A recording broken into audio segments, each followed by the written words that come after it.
Part 4. The Blazing Tower. 47. The Frightened Ones. Miriamele awakened slowly into darkness. She was moving, but not of her own power, carried by somebody or something as though she were a bundle of clothing. The cloying sweetness was still in her nose. Her thoughts were muddy and slow. What happened? Benedict was fighting that terrible, grinning man. She dimly remembered being grasped and pulled back into darkness. She was a prisoner, but of whom? Her father? Or worse, far worse, Priorates. Miriamele kicked experimentally, but her legs were firmly held, restrained by something less painful than ropes or chains, but no more yielding. Her arms were also pinioned. She was helpless as a child. "Let me go!" she cried, knowing it was useless, but unable to restrain her frustration. Her voice was muffled. The sack, or whatever it was, still covered her face. Whoever held her did not reply. The bumpy progress did not slow. Miriamele struggled a bit longer, then gave up. She had been drifting in a half-sleep when whoever carried her stopped. She was set down with surprising gentleness. Then the sack was carefully lifted from her head. At first the light, though dim, hurt her eyes. Dark figures stood before her, one leaning so close that at first she did not recognize the silhouetted shape as a head. As her eyes adjusted, she gasped and scrambled backward until hard stone halted her. She was surrounded by monsters. The nearest creature flinched, startled by her sudden movement. Like its fellows, it was more or less manlike, but it had huge dark eyes with no whites, and its gaunt, lantern-jawed head bobbed on the end of a slender neck. It reached out a long-fingered hand toward her, then drew it back as though it feared she would bite. It said a few words in a tongue that sounded something like Hernesteri. Miriamele stared back in horrified incomprehension. The creature tried again, this time in halting, oddly accented Westerling. "Have we brought harm to you?" The spidery creature seemed genuinely worried. "Please, are you well? Is there aught we can give to you?" Miriamele gaped and tried to slide out of the thing's reach. It did not seem inclined to hurt her, at least not yet. "Some water," she said at last. "Who are you?" "Ysvidri am I," the creature replied. "These others are my fellows, and that is my mate, Yshadra." "But what are you?" Miriamele wondered if the seeming kindness of these creatures could be a trick of some sort. She tried to look unobtrusively for her knife, which was no longer sheathed at her waist. As she did so, she took in her surroundings for the first time. She was in a cavern, featureless but for the rough surface of the rock. It was dimly illuminated, all glowing pink, but she could see no source for the light. A few paces away, the packs she and Benedict had carried lay beside the cavern wall. There were things inside them she could use as a weapon if she had to. "What are we?" The one called Ysvidri nodded solemnly. "We are the last of our people, or at least the last who have chosen this way, the way of stone and earth." The other creatures made a musical sound of regret, as though this meaningless remark had great significance. "Your people have known us as Dwaros." "Dwaros!" Miriamele could not have been more surprised if Ysvidri had announced they were angels. Dwaros were creatures of folk tale, goblins who lived in the earth. Still, as unbelievable as it seemed, they stood here before her, and more, there was something almost familiar in Ysvidri's manner, as though she had known him or someone like him before. "Dwaros," she repeated. She felt a terrified laugh bubbling inside her. Yet another story springs to life. She sat up straighter, trying to hide her fright. "If you mean me no harm, then take me back to my friend. He is in danger." The saucer-eyed creature looked mournful. He made a melodious sound, and one of the other Dwaros stepped forward with a stone bowl. "Take of this and drink. It is water, as you asked." Miriamele sniffed at it suspiciously for a moment. then realized that if they could bring her here so easily, the Dwaros had little need to poison her. She drank, savoring the feel of the chill, clean water on her dry throat. "Will you take me back to him?" she asked again when she had finished. The Dwaros looked nervously at each other, heads wavering like poppies in a windy field. "Please, mortal woman, ask not for that," Ysfidri said at last. "You were in a perilous place, more perilous than you can know, and you carried something there which you should not have. The balance is exceedingly delicate." The words sounded stilted and almost comical, but his reluctance was very clear. "Perilous?"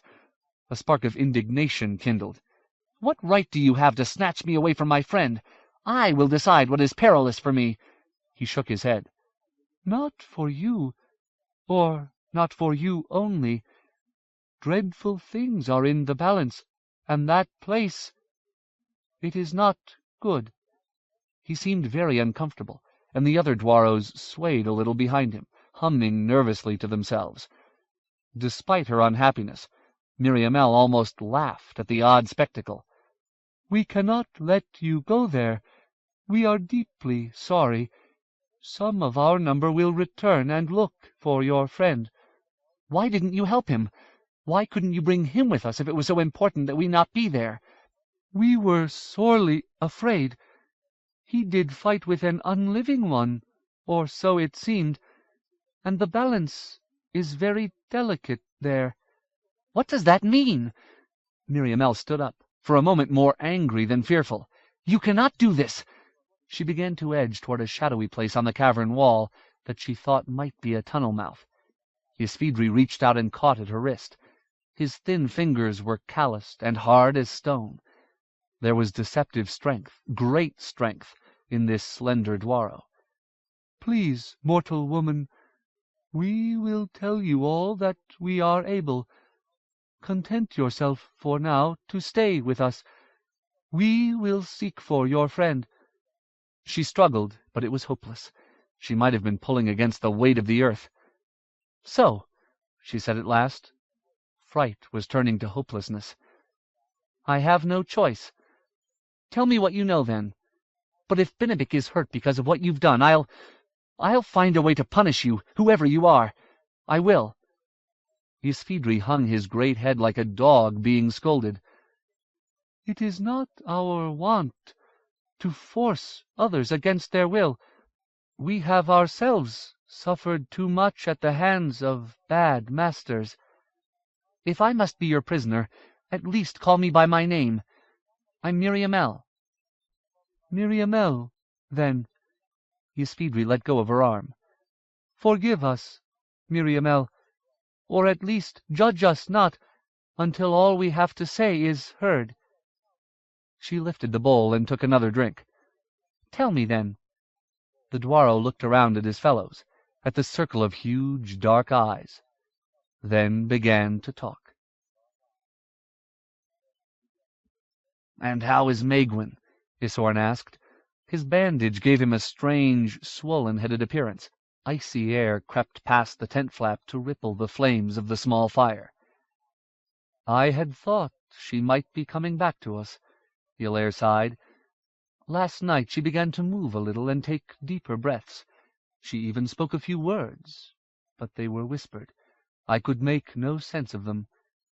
"But that is good news. Why are you so long-faced?" "The Sitha woman came to see her. She said it was like a fever, that sometimes the sufferer comes near to the surface, like a drowning man coming up for air one last time. But that does not mean—" Ylair's voice shook. He made an effort to control himself. "The healer said that she was still just as close to death, if not closer." "And you believe the Sitha?" "It is not an illness of the flesh, Isorn," the Count said quietly. "It is a wound to her soul, which was already damaged. You saw her in the last weeks." He twined his fingers, then untwined them. "And the Sithi know more of these things than we do. Whatever happened to Maegwyn left no marks, no broken bones or bleeding cuts. Give thanks that your own injury is something that can be mended." "I do, by my faith." The young Rimmersman frowned. "Ah, merciful you Ceres, Ylair. That is more grim news, then. And is there nothing anyone can do?" The Count shrugged. "The healer says it is beyond her powers. She can work only to make Maegwyn comfortable." "A cursed fate for such a good woman. Luth's family is haunted somehow." "No one would have said so before this year." Ylair bit his lip before continuing. His own sorrow grew until it seemed it must escape or kill him. "But Murhog's shield, Isorn. No wonder that Maegwyn sought the gods. How could she not think they had deserted us? Her father killed, her brother tortured and hacked to pieces, her people driven into exile." He fought for a breath. "My people! And now poor Maegwyn, maddened, and then left dying in the snows of Naglamund. It is more than the absence of the gods. It is as though the gods were determined to punish us." Isorn made the sign of the tree. "We can never know what heaven plans, Ylair. Perhaps there are greater plans for Maegwyn than we can understand." "Perhaps." Ylair pushed down his anger. It was not Isorn's fault that Maegwyn was slipping away, and everything he said was kind and sensible. But the Count of Nodmulach did not want kindness and sense. He wanted to howl like a frost-march wolf. "Ah, Kuam, bite me, Isorn, you should see her. When she is not lying still as death, her face stretches in terror, and her hands clutch." He raised his own hands, fingers curled, like this, as if she sought something to save her. Ylair slapped his palms against his knees in frustration. "She needs something, and I cannot give it to her. She is lost, and I cannot find her to bring her back." He gasped raggedly. Isorn stared at his friend. The light of understanding kindled in his eyes. "Oh, Ylair, do you love her?" "I don't know." The Count put his hands to his face for a moment before continuing. "I thought once I might be coming to it, but then she turned harsh and cold to me, pushing me away whenever she could. But when the madness came over her, she told me that she had loved me since she was a child. She was certain I would scorn her, and did not like to be pitied, so she kept me ever at bay so I would not discover the truth." "Mother of mercy," Isorn breathed. He reached out his freckled hand and grasped Ylair's. The Count felt the broad strength of the contact, and held on for a long moment. "Life is already a confounding maze, without wars between immortals and such. Ah, gods, Isorn, will we never have peace?" "Some day," said the Rimmersman. "Some day we must." Ylair gave his friend's hand a parting squeeze before he let it go. "Jiriki said the Scythi planned to leave within 2 days. Will you go with them, or back to Hernistir with me?" "I am not sure. The way my head feels, I cannot ride at anything like speed." "Then go with me," the Count said as he rose. "We are in no hurry now." "Be well, Ylair." "And you. If you like, I'll come back later with some of that Scythi wine. It would do you miles of good, and take the sting of that wound away." "It will take more than that away," Isorn laughed. "My wits will go too. But I do not care. I am going nowhere, and am expected to do nothing. Bring the wine when you can." Ylair patted the younger man's shoulder, then pushed out through the door-flap into the biting wind. As he reached the place where Maegwyn lay, he was struck again by the power of Scythi craft. Isorn's small tent was well made and sturdy, but cold air crept in on all sides, and melting snow seeped through at the base.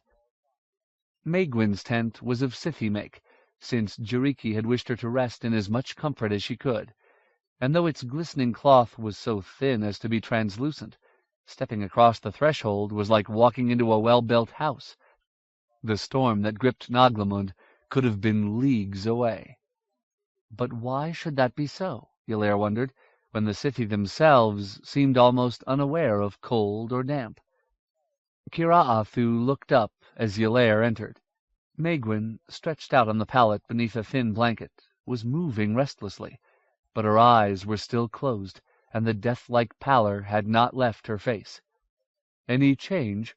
Ylair asked, knowing the answer already. The Scytha gave a small, sinuous shrug. "She is fighting, but I do not think she has the strength to break the grip of whatever has her." The Scytha seemed emotionless, her golden eyes unrevealing as a cat's, but the Count knew how much time she spent at Megwin's side. They were just different, these immortals. It was senseless trying to judge them by their faces and even voices. "Has she spoken any words to you?" Kiraathu asked suddenly. Ylair watched as Megwin's fingers clawed at the blanket, scrabbling for something that was not there. "She has spoken, yes, but I could not hear her well, and what I did hear was only babble. There were no words in it I recognized." The Scytha raised a silvery eyebrow. "I thought I heard—" She turned to look at her ward, whose mouth now moved soundlessly. "Thought you heard what?" "The speech of the garden." Kiraathu spread her hands, curving the fingers to meet the thumbs.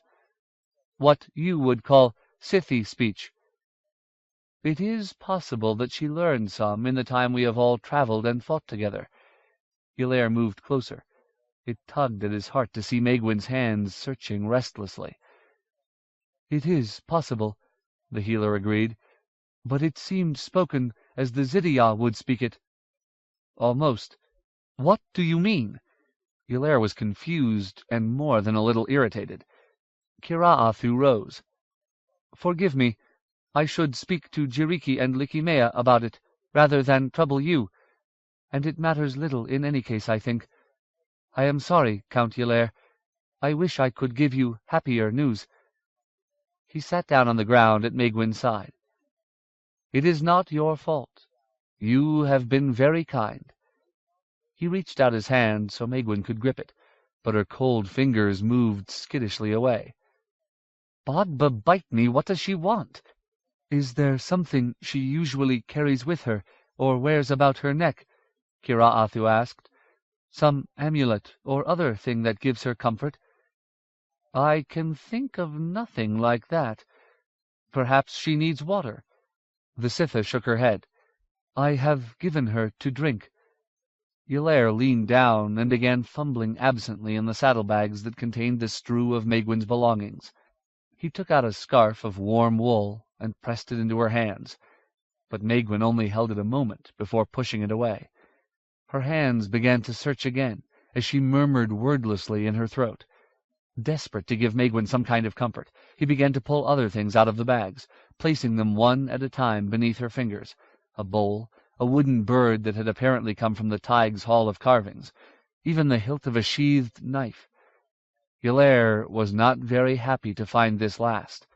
Afraid that with her mind clouded she might do herself an injury, he had forbidden her to bring it from Hernesadark.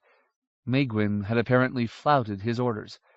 But none of these things, nor the other small objects he gave to her, seemed to soothe her.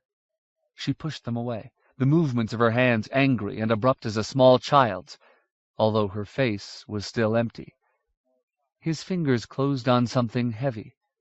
He lifted it out and stared at the chunk of cloudy stone. "What is that?" Kiraathu was surprisingly sharp. "It was a gift from the Dwaros." He lifted it so she could see its face.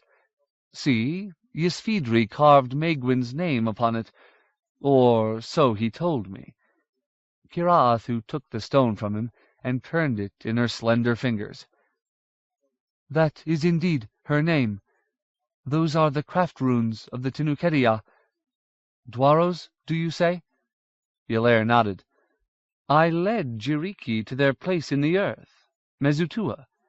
He took the stone back and held it, weighing it, watching the firelight become confused in its depths. "I did not know she had this with her." Megwin suddenly moaned. a deep sound that made the Count flinch. He turned hurriedly to the bed. She made another sound, which seemed to have words in it. "Lost," Kira-Athu murmured, moving closer. Ylair's heart clenched. "What do you mean?" "That is what she said. She is speaking in the garden tongue." The Count stared at Megwin's furrowed brow. Her mouth moved again, but no sound came but a wordless hiss. Her head whipped from side to side upon the pillow. Suddenly her hands reached out and scrabbled at Ylair's. When he released the stone to take them, she snatched it from him and pulled it against her breasts. Her feverish writhings subsided, and she fell silent. Her eyes were still closed, but she seemed to have fallen back into a more peaceful sleep. Ylair watched, dumbfounded. Kira-Athu bent over her and touched her brow, then smelled her breath. "Is she well?" the Count asked finally. "She is no closer to us, but she has found a little rest for a while. I think that stone was what she sought. But why? I do not know. I will speak to Likimea and her son, and anyone else who might have some knowledge. But it changes nothing, Ylair. She is the same. Still, perhaps where she walks, on the dream road or elsewhere, she is less afraid. That is something." She pulled the blanket up over Megwin's hands, which now clasped the Dwaro stone as though it were a part of her. "You should rest yourself, Count Ylair." The Sitha moved to the doorway. "You will be no good to her if you fall ill as well." A breath of cold air moved through the tent as the flap opened and closed. Isgrimnur watched Lector Valigus leave the throne room. The huge man's litter was carried by 8 grimacing guards, and was led out, as it had been led in, by a procession of priests bearing sacred objects and smoking censers. Isgrimnur thought they resembled a traveling fair on its way to a new village. Spared kneeling by his injuries, he had watched the new lector's performance from a chair against the wall. Kamaris, for all his noble look, appeared uncomfortable on the high ducal throne. Joshua, who had kneeled beside the chair while Lector Valigus offered his blessing, now rose. "So," the prince dusted his knees with his hand, "Mother Church recognizes our victory." "What choice did Mother Church have?" Isgrimnur growled. "We won. Valigus is one of those who always puts his money on the favorite. Any favorite." "He is the lector, Duke Isgrimnur," said Kamaris sternly. "He is God's minister on earth." "Kamaris is right. Whatever he was before, he has been elevated to the seat of the highest. He deserves our respect." Isgrimnur made a noise of disgust. "I'm old, and I hurt, and I know what I know. I can respect this seat without loving the man. Did taking the dragon-bone chair make your brother a good king?" "No one ever claimed a kingship made its possessor infallible." "Try telling that to most kings," snorted Isgrimnur. "Please." Kamaris raised his hand. "No more. This is a wearisome day, and there is more yet to be done." Isgrimnur looked at the old knight.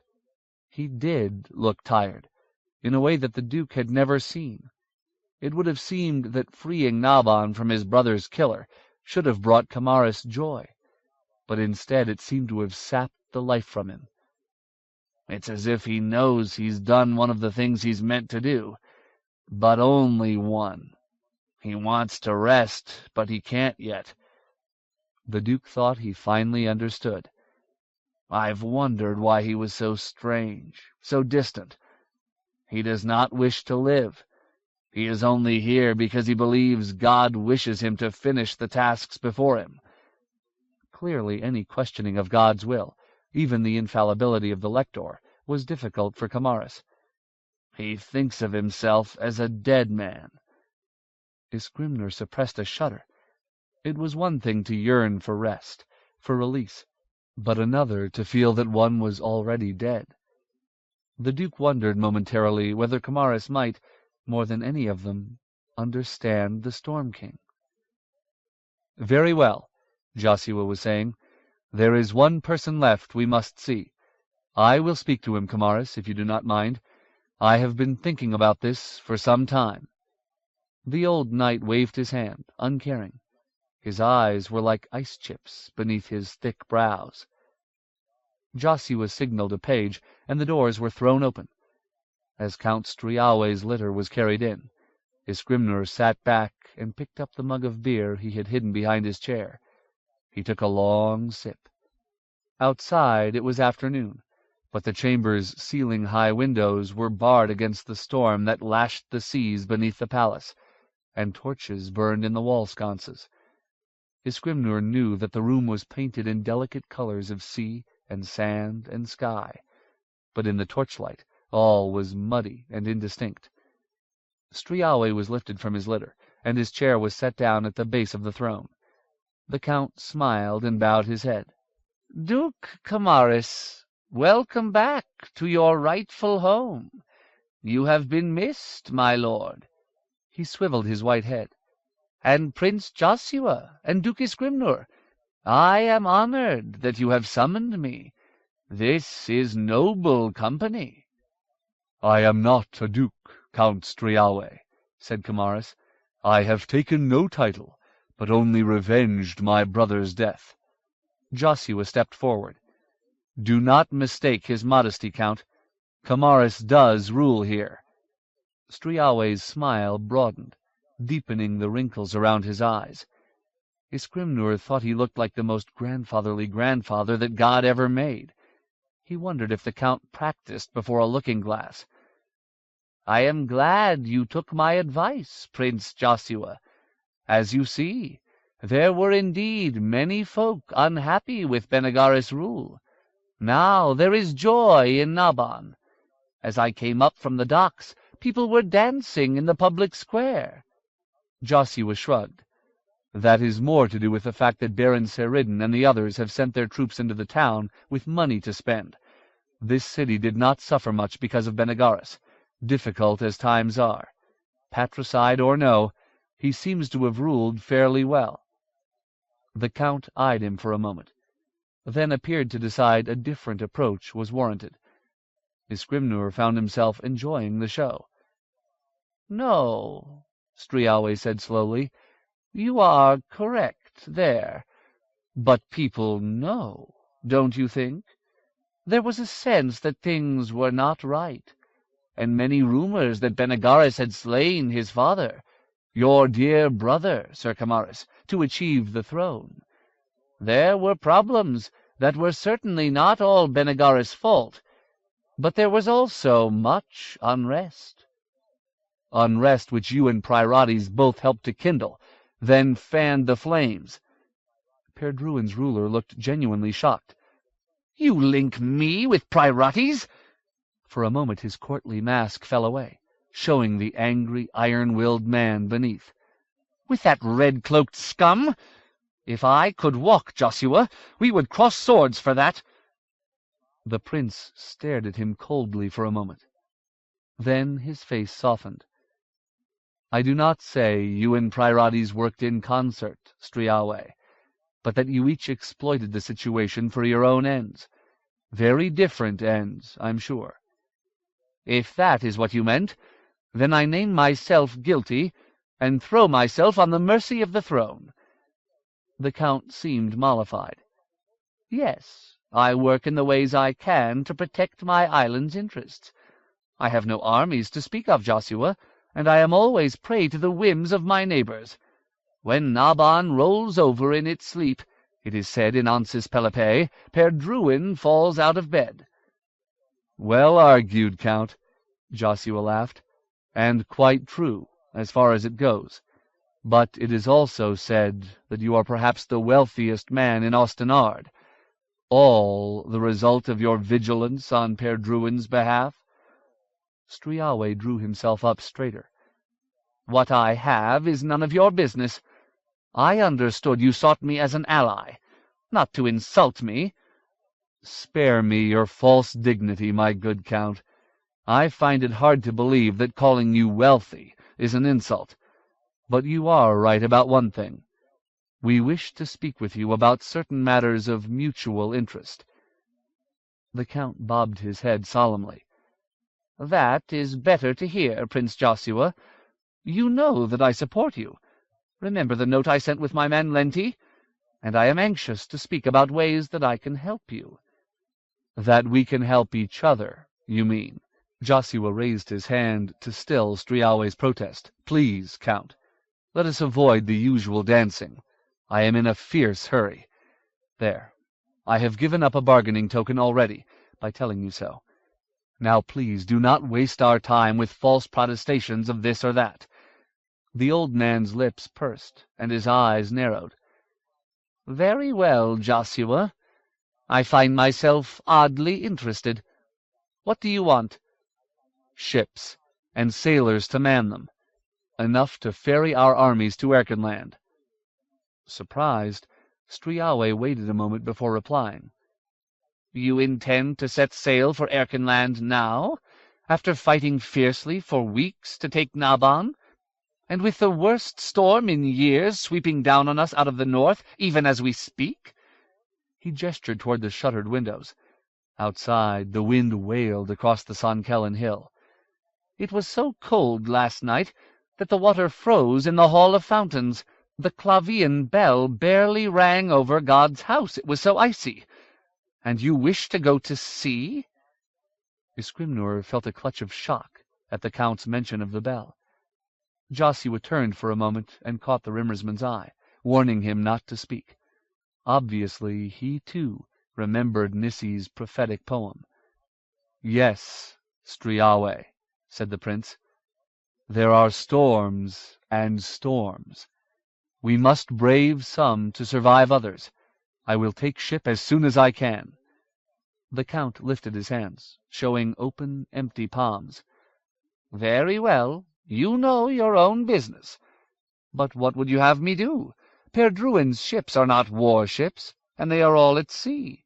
Surely Naban's great fleet is what you need, not my trading vessels." He gestured to the throne. "Kamaris is master of the Kingfisher House now." "But you are master of the docks," Joshua replied. "As Benegaris said, he thought you were his prisoner, but all the time you were gnawing him away from within. Did you use some of that gold they say fills the catacombs below your house on Sta Mirora? Or something more subtle? Rumors? Stories?" He shook his head. "It matters not. The thing is, Striawe, you can help us or hinder us. I wish to discuss with you your price, whether in power or gold. There is provisioning to do as well. I want those ships loaded and on their way in 7 days or less." "7 days?" The Count showed surprise for the second time. "That will not be easy. And you have heard about the Kilpa, have you not? They are running like kinnisfish. But kinnisfish do not pull sailors over the rails and eat them. Men are reluctant to go to sea in these dark days." "So we have started the bargaining?" Joshua asked. "Granted and granted. Times are difficult. What do you want, power or gold?" Abruptly, Striawe laughed. "Yes, we have started bargaining. But you underestimate me, Joshua, or you undervalue your own coffers. You have something that might be more use to me than either gold or power. Something that in fact brings both in its train." "And what is that?" The Count leaned forward. "Knowledge." He sat up, a slow smile spreading across his face. "So now I have given you a bargaining token in return for your earlier gift." The Count rubbed his hands in barely restrained enjoyment. "Let us speak in earnest, then." Isgrimnur groaned softly as Joshua sat down beside Perdruin's master. Despite the prince's stated hurry, it was indeed going to be a complicated dance. This was clearly something Striawe enjoyed too much to do quickly, and something Joshua took too seriously to be rushed through. Isgrimnur turned to look at Kamaris, who had been silent during the whole discussion. The old knight was staring at the shuttered windows, as if they were an intricately absorbing picture, his chin resting on his hand. Isgrimnur made another noise of pain and reached for his beer. He sensed a long evening ahead. Miriamel's fear of the Dwaros was dwindling. She was beginning to remember what Simon and others had told her of Count Ylair's journey to Sessuadra. The Count had met Dwaros, he called them Domhaini, in the mines below Hernastir's mountains. He had called them friendly and peaceful, and that seemed to be true. Except for snatching her from the stairs, they had not harmed her. But they still would not let her go. "Here," she gestured to the saddlebags. "If you are so certain that something I am carrying is harmful or dangerous or whatever, search for yourselves." As the Dwaros conferred in anxious, chiming voices, Miriamel considered escape. She wondered if Dwaros ever slept. But where had they brought her? How could she find her way out, and where would she go then? At least she still had the maps, although she doubted she could read them as efficiently as Binabik had. Where was Binabik? Was he alive? She felt almost ill as she remembered the grinning thing that had attacked the troll. Another friend was lost somewhere in the shadows. The little man had been right. This had been a foolish journey. Her own stubbornness had perhaps brought death to her two closest friends. How could she live with that knowledge? By the time the Dwaros had finished their discussion, Miriamel did not much care what they had decided. Gloom had settled on her, sapping her strength. "We will search among your possessions by your leave," Ysvidri said. "In respect of your customs, my wife Yeshadra only will touch them." Miriamel was bemused by the Dwaros' circumspection. What did they think she had brought down into the earth? The dainty small clothes of a castle-dwelling princess? Tiny, fragile keepsakes? Scented notes from admirers? Yeshadra approached timidly, and began to examine the contents of the saddlebags. Her husband came and kneeled beside Miriamel. "We are sorely grieved that things should be thus. It is truly not our way. Never have we pressed our will by force on another. Never." He seemed desperate to convince her. "I still do not understand the danger you fear." "It was the place you and your two companions walked. It is... There are no words that I know in mortal tongues to explain." He flexed his long fingers. "There are powers, things which have been sleeping. Now they awaken. The tower stairwell in which you climbed is a place where these forces are strong. Every day they become stronger. We do not yet understand what is happening, but until we do, nothing must happen which might upset the balance." Miriamel waved for him to stop. "Slowly, Ysvidri. I am trying to understand. First of all, that thing that attacked us on the stairs was not a companion of ours. Binabik seemed to recognize him, but I have never seen him before." Ysvidri shook his head, agitated. "No, no, Miriamel, be not insulted. We know that what your friend fought was no companion. It was a walking hollowness, full of unbeing. Perhaps it was a mortal man once. No, I meant that companion who followed a little behind you." "Behind us? There were only two of us, unless—" Her heart skipped. Could it have been Simon, searching for his friends? Had he only been a short distance away when she had been taken? No, that would be too cruel. "Then you were followed," Ysvidri said firmly. "For good or ill, we cannot say. We just know that 3 mortals were upon the stairs." Miriamel shook her head, unable to think about it. Too much confusion was piled atop too much sorrow. Yeshadra made a bird-like sound. Her husband turned. The she-Dwaro held up Simon's white arrow. "Of course," Ysvidri breathed. The other Dwaros leaned closer, watching raptly. "We felt it, but knew it not." He turned to Miriamel. "It is not our work, or we would know it as verily as you know your own hand at the end of your arm. but it was made by Vindalmeo, one of the Zydia to whom we taught our skills and craft. And see," he reached to take it from his wife, "here is a piece of one of the master witnesses." He pointed to the cloudy blue-gray arrowhead. "No surprise that we felt it." "And carrying it on the stairwell was a danger somehow?" Miriamele wanted to understand, but terror had battered her for a long time, and weariness was now pulling at her like an undertow. How could that be? "We will explain if we can. Things are changing. Balances are delicate. The red stone in the sky speaks to the stones of the earth, and we Tinukedia hear the voices of those stones." "And these stones tell you to snatch people off the staircase?" She was exhausted. It was hard not to be rude. "We did not wish to come here," Ysvidri said gravely. "Things that happened in our home and elsewhere drove us ever southward. But when we reached this place through the old tunnels, we realized that the menace here is even greater. We cannot go forward, we cannot go back. But we must understand what is happening so that we can decide how best to escape it." "You're going to run away?" Miriamele asked. "That's why you're doing all these things? To give yourself a chance to run away?" "We are not warriors. We are not our once masters, the Zydia.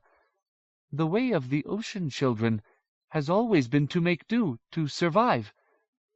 Miriamele shook her head in frustration. They had trapped her and torn her away from her friend, but only so they could escape something she did not understand. "Let me go!" "We cannot, Miriamele. We are sorry." "Then let me go to sleep."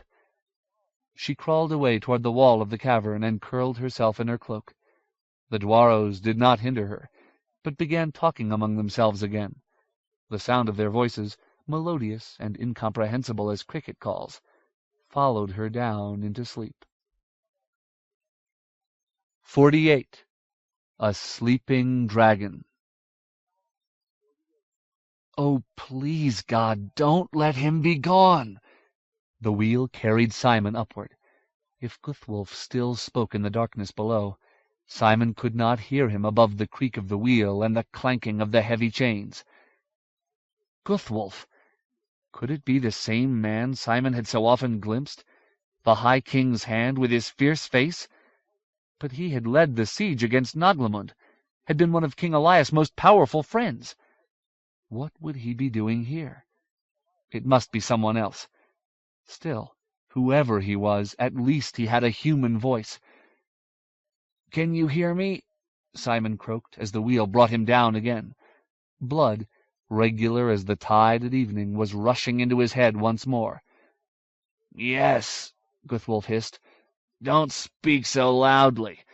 I have heard others here, and I think they would hurt me. They would take away all I have left."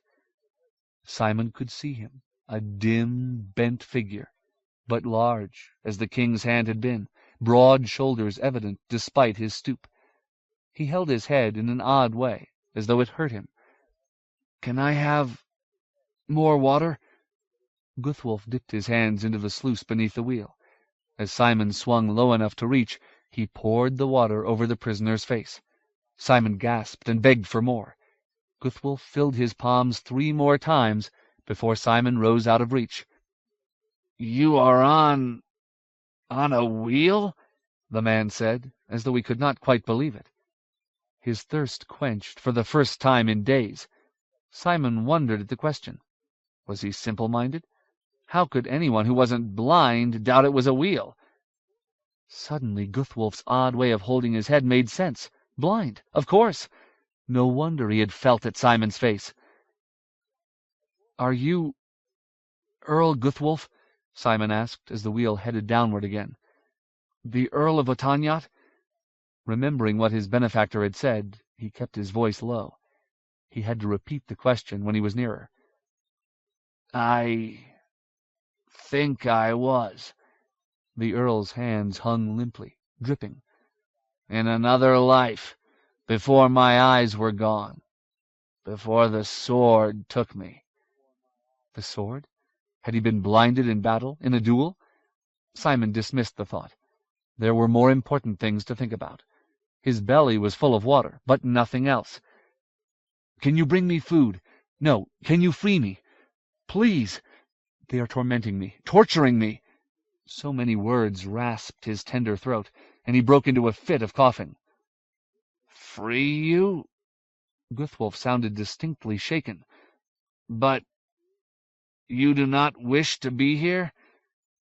I'm sorry. Things are so different. I have trouble remembering."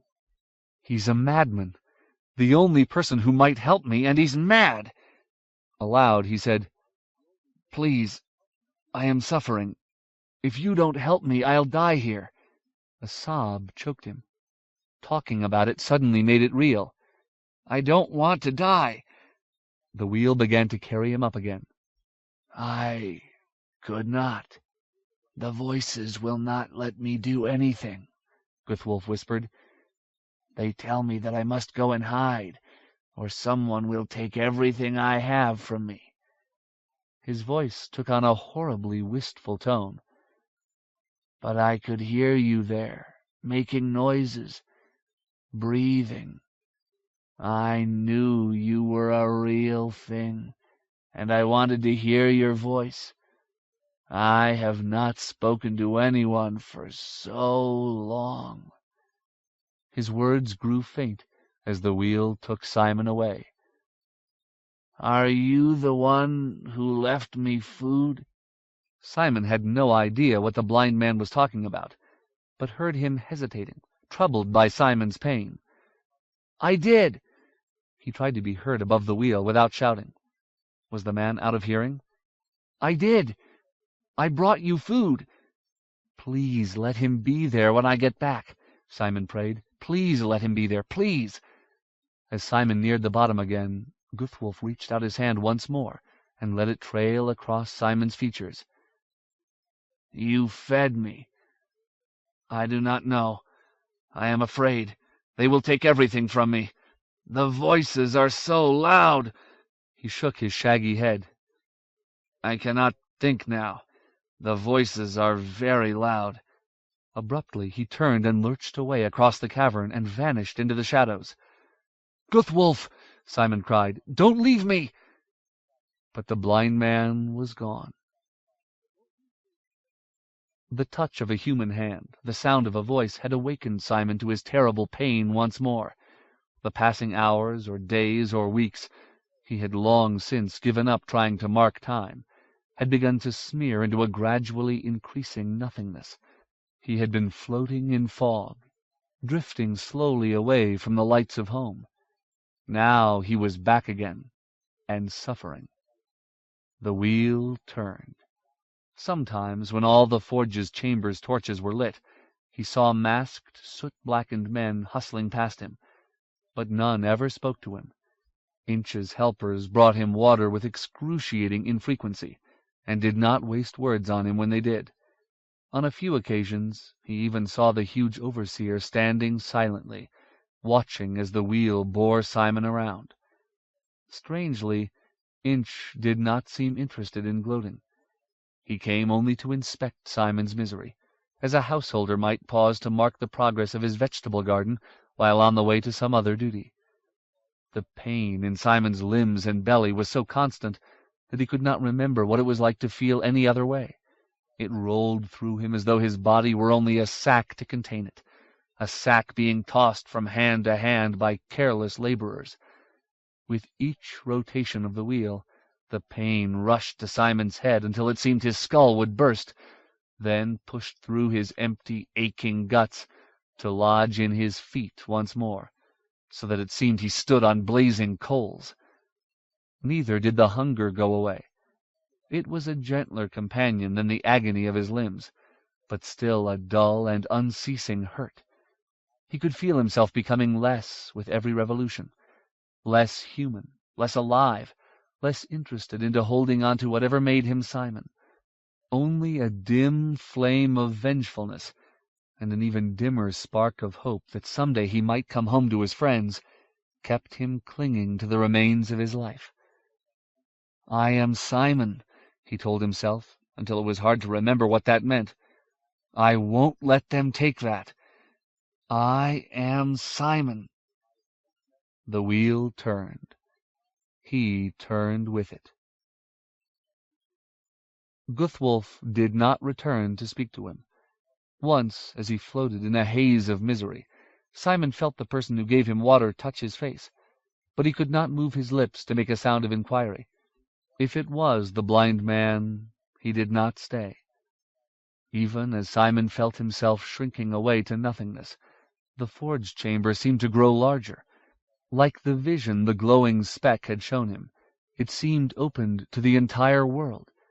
Or rather, it seemed that the world had collapsed in upon the foundry, so that often Simon felt himself to be in many different places at the same moment.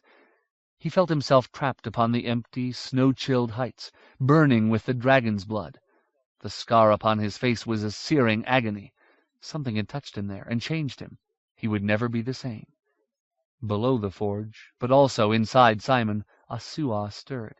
The crumbled stone shivered and bloomed anew, gleaming like the walls of heaven. Whispering shadows became golden-eyed, laughing ghosts. Ghosts became Scythe, hot with life. Music as delicately beautiful as dew-spotted spider-webs stretched through the resurrected halls. A great red streak climbed into the sky above Green Angel Tower. The heavens surrounded it, but the other stars seemed only timid witnesses. And a great storm rolled down out of the north, a whirling blackness that vomited wind and lightning and turned everything beneath it to ice, leaving only dead, silent whiteness in its wake. Like a man floundering in a whirlpool, Simon felt himself at the center of powerful currents with no strength to alter them. He was a prisoner of the wheel. The world was turning towards some mighty, calamitous change, but Simon could not even lift his hand to his burning face. "Simon!" The fog was so thick he could not see. Gray blankness surrounded him. Who called him? Couldn't they see he needed to sleep? If he waited, the voice would go away. Everyone went away if he waited long enough. "Simon!" The voice was insistent. He did not want voices any more. He wanted nothing except to go back to sleep, a dreamless, endless sleep. "Simon, look at me!" Something was moving in the grayness. He did not care. Why couldn't the voice leave him be? "Go away!" "Look at me, Simon. See me, Simon. You must reach out." He tried to shut out the troubling presence, but something inside him had been awakened by its voice. He looked into the emptiness. "Can you see me?" "No. I want to sleep." "Not yet, Simon. There are things you must do. You will have your rest some day, but not today. Please, Simon, look." The moving something took on a more definite form. A face, sad and beautiful, yet lifeless, hovered before him. Something like wings or flowing garments moved around it, barely distinct from the gray. "Do you see me?" "Yes." "Who am I?" "You're the angel from the tower." "No, but that doesn't matter." The angel moved closer. Simon could see the discolorations on her weathered bronze skin. "I suppose it is good you can see me at all. I have been waiting for you to come close enough. I hope you can still get back." "I don't understand." The words were too difficult. He wanted only to let go, to float back into uncaring, to sleep. "You must understand, Simon. You must. There are many things I must show you, and I have only a little time left." "Show me?" "Things are different here. I cannot simply tell you. This place is not like the world." "This place?" He labored to make sense. "What place is this?" "It is beyond. There is no other word." A faint memory came to him. "The dream road?" "Not exactly. That road travels along the edge of these fields, and even to the borders of the place where I will soon go. But enough of this. We have little time." The angel seemed to float away from him. "Follow me." I can't." "You did before. Follow me." The angel receded. Simon did not want her to go. He was so lonely. Suddenly he was with her. "You see," she said. "Ah, Simon, I waited so long for this place, to be here all the time. It is wonderful. I am free." He wondered what the angel meant, but he had no strength for more riddles. "Where are we going?" "Not where, but when. You know that." The angel seemed to give off a sort of joy. If she had been a flower, Simon thought, she would have been standing in a patch of sunlight, surrounded by bees. "It was so terrible those other times when I had to go back. I was only happy here. I tried to tell you that once, but you could not hear me." "I don't understand." "Of course. You have never heard my voice until now. Never my own voice, that is. You heard hers." There were no words, Simon realized suddenly. He and the angel were not speaking as people spoke. Rather, she seemed to give him her ideas, and they found a home in his head. When she talked of her, of the other whose voice he had heard, he did not perceive it as a word, but as a feeling of a protecting, holding, loving, but still somehow dangerous female. "Who is her?" "She has gone on ahead," the angel said, as though he had asked a completely different question. "Soon I will join her. But I had to wait for you, Simon. It doesn't bother me, though. I am happy here. I'm just glad I didn't have to go back." Simon felt back as a trapped, hurting place. "Even before, when I first came here, I never wanted to go back. But she always made me." Before he could question further, before he could even decide whether, in this strange dream, he wanted to question further, Simon found himself in the tunnels of Asua. A familiar scene spread before him. The fair-haired man, the torch, the spear, the great glittering something that lay just beyond the archway. "What is this?" "Watch. It is your story, or part of it." The spearman took a step forward, every inch of him a quiver with fearful expectation. The great beast did not move. Its red claw lay curled on the ground just a few paces before his feet. Simon wondered if the beast slept. His own scar, or the memory of it, stung him. "Run away, man," he thought. "A dragon is more than you can know. Run away!" The spearman took another cautious step, then stopped. Simon was suddenly closer, looking into the wide chamber as though he saw through the eyes of the golden-haired man. What he saw was at first hard to take in.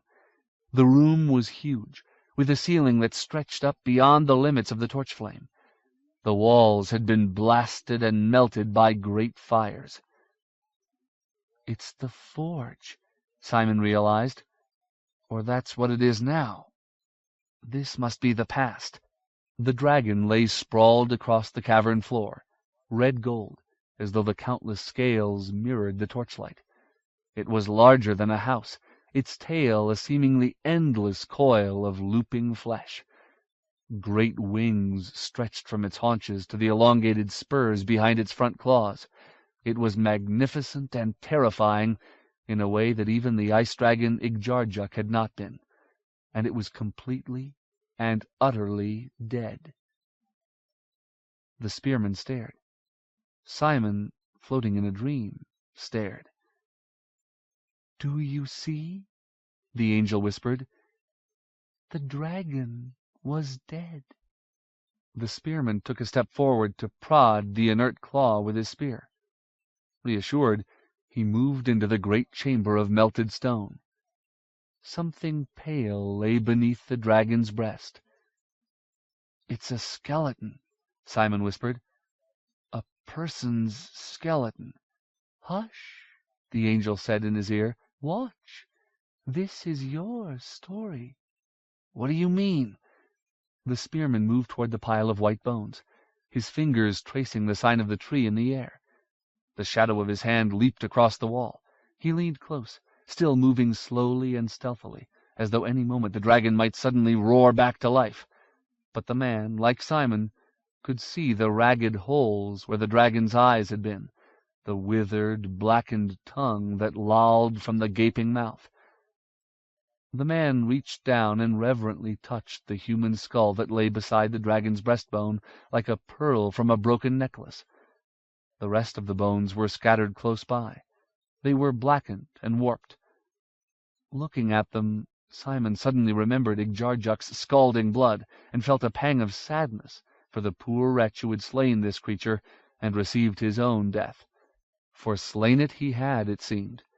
The only bones which still hung together were a forearm and hand, and they were wrapped around the hilt of a sword driven nearly to the hilt in the dragon's belly.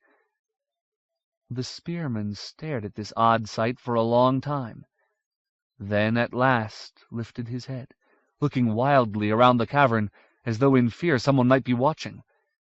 His face was somber, but his eyes gleamed feverishly. In that instant Simon almost recognized him, but the grayness of his thoughts was not entirely dispersed.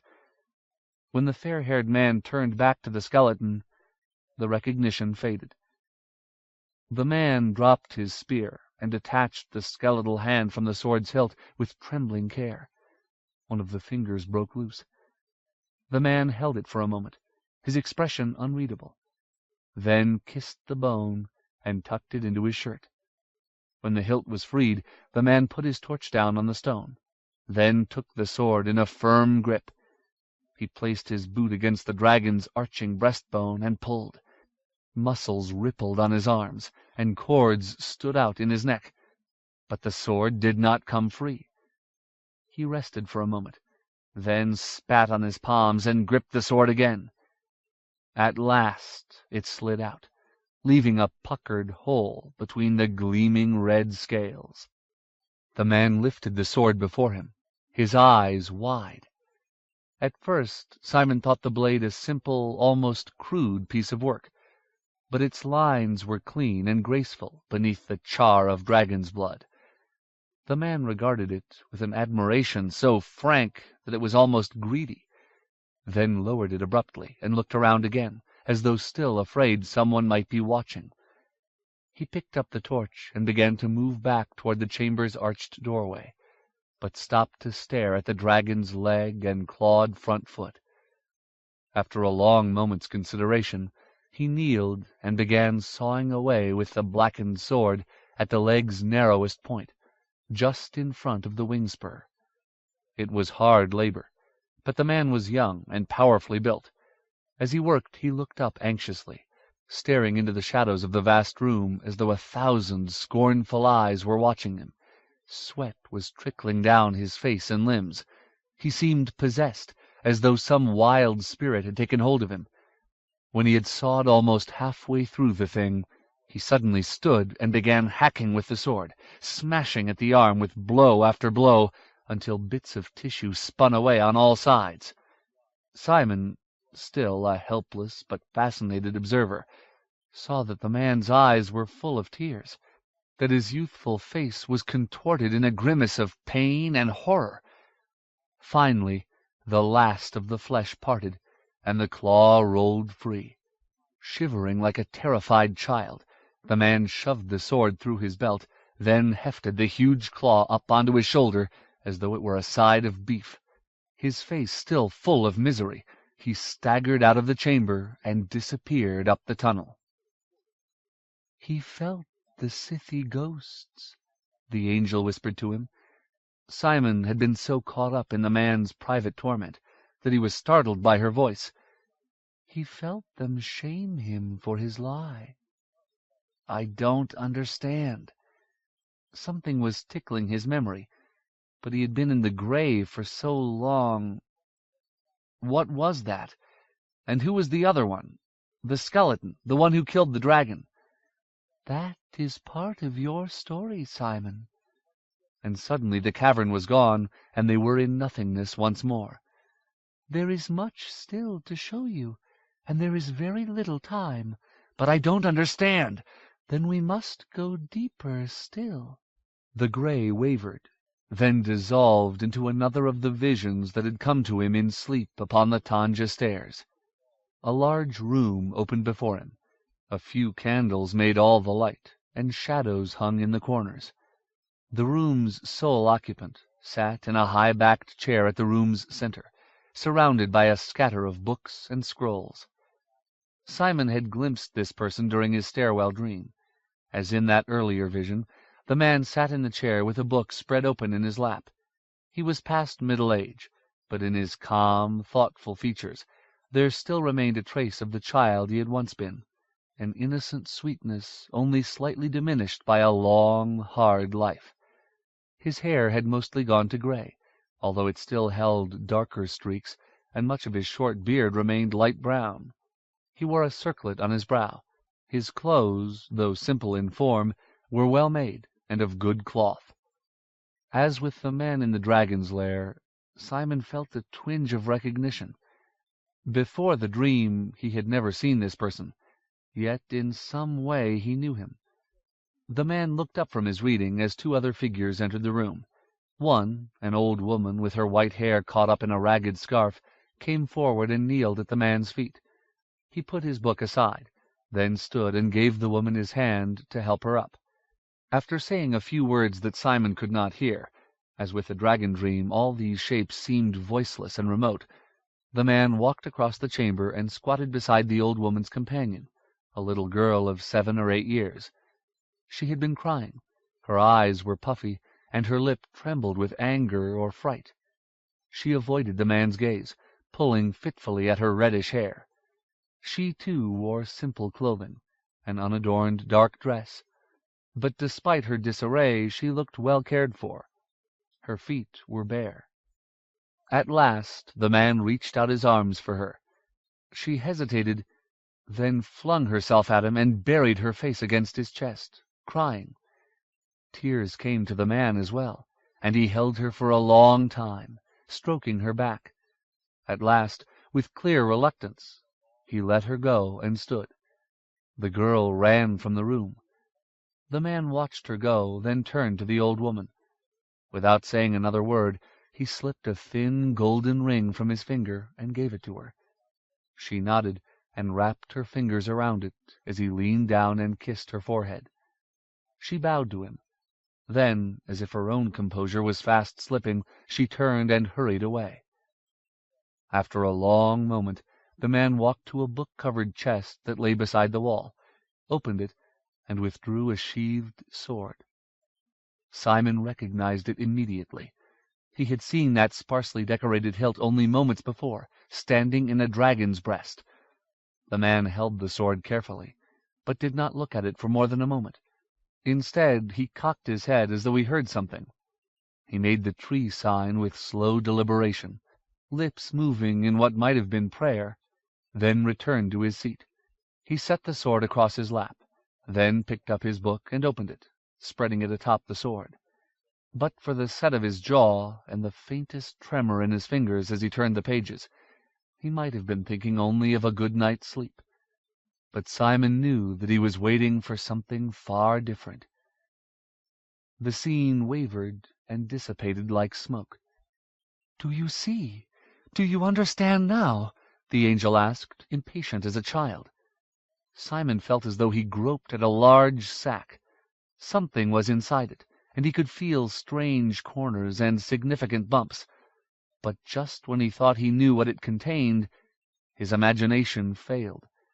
He had been in the gray fog a long time. Thinking was difficult, and it was hard to care. "I don't know. Why can't you just tell me, Angel?" "It is not the way. These truths are too strong, the myths and lies around them too great. They are surrounded on all sides by walls I cannot explain, Simon. You must see them, and you must understand for yourself. But this has been your story." His story? Simon thought again about what he had seen, but meaning seemed to slither away from him. If he could only remember what things had been like before, the names and stories he had known before the grayness surrounded him. "Hold to them," the angel said. "If you can get back, these truths will be of use to you. And now there is one more thing I must show you." "I'm tired. I don't want to see any more." The urge for restful oblivion had returned, pulling at him like a powerful current. All he had gained from this visitor was confusion. Go back to the world of pain? Why should he bother? Sleep was easier, the drowsy emptiness of not caring. He could just let go, and all would be so easy. "Simon!" There was fear in the angel's voice. "Don't! You must not give up." Slowly the angel's verdigrised features appeared once more. Simon wanted to ignore her, but although her face was a mask of lifeless bronze, there was something in her voice, some note of true need that would not let him. "Why can't I rest?" "I have only a little while left with you, Simon. You were never near enough before. Then I must give you a push to send you back, or you will wander here forever." "Why do you care?" "Because I love you." The angel spoke with sweet simplicity that held neither obligation or reproach. "You saved me, or you tried, and there are others I love who need you. There is only a small chance that the storm can be turned away, but it is the only chance that remains." Saved her? Saved the angel who stood on the tower top? Simon felt exhausting confusion tug at him again. He could not afford to wonder. "Then show me, if you must." This time the translation from grey nothing to living vision seemed more difficult, as though this place was somehow harder to reach, or as though her powers were flagging. The first thing Simon saw was a great circular shadow, and for a long time he saw nothing else. The shadow grew ragged at one edge. Tracings of light appeared there, then became a figure. Even in the dislocated netherworld of the vision, Simon felt a stab of fear. The figure that sat at the edge of the shadowy circle wore a crown of antlers. Before it, point down, double-guarded hilt clutched in its hands, was a long grey sword. The enemy! His mind was empty of names, but the thought was clear and cold. The black-hearted one, the frozen yet burning thing that caused the world's misery. Simon felt fear and hatred burning inside him so strongly that for a moment the vision flickered and threatened to vanish. "See!" The angel's voice was very faint. "You must see." Simon did not want to see. His entire life had been destroyed by this monstrosity, this demon of ultimate evil. Why should he look? To learn the way to destroy it, he told himself, struggling. To keep my anger strong. To find a reason to go back to the pain. Show me. I will watch. The image strengthened. It took a moment for Simon to realize that the darkness which surrounded the enemy was the pool of 3 depths. It gleamed beneath the cloak of shadows, the stone carvings uncorrupted, the pool itself alight and scintillant, shifting as though the very water were alive. Washed by the liquidly shifting glow, the figure sat on a pedestal on a peninsula of stone with the pool all around. Simon dared to look closer. Whatever else it might be, this version of the enemy was a living creature, skin and bone and blood. His long-fingered hands moved fretfully on the pommel of the grey sword. His face was covered by shadow, but his bowed neck and shoulders were those of one horribly burdened. His attention captured, Simon saw with surprise that the antlers upon the enemy's head were not horns at all, but slender branches. His crown was carved from a single circlet of some silvery dark wood. The branches still bore a few leaves. The enemy lifted his head. His face was strange, as were the faces of all the immortals Simon had seen, high-cheeked and narrow-chinned, pale in the shifting light, and surrounded by straight black hair, much of which hung in twisted plaits. His eyes were wide open, and he stared across the water as though in desperate search. If something was there, Simon could not see it, but it was the expression upon the enemy's face that Simon found most disconcerting. There was anger, which did not surprise him, and an implacable determination in the set of the long jaw. But the eyes were haunted. Simon had never seen such unhappiness. Behind the stern mask lurked devastation, an inner landscape that had been scoured to bare rock, a misery that had hardened into something like the stuff of the earth itself. If this being ever wept again, it would be tears of fire and dust. Sorrow. Simon remembered the name of the gray sword. Jingizu. So much sorrow. He felt a kind of convulsion of despair and anger.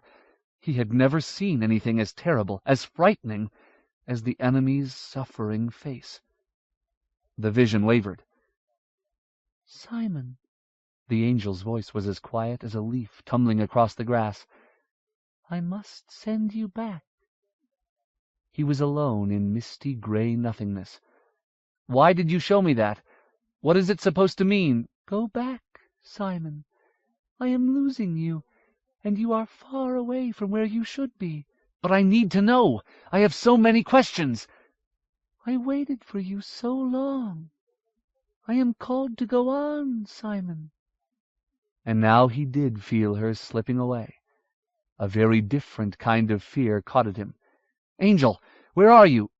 "I am free now." Faint as feather brushing feather. "I have waited so long."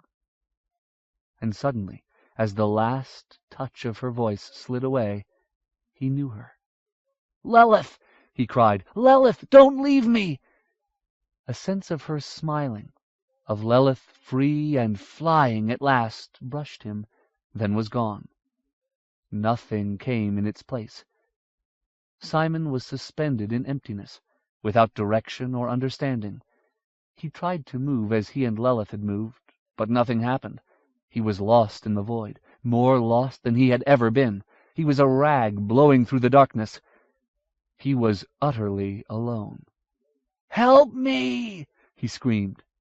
Nothing changed. "Help me," he murmured. "Someone."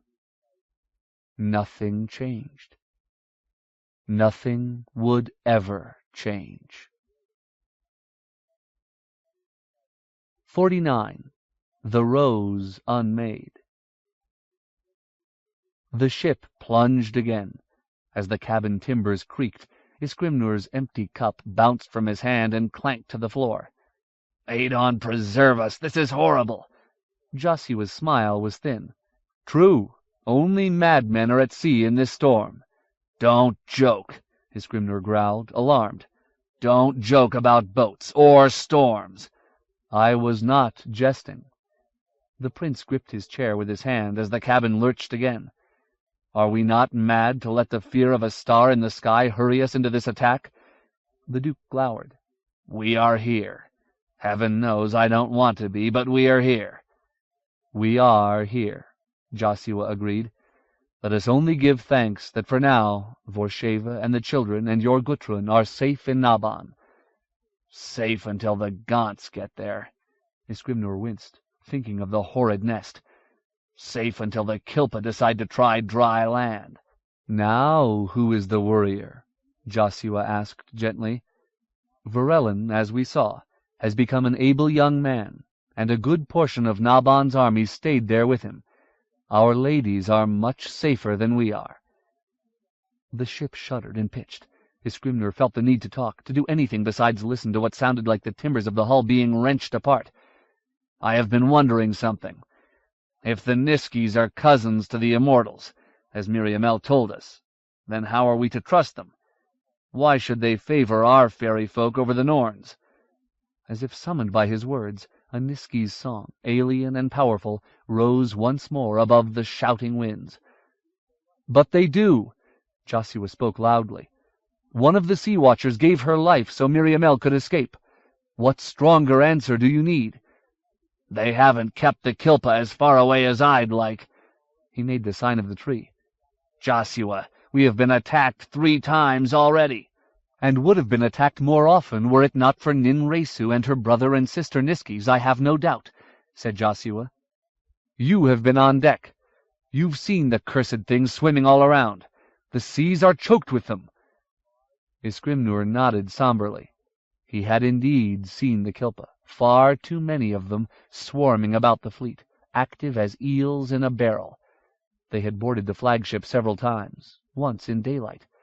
Despite the agony of his ribs, the Duke had killed 2 of the hooting things himself, then spent hours trying to wash the oily, foul-smelling blood from his hands and face. "I know," he said at last. "It is as if they have been sent by our enemy to hold us back." "Perhaps they have." Joshua poured a bit of wine into his cup.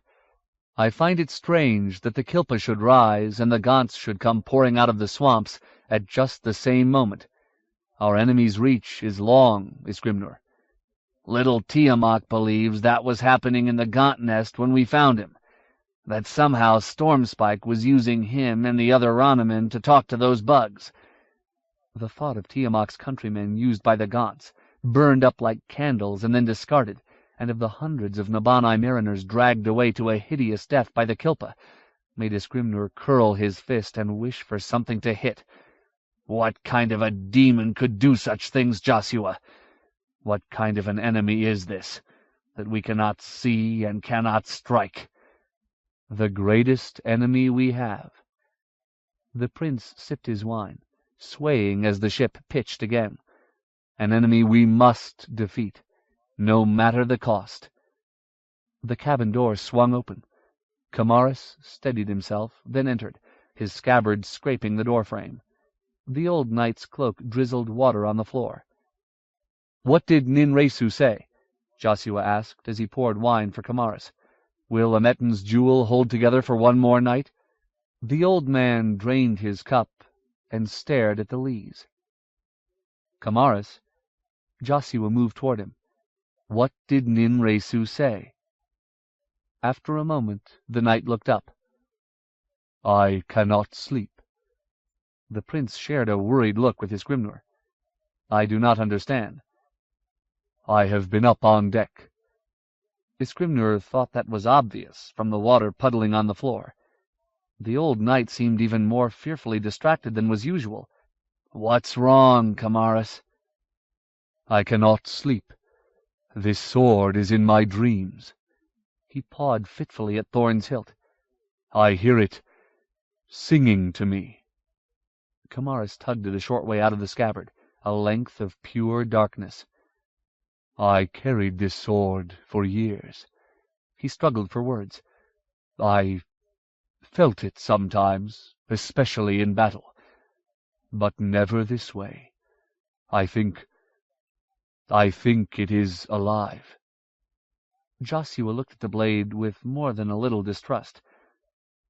"Perhaps you should not carry it, Kamaris. You will be forced to take it up soon enough. Put it somewhere safe." "No." The old man shook his head. His voice was heavy. "No, I dare not.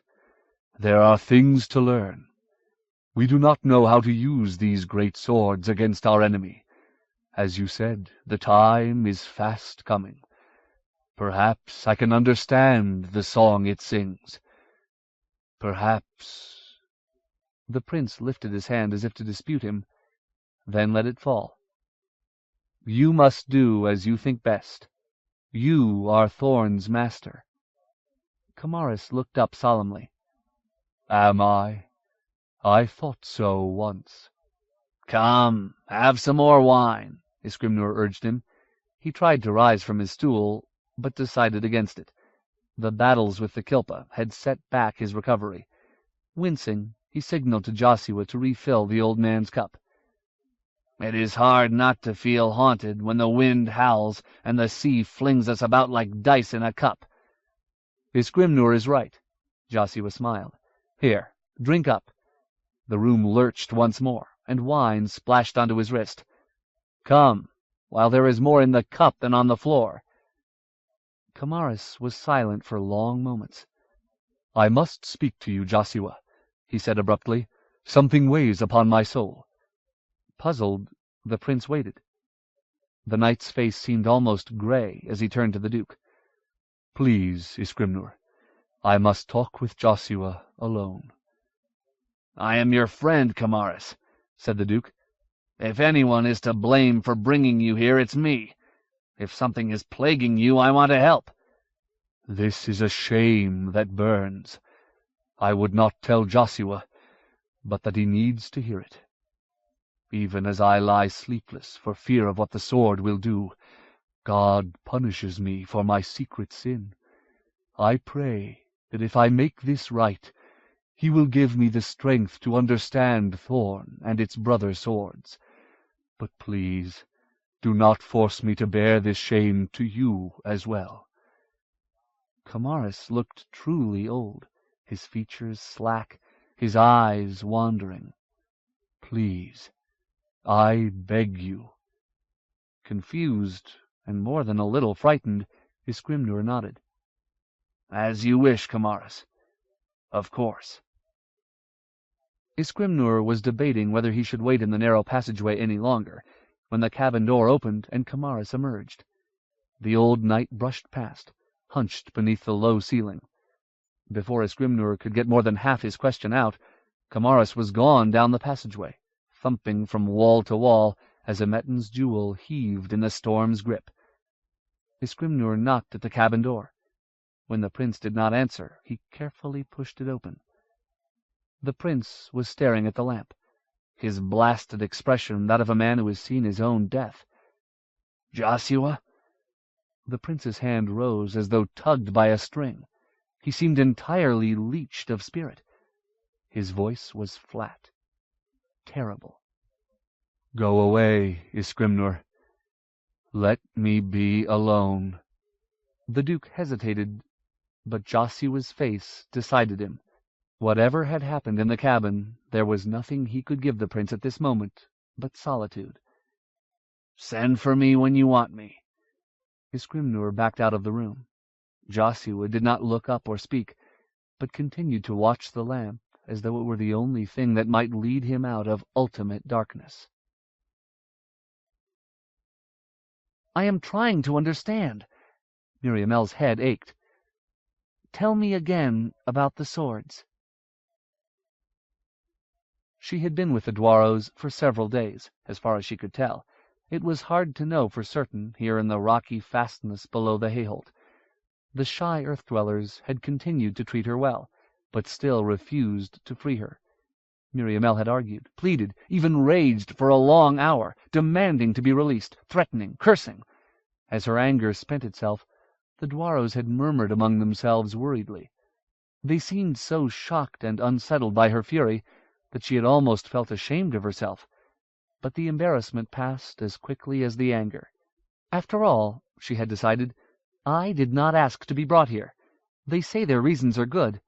Then let their reasons make them feel better. I shouldn't have to.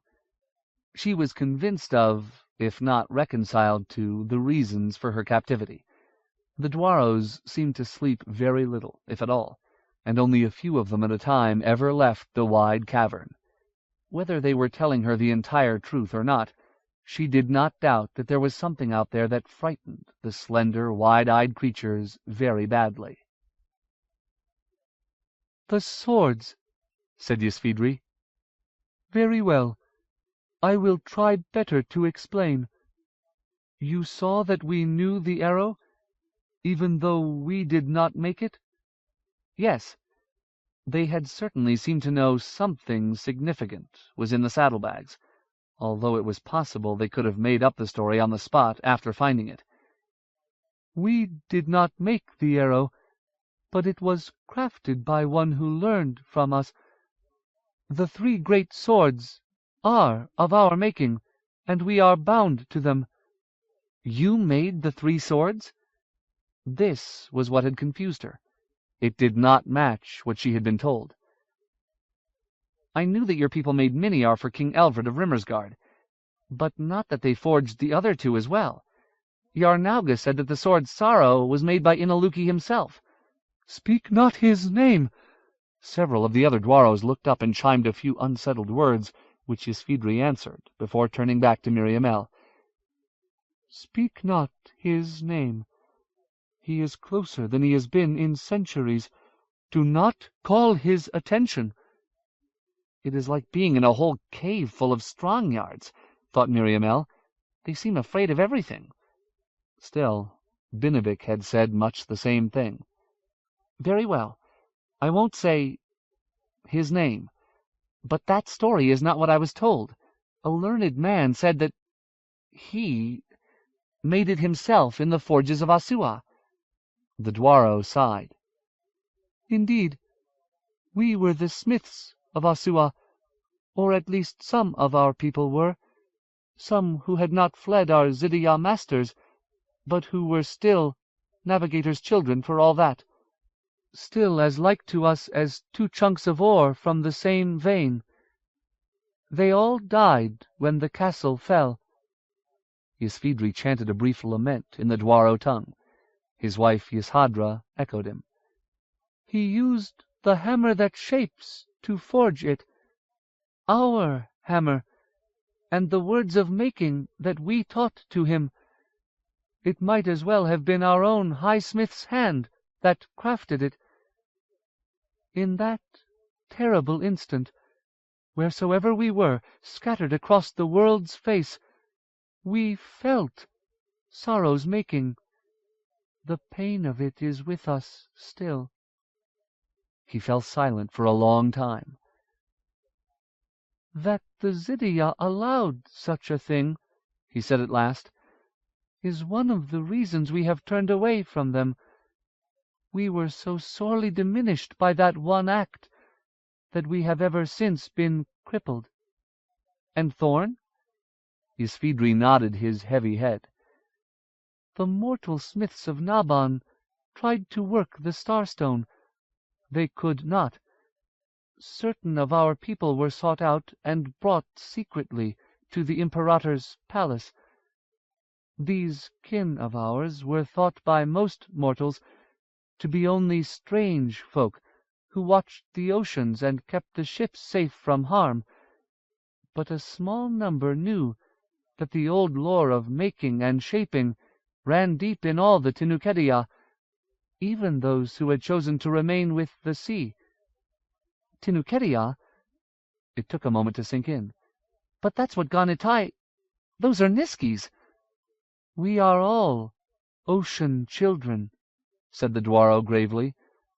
"Some decided to stay near the sea, which forever separates us from the garden of our birth. Others chose more hidden and secretive ways, like the earth's dark places and the task of shaping stone. You see, unlike our cousins the Zydia and Hikedia, we children of the Navigator can shape ourselves just as we shape other things." Miriamel was dumbfounded. You and the Niskis are the same?" Now she understood the phantom of recognition that had troubled her upon first seeing Ysvidri. There was something in his bones, in his way of moving, that reminded her of Ganatai, but they looked so different. "We are not the same any more. The act of shaping ourselves takes generations, and it changes more than just our outward seeming. But much does not change.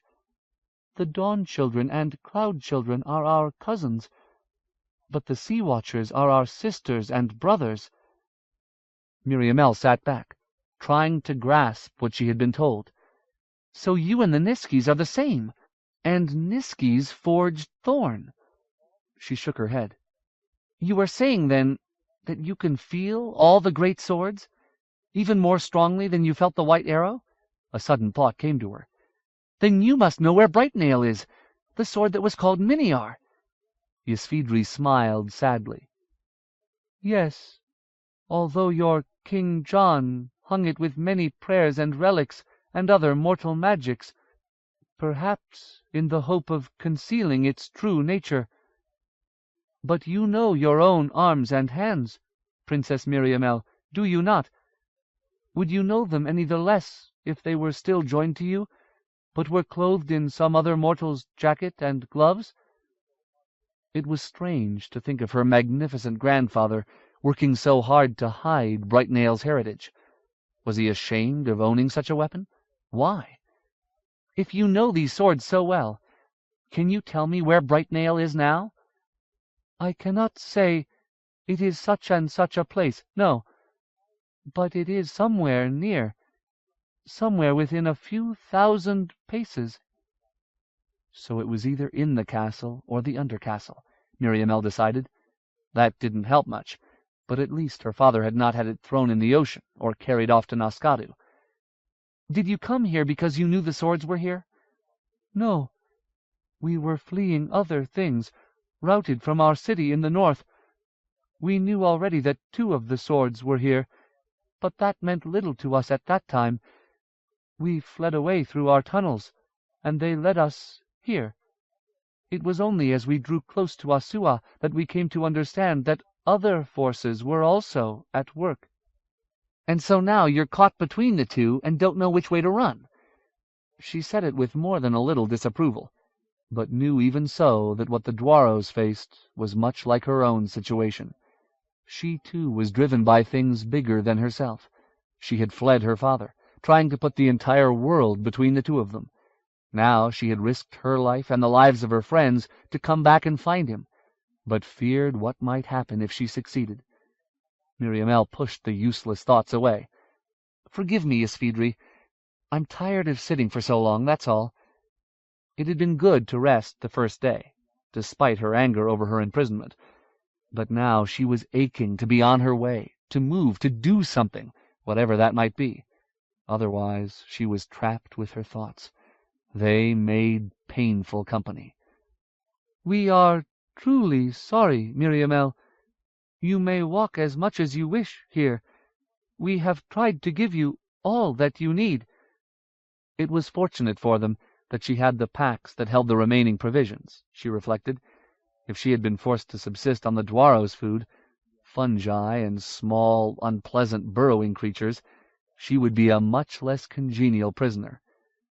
"You cannot give me what I need as long as I am held captive," she said. "Nothing can change that, no matter what you say." "It is too perilous." Miriamel bit back an angry reply. She had already tried that approach. She needed to think. Yshdra scraped at a bit of the cavern wall with a curved, flat-ended tool. Miriamel could not quite tell what Ysvidri's wife was doing, but she seemed to be enjoying it. The Dwaro was singing quietly beneath her breath. The more Miriamel listened, the more the song fascinated her. It was scarcely louder than a whisper, but it had something in it of the power and complexity of Ganatai's Kilpa singing. Yshdra sang in rhythm with the movement of her long, graceful hands. Music and movement together made one singular thing. Miriamel sat beside her for some time, transfixed. "Are you building something?" she asked during a lull in the song. The Dwaro looked up. A smile stretched her odd face. "This Shrosa here, this piece of stone that runs through the other stone," she indicated a darker streak, barely visible in the glow of the rose crystal. "It wishes to come out, to be seen." Miriamel shook her head. "It wishes to be seen?" Yshdra pursed her wide mouth thoughtfully. "I do not have your tongue well. It needs to come out?" "Like gardeners," Miriamel thought bemusedly, "tending the stone." Aloud she said, "Do you carve things? All the ruins of Asua I've seen are covered with beautiful carvings. Did the Dwaros do that?" Yashadra made an indecipherable gesture with curled fingers. "We prepared some of the walls. Then the Zydia created pictures there. But in other places we gave care to the stone ourselves, helping it become. When Asua was built, Zydia and Tinukedia still worked side by side." Her tone was mournful. "Together we made wonderful things." "Yes, I saw some of them." She looked around. "Where is Ysvidri? I need to talk to him." Yashadra appeared embarrassed. "Is it I have said something bad? I cannot speak your tongue as I can the tongue of the mortals of Hernistir. Ysvidri speaks more well than I." "No," Miriamel smiled. "Nothing bad at all. But he and I were talking about something, and I want to talk to him more." "Ah, he will come back in a little time. He has left this place." "Then I'll just watch you work, if you don't mind." Yashadra returned the smile. "No, I will tell you something about the stone, if you like. Stones have stories. We know the stories. Sometimes I think we know their stories better than our own." Miriamel sat down with her back against the wall. Yashadra continued with her task, and as she did so, she talked. Miriamel had never thought much about rocks and stone, but as she listened to the Dwaro's low, musical voice, she saw for the first time that they were, in a way, living things, like plants and animals, or at least they were to Yashadra's kind. The stones moved, but that movement took eons. They changed, but no living thing, not even the Scythe, walked alive beneath the sky long enough to see that change. The Dwaro folk studied and cultivated, and even in a way loved the bones of the earth. They admired the beauty of glittering gems and shining metals, but they also valued the layered patience of sandstone and the boldness of volcanic glass. Every one of them had its own tale, but it took a certain kind of vision and wisdom to understand the slow stories that stones told. Ysvidri's wife, with her huge eyes and careful fingers, knew them well. Miriamel found herself oddly touched by this strange creature, and for a while, listening to Yashadra's slow, joyful speech, she forgot even her own unhappiness. Tiamat felt a hand close around his arm. "Is that you?" Father Strongyard's voice sounded querulous. "It is me." "We shouldn't either of us be out on deck," the archivist said. "Sluttig will be angry." "Sluttig would be right," Tiamat said. "The Kilpa are all around us." But still he did not move. The closed quarters of the ship's cabin had been making it hard to think, and the ideas that were moving at the edge of his mind seemed too important to lose just because of a fear of the sea creatures, however worthy of fear they might be. "My sight is not good," Strongyard said, peering worriedly into the darkness. He held his hand beside his good eye to shield against the strong winds. "I should probably not be walking the deck at night, but I was worried for you. You were gone so long." "I know." Tiamat patted the older man's hand where it lay on the weathered rail. "I am thinking about the things I told you earlier. The idea I had when Kamaris fought Benegaris." He stopped, noticing for the first time the ship's odd movement. "Are we anchored?" he asked at last. "We are. The Haefer is not lit at Wentmouth, and Joshua feared to come too close to the rocks in darkness. He sent word with the signal lamp." The archivist shivered. "It makes it worse, though, having to sit still. Those nasty gray things." "Then let us go down. I think the rains are returning in any case." Tiamat turned from the rail. "We will warm some of your wine, a Drylander custom I have come to appreciate, and think more about the swords." He took the priest's elbow and led him toward the cabin door. "Surely this is better," Strongyard said. He braced himself against the wall as the ship dipped into a trough between the waves, then handed the sloshing cup to the Ronaman. "I had better cover the coals. It would be terrible if the brazier tipped over. Goodness! I hope everyone else is being careful, too." "I think Sluddig is allowing few others to have braziers, or even lanterns, except on deck." Tiamat took a sip of the wine and smacked his lips. "Ah, good. No, we are the privileged ones, because we have things to read and time is short." The archivist lowered himself to the pallet on the floor, pitching gently with the motion of the ship. "So I suppose we should be back at our work again." He drank from his own cup. "Forgive me, Tiamat, but does it not seem futile to you sometimes? Hanging all our hopes on 3 swords, 2 of which are not even ours?" He stared into his wine.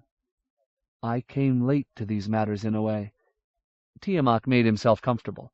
The rocking of the ship, however pronounced, was not that different from the way the wind rattled his house in the banyan tree. "If you had asked me a year ago what chance there was that I would be aboard a boat sailing for Erkenland to conquer the High King, that I would be a scroll-bearer, that I would have seen Kamaris reborn, been captured by the Gaunts, saved by the Duke of Elvertshala and the High King's daughter—" He waved his hand. "You see what I am saying. Everything that has happened to us is madness, but when we look back, it all seems to have followed logically from one moment to the next. Perhaps some day, capturing and using the swords will seem just as clear in its sense." "That is a nice thought." Strongyard sighed and pushed his eye patch, which had shifted slightly, back into place. "I like things better when they have already happened. Books may differ, one from the other, but at least most every book claims to know the truth and set it out clearly." "Some day we will perhaps be in someone else's book," Tiamat offered, smiling, "and whoever writes it will be very certain about how everything came to pass. But we do not have that luxury now." He leaned forward. "Now where is the part of the doctor's manuscript that tells of the forging of sorrow?" "Here, I think." Strongyard shuffled through one of the many piles of parchments scattered about the room. "Yes, here." He lifted it to the light, squinting. "Shall I read something to you?" Tiamat held out his hand. He had an immense fondness for the archive master, a closeness he had not felt to anyone since old Dr. Morghenni's. "No," he said gently. "Let me read. Let us not put your poor eyes to any more work tonight." Strongyard mumbled something and gave him the sheaf of parchment. "It is this bit about the words of making that sticks in my head," Tiamat said. "Is it possible that all these swords were made with these same powerful words?" "But why would you think so?" Strongyard asked. His face became intent. "Nissi's book, at least as Morghenni's quotes it, does not seem to say that. All the swords came from different places, and one was forged by mortals." "There must be something that links them all together," Tiamat replied, "and I can think of nothing else. Why else should possessing them all give us such power?" He shuffled through the parchments. "Great magic went into their forging. It must be this magic that will bring us power over the Storm King." As he spoke, the song of a Niski rose outside, piercing the mournful sound of the winds. The melody throbbed with wild power, an alien sound even more disturbing than the distant rumble of thunder. "If only there were someone who knew of the sword's forging," Tiamat murmured in frustration. His eyes stared at Morghenni's precise, ornate characters, but did not really see them. The Niski song rose higher, then vibrated and fell away on a note of keening loss. "If only we could speak to the Dwaros who made Miniar, but Ylair says they were far to the north, many leagues beyond the Hayholt, and the Nabanai smiths who forged Thorn are centuries dead." He frowned. "So many questions we have, and still so few answers. This is tiring, Strongyard.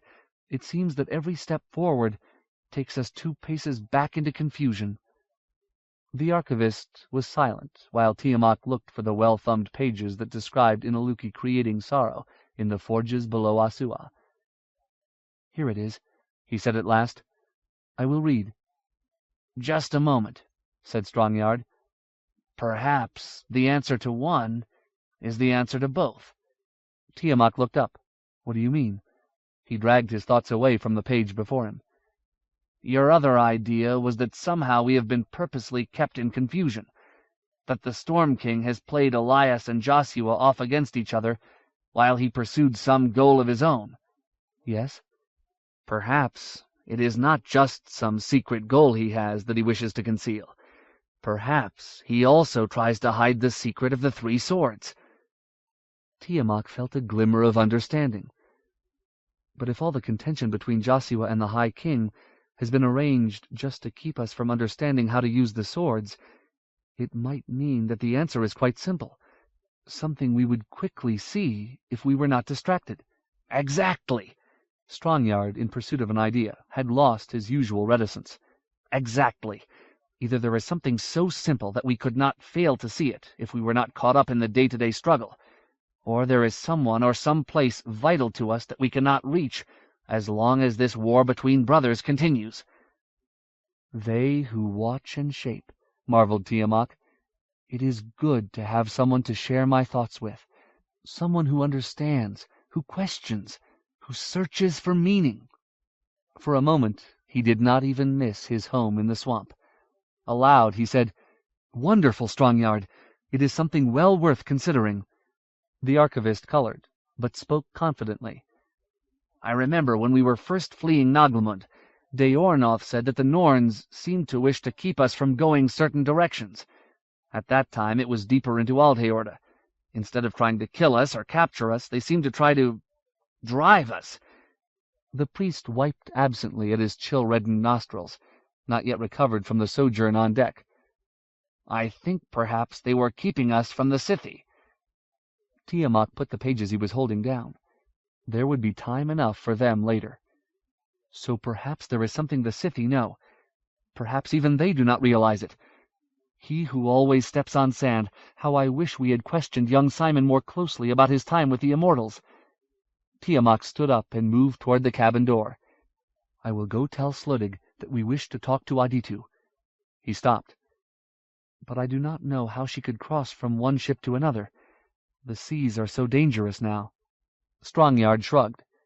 "It will do no harm to ask." Tiamat paused, tilting back and forth with the ship's movement, then abruptly sat down again. "It can wait until the morning, when it would be a safe crossing. There is much we can do first." He picked up the parchments again. "It could be anything, Strongyard. Anything. We must think back on all the places we have been, the people we have met. We have been reacting to only what was in front of us. Now it is up to you and me to think on what we did not see while we were busy watching the spectacle of pursuit and war. We should talk to others, too. Sluddig himself has seen much, and certainly Isgrimnur and Joshua should be questioned. But we do not even know what questions to ask." The priest sighed and shook his head mournfully.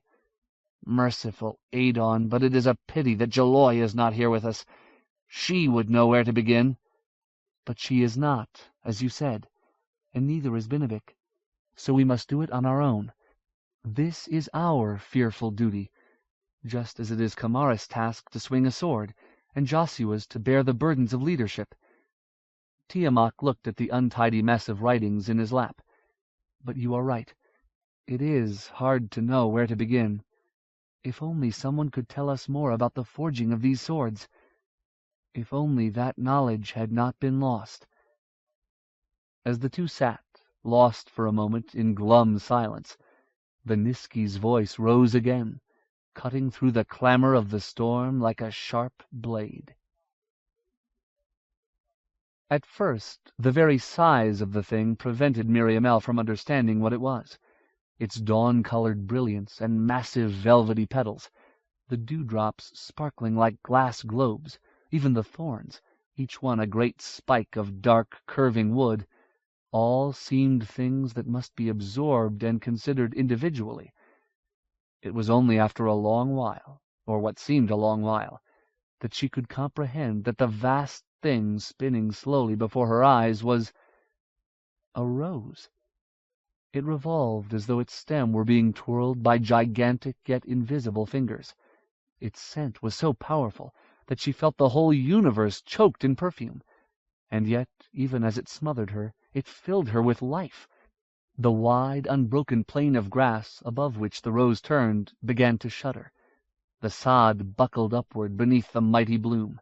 Gray stones appeared, tall and angular, pushing up through the earth like moles nosing toward sunlight.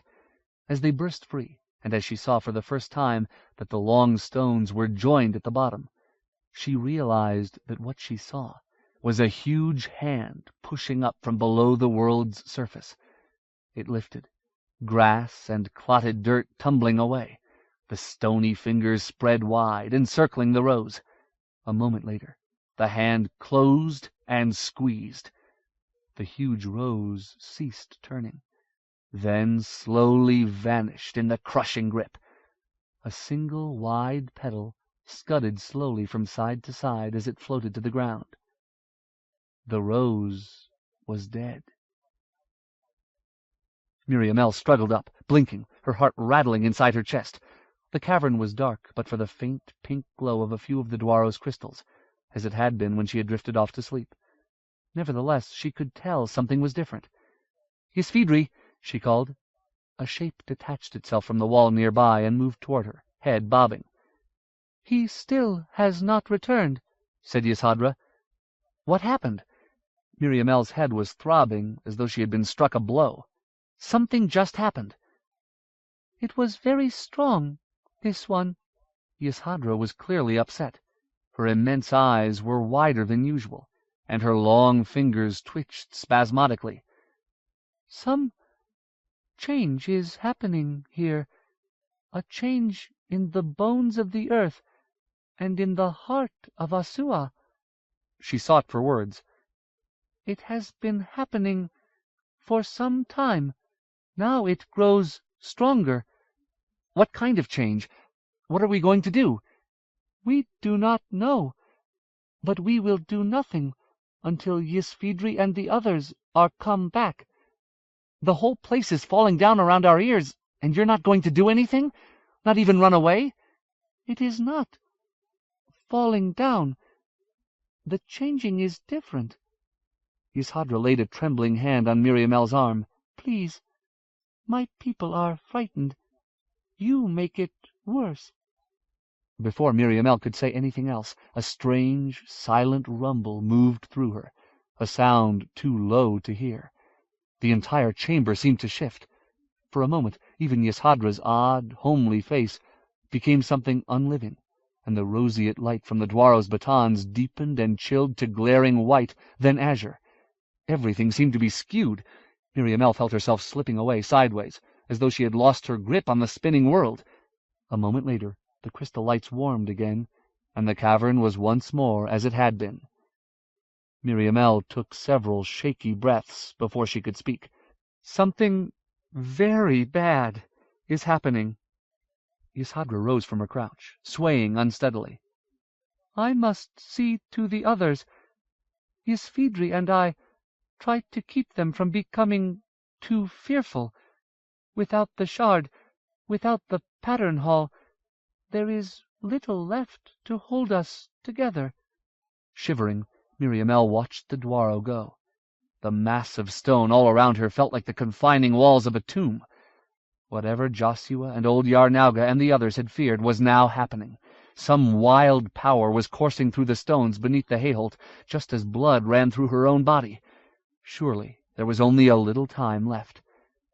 "Is this where it will end for me?" she wondered. "Down here in the dark, and never knowing why?" Miriamele did not remember falling asleep again, but she awakened more gently this time, sitting upright along the cavern wall, pillowed against the hood of her cloak. Her neck was sore, and she rubbed it for a moment until she saw someone squatting by her pack, a dim outline in the faint rose light of the Dwaro crystals. "You there! What are you doing?" The figure turned, eyes wide. "You are awake," the troll said. "Binabik?" Miriamele stared for a moment, dumbfounded, then sprang to her feet and ran to him. She caught him up in a hug that squeezed out a breathless laugh. "Mother of mercy, Binabik! What are you doing? How did you get here?" "The Dwaros found me wandering on the stairs," he said, as she set him down. "I have been here a little time. I did not want to wake you, but I am full of hunger, so I have been searching in the packs. There's a little trail bread left, I think, and maybe some dried fruit." She rummaged through her belongings. "I am so happy to see you. I didn't know what had become of you. That thing, that monk, what happened?" "I killed him. Or perhaps I was releasing him." Benedict shook his head. "I cannot say. He was himself for a moment, and warned that the Norns were—what did he say?—false beyond believing." He took the piece of hard bread Muriamel offered. "I knew him as a man once. Simon and I met him in St. Hodurun's ruins. We were not being friends, Hengfisk and I, but to look into his eyes— such a terrible thing should not be done to anyone. Our enemies have much to be answering for." "What do you think of the Dwaros? Did they tell you why they took me?" A thought occurred to her. "Are you a prisoner now, too?" "I do not know if prisoner is being the correct word," Benedict said thoughtfully. "Yes, Ysvidri was telling me much when they found me, as we were making our way back to this place. At least for a while he was." "What do you mean?" "There are soldiers in the tunnels," the troll replied, "and others too. Norns, I think, although we did not see them as we did the soldiers. But the Dwaros were certainly feeling them, and I do not think they were pretending for the benefit of me. They were full of terror." "Norns? Here? But I thought they couldn't come to the castle."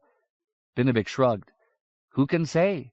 It is their deathless master who is barred from this place, but I did not think it likely the living Norns would wish to enter here.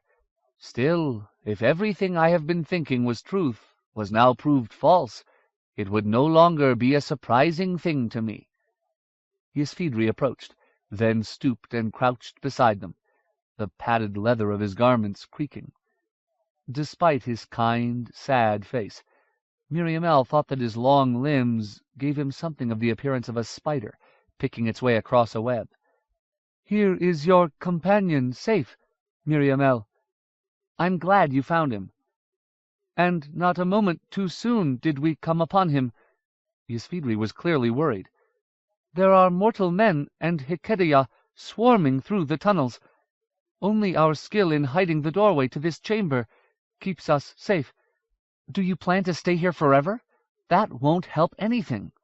The joy of Benedict's return had worn off a little, and now she felt desperation returning. They were all trapped in an isolated cavern, while the world around them seemed to be moving toward some terrible cataclysm. "Don't you feel what is happening? All the rest of your folk felt it." "Of course we feel it." For a moment Ysvidri almost sounded angry. "We feel more than you. We know these changes of old. We know what the words of making can do, and the stones speak to us as well. But we have no strength to stop what is happening, and if we call attention to ourselves, that will be the end. Our freedom is of no use to anyone." "Words of making?" Benedict asked, but before he could finish his question, Yshadra appeared and spoke softly to her husband in the Dwaro tongue. Muriamel looked past her to where the rest of the tribe huddled against the cavern's far wall. They were clearly disturbed, eyes wide in the dim light, chattering quietly among themselves, with much nodding and shaking of their large heads. Ysvidri's thin face wore a look of alarm. "Someone is outside," he said. "Outside?" Muriamel pulled the pack closed. "What do you mean? Who?" "We know not. But someone is outside the hidden door to this chamber, trying to get in." He flapped his hands anxiously. "It is not mortal soldiers, for whoever it is, they have some power over things. We shielded that door to the limits of the Tinukedia's art." "The Norns?"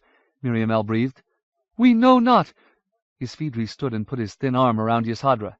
"But we must hope that even though they have found the door, they cannot force it. There is nothing more we can do." "There must be another way out, isn't there?" Ysvidri hung his head. "We took a risk. Hiding two doors makes both of them more vulnerable. and we feared to expend too much art when things are so unbalanced. Mother of mercy! Miriamele cried. Anger fought with hopeless terror inside her. So we're trapped. She turned to Benedict. God help us, what choice do we have? The troll looked tired. Are you asking if we will fight? Of course. The Conic are not giving their lives away. Mindanab inik yat, we say. My home will be your tomb. His laugh was grim. But with certainty, even the fiercest troll would rather find a way to keep his cave without himself dying.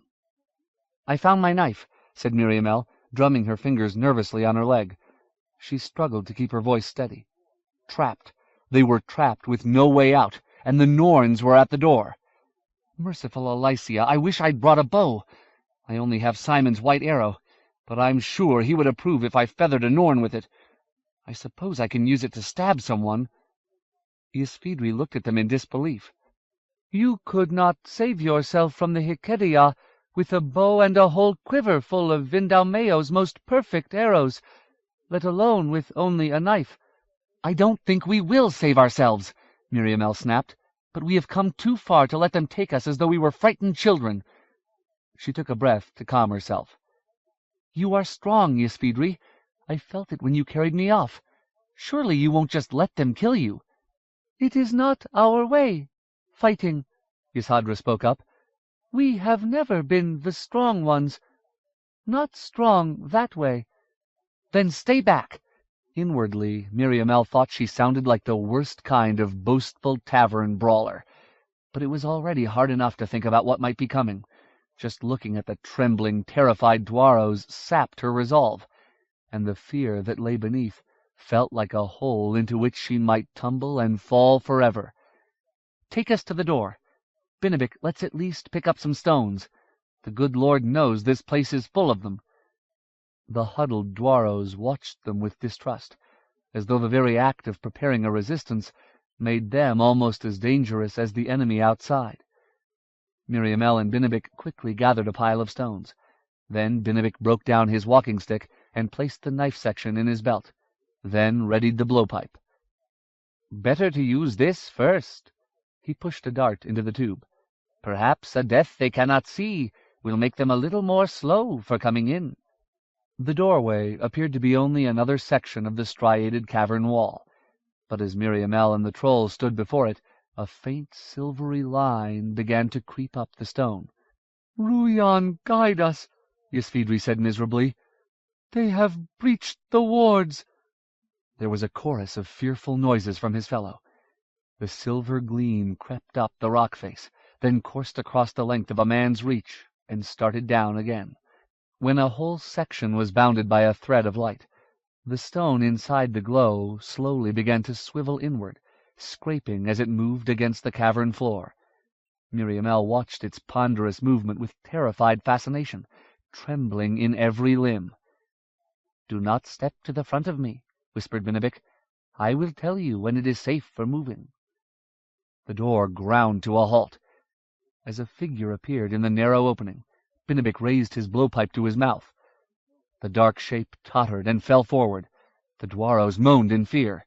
"You hit him!" Miriamele exulted. She hefted a rock, ready to try for the next one through while Benedict loaded another dart. But no one else moved into the doorway. "They're waiting," Miriamele whispered to the troll. "They saw what happened to the first one." "But I was doing nothing," said Benedict. "My dart is still unflown."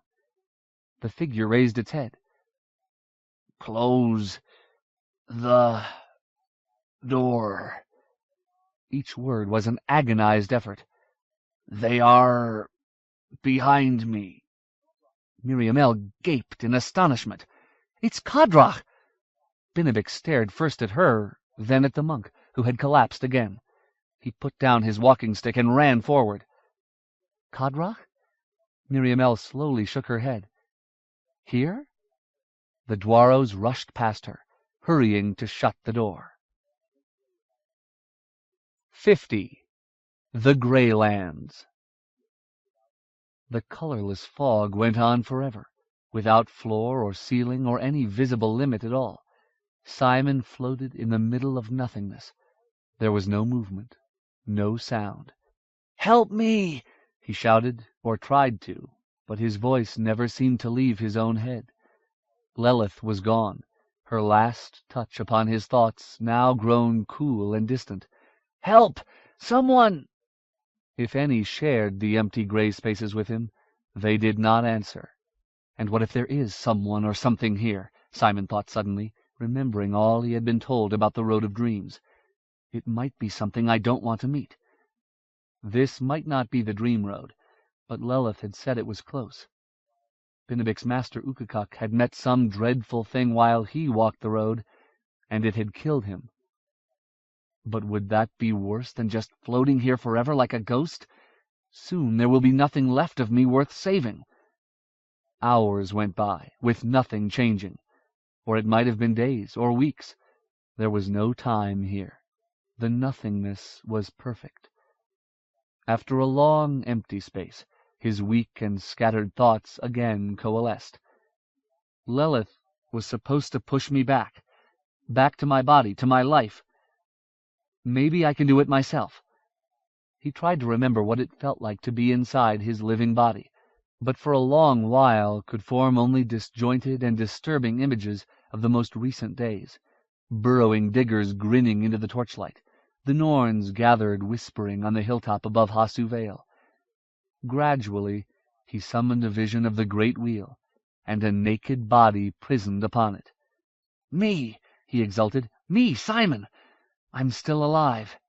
The figure hanging on the wheel's rim was shadowy, and without much form, like a crudely carved image of Euceres on his tree.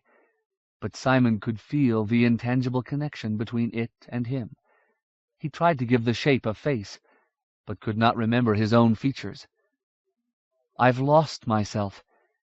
The realization crawled over him like a blanket of killing frost. "I don't remember what I look like. I don't have a face."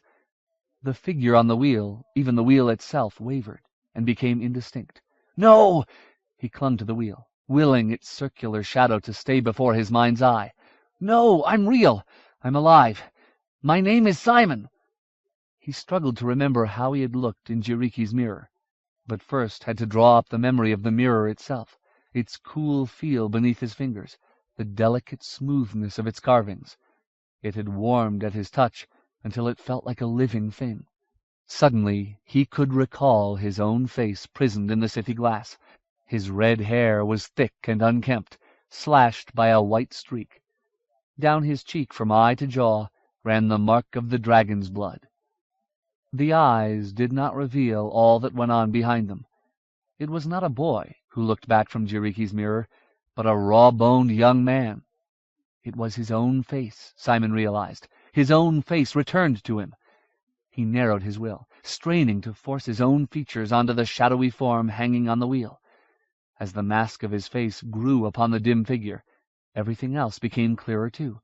The forged chamber grew out of the indistinct gray nothing, faint and ghostly, but unquestionably a real place from which Simon was separated only by some short, indefinable distance.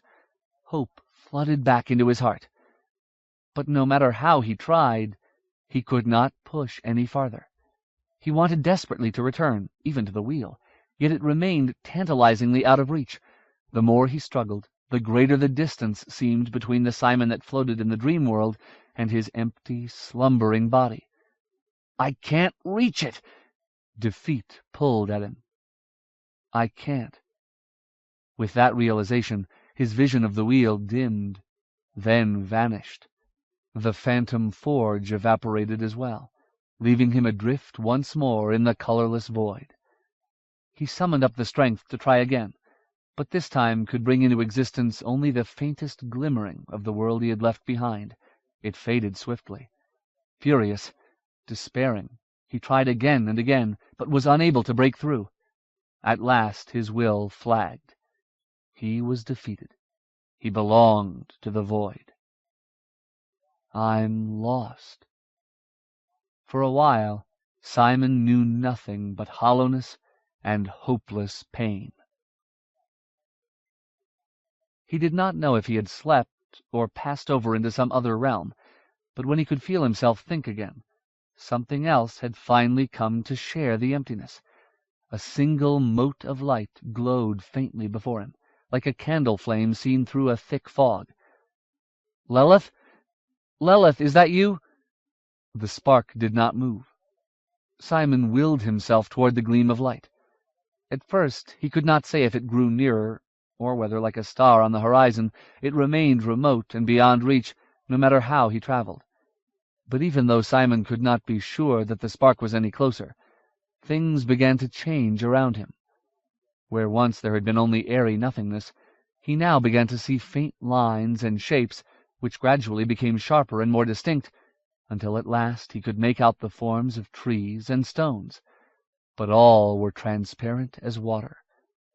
He was passing along a hillside, but the very earth below him and the vegetation that shrouded it seemed only scarcely more real than the void that stretched overhead in place of the sky. He seemed to be moving through a landscape of clear glass, but when he lost his way for a moment and stepped into a rock in his path, he passed through it. Am I the ghost, or is it this place? The light was nearer. Simon could see its warm glow reflected faintly in the fog of tree shapes that ringed it round. He moved closer.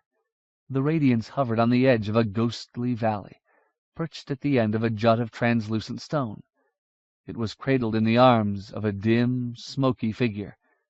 As he drew closer, the phantom turned. Ghost or angel or demon, it had the face of a woman. The eyes widened, although they did not quite seem to see him. "Who is there?" The shadowy woman's face did not move, but there was no question in his mind that it was she who spoke. Her voice was reassuringly human. I'm lost." Simon thought of how he would feel, approached in this deathly emptiness by a stranger. "I mean no harm." A ripple passed through the woman's form, and for a moment the gleam of light she cradled against her breast glowed more brightly. Simon felt it as a spreading warmth inside him, and was strangely comforted. "I know you," she said slowly. "You came to me once before." He could make no sense of that. "I am Simon. Who are you? What is this place?" "My name is Megwin." She sounded uneasy. "And this is the land of the gods. But surely you know both those things. You were the gods' messenger." Simon had no idea what she meant, but he was desperately hungry for the company of another creature, even this ghost woman. "I am lost," he repeated. "May I stay here and talk to you?" It seemed somehow important that he have her permission. "Of course," she said, but the uncertainty had not left her voice. "Please, be welcome." For a moment he could see her more clearly. Her sorrowful face was framed by thick hair and the hood of a long cloak. "You are very beautiful," he said. Megwin laughed, something Simon felt more than heard. "In case I had forgotten, you have reminded me that I am far from the life I knew." There was a pause. The glowing light pulsed. "You say you are lost?" "I am. It's hard to explain, but I am not here. At least the rest of me is not." He considered telling her more, but was hesitant to open himself completely, even to this melancholy, harmless-seeming spirit. "Why are you here?" "I wait." Megwin's voice was regretful. "I do not know who or what I am waiting for, but I know that is what I do." For a time the two of them did not speak. The valley shimmered below, pellucid as mist. "It all seems so far away," Simon said at last. "All the things that seemed so important." "If you listen," Megwin replied, "you can hear the music." Simon listened, but heard absolutely nothing. That in itself was astonishing, and for a moment he was overwhelmed. There was nothing at all, no wind, no bird song, no soft babble of voices, not even the muffled bumping of his own heart. He had never imagined a quiet so absolute, a peace so deep. After all the madness and uproar of his life, He seemed to have come to the still center of things. "I fear this place a little," he said. "I'm afraid that if I stay here too long, I won't even want to go back to my life." He could feel Megwin's surprise. "Your life? Are you not already long dead? When you came to me before, I thought you must be an ancient hero." She made an unhappy sound. "What have I done? Could it be that you did not know you were dead?" "Dead?" Shock and fury and more than a little terror surged through him.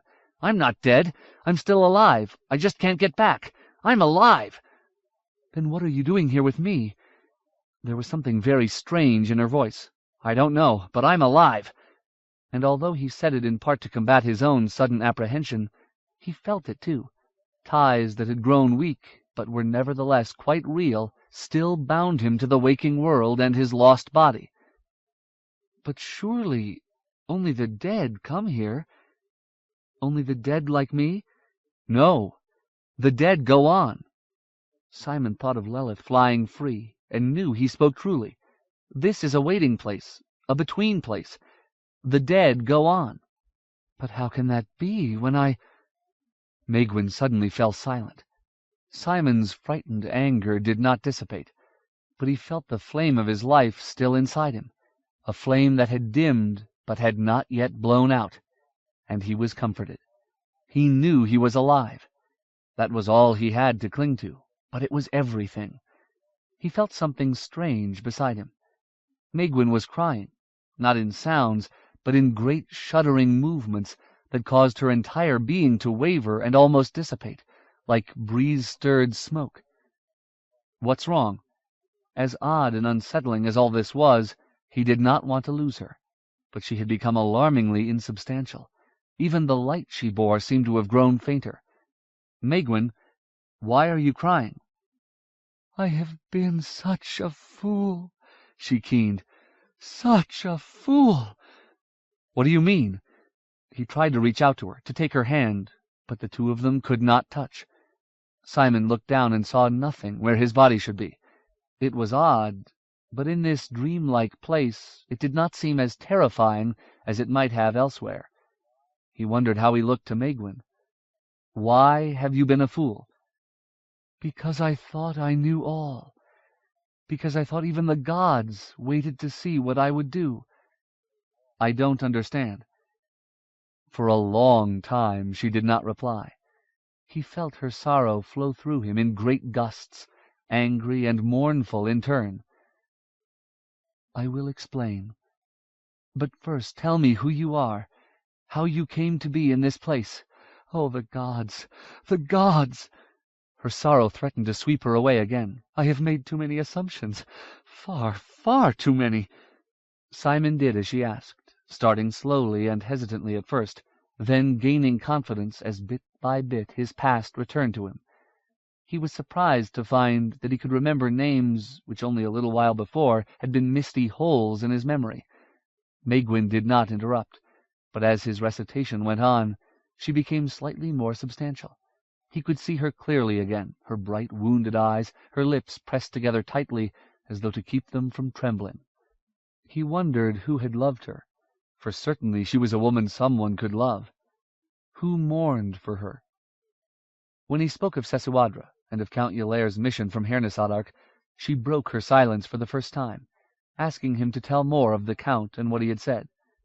As Simon described Aditu and what the Sitha woman had said about the Dawn children riding to Hernestir, Megwin again began to weep. "Mircea clothed in rain! It is as I feared. I have almost destroyed my people with my madness. I did not die." "I don't understand." Simon leaned a little closer, basking in the warmth of her glow. It made the strange, ghostly landscape a little less empty. "You didn't die?" The shadow woman began to speak of her own life. Simon realized with dawning amazement that he did indeed know of her, although they had never met. She was Luth's daughter, sister of Gwithin the Hernestirman Simon had seen at Joshua's councils in Naglamund. The story she told, and then the further tale of dreams and misunderstandings and accidents that she and Simon pieced together from fragments and guesses, was terrible indeed. Simon, who had spent much of his time on the wheel in a fury of self-pity, found himself sickened by Maegwyn's losses. Her father, her brother, her very home and country taken from her in a way that even he, for all his sorrows, had not experienced. And the cruel tricks that fate, with Simon's unwitting help, had played on her. No wonder she had lost her wits and imagined herself dead. He ached for her. When Maegwyn had finished, the Phantom Valley again fell into total silence. "But why are you here?" Simon finally asked. "I do not know. I was not led here like you. But after I touched the mind of the thing in what I thought was Skadach, in Naglamund, if that is where it was, I was nowhere at all for a time. Then I awoke to this place, this land, and knew I was waiting." She paused. "Perhaps it was you I was meant to wait for." "But why?" "I do not know, but it seems we fight the same fight, or rather we did fight it, since I see no way that either of us will leave this place." Simon waited and thought. That thing at Naglamund, what was it like? What did you feel when you touched its thoughts? Maegwyn struggled to find a way to explain. It burned. Being so near to it was like putting my face in the door of a kiln. I feared it would scorch away my very being. I did not sense words, as I do from you, but ideas. Hatred, as I told you, a hatred of the living, and a longing for death, for release, which was almost as strong as the longing for revenge. She made a sad noise. For a moment her light dimmed. That was when I was first troubled about my own thoughts, for I felt that longing for death too, and if I was already dead, how could I desire to be released from life? She laughed, a bittersweet sensation that pricked at Simon's being. "Mircea, shelter me. Listen to us. Even after all that has passed, this is a madness beyond all understanding, dear stranger, that you and I should be in this place, this Moiheneg." She used a Hairnistiri word or thought that Simon did not understand. "Talking of our lives, although we do not even know whether we still live." "We have stepped out of the world," Simon told her, and suddenly everything seemed different. He felt a sort of calm descend upon him. "Perhaps we've been given a gift. For a time we've been allowed to step outside the world, a time to rest." Indeed, he felt more like himself than he had since he had fallen through the earth of John's barrow. Meeting Maegwyn had done much to make him feel like a living thing again. "A time to rest? Perhaps for you, Simon, and if that is so, I am happy for you. But I can only look on the foolishness I made of my life, and mourn." "Was there anything else you learned from the burning thing?" He was anxious to distract her. Her sorrow over her mistakes seemed only barely contained, and he feared that if it overwhelmed her, he would find himself alone again. Maegwyn shimmered slightly. An unfelt wind seemed to toss her cloudy hair. "There were thoughts for which I have no words, pictures I cannot quite explain, very strong, very bright, as though they were close to the center of the flames that give that spirit life." "What were they?" If the burning presence Maegwyn described was what he thought it was, any clue to its plans, and by extension to the designs of its undead master, might help avert an endless age of blackness. "If I can even get back," he reminded himself. "If I can escape this place." He pushed the disturbing thought away. Binabik had taught him to do only what he could at any given time. "You cannot catch 3 fish with 2 hands," the little man often said. Maegwyn hesitated. Then the glow began to spread. "I will try to show you." In the valley of glass and shadows before them, something moved. It was another light, but where the one that Maegwyn held against her breast was soft and warm, this one blazed with a fierce intensity. As Simon watched, 4 more points of radiance sprang up around it. A moment later, the central light grew into a licking flame, stretching upward. But even as the flame grew, it changed color, becoming paler and paler until it was white as frost. The licking tendrils of fire stiffened into immobility even as they reached up and outward. Simon gaped at what they had become. At the center of the 4-cornered ring of flames now loomed a tall white tree, beautiful and unearthly. It was the thing that had haunted him so long, the white tree, the blazing tower. "It's Green Angel Tower," he murmured. "This is where all the thoughts of the spirit in Naglamund are bent." Megwin's voice was suddenly weary, as though showing Simon the tree had taken nearly all her strength. "That idea burns inside it, just as those flames burn around the tree." The vision wavered and fell away, leaving only the shadowy, insubstantial landscape. Green Angel Tower, Simon thought. Something is going to happen there. One other thing. Megwin had grown markedly fainter. Somehow it thought of Naglamund as the 4th house. Does that mean something? Simon had a dim recollection of hearing something similar from the fire dancers on the hilltop over Hasu Vale, but at this moment it meant little to him.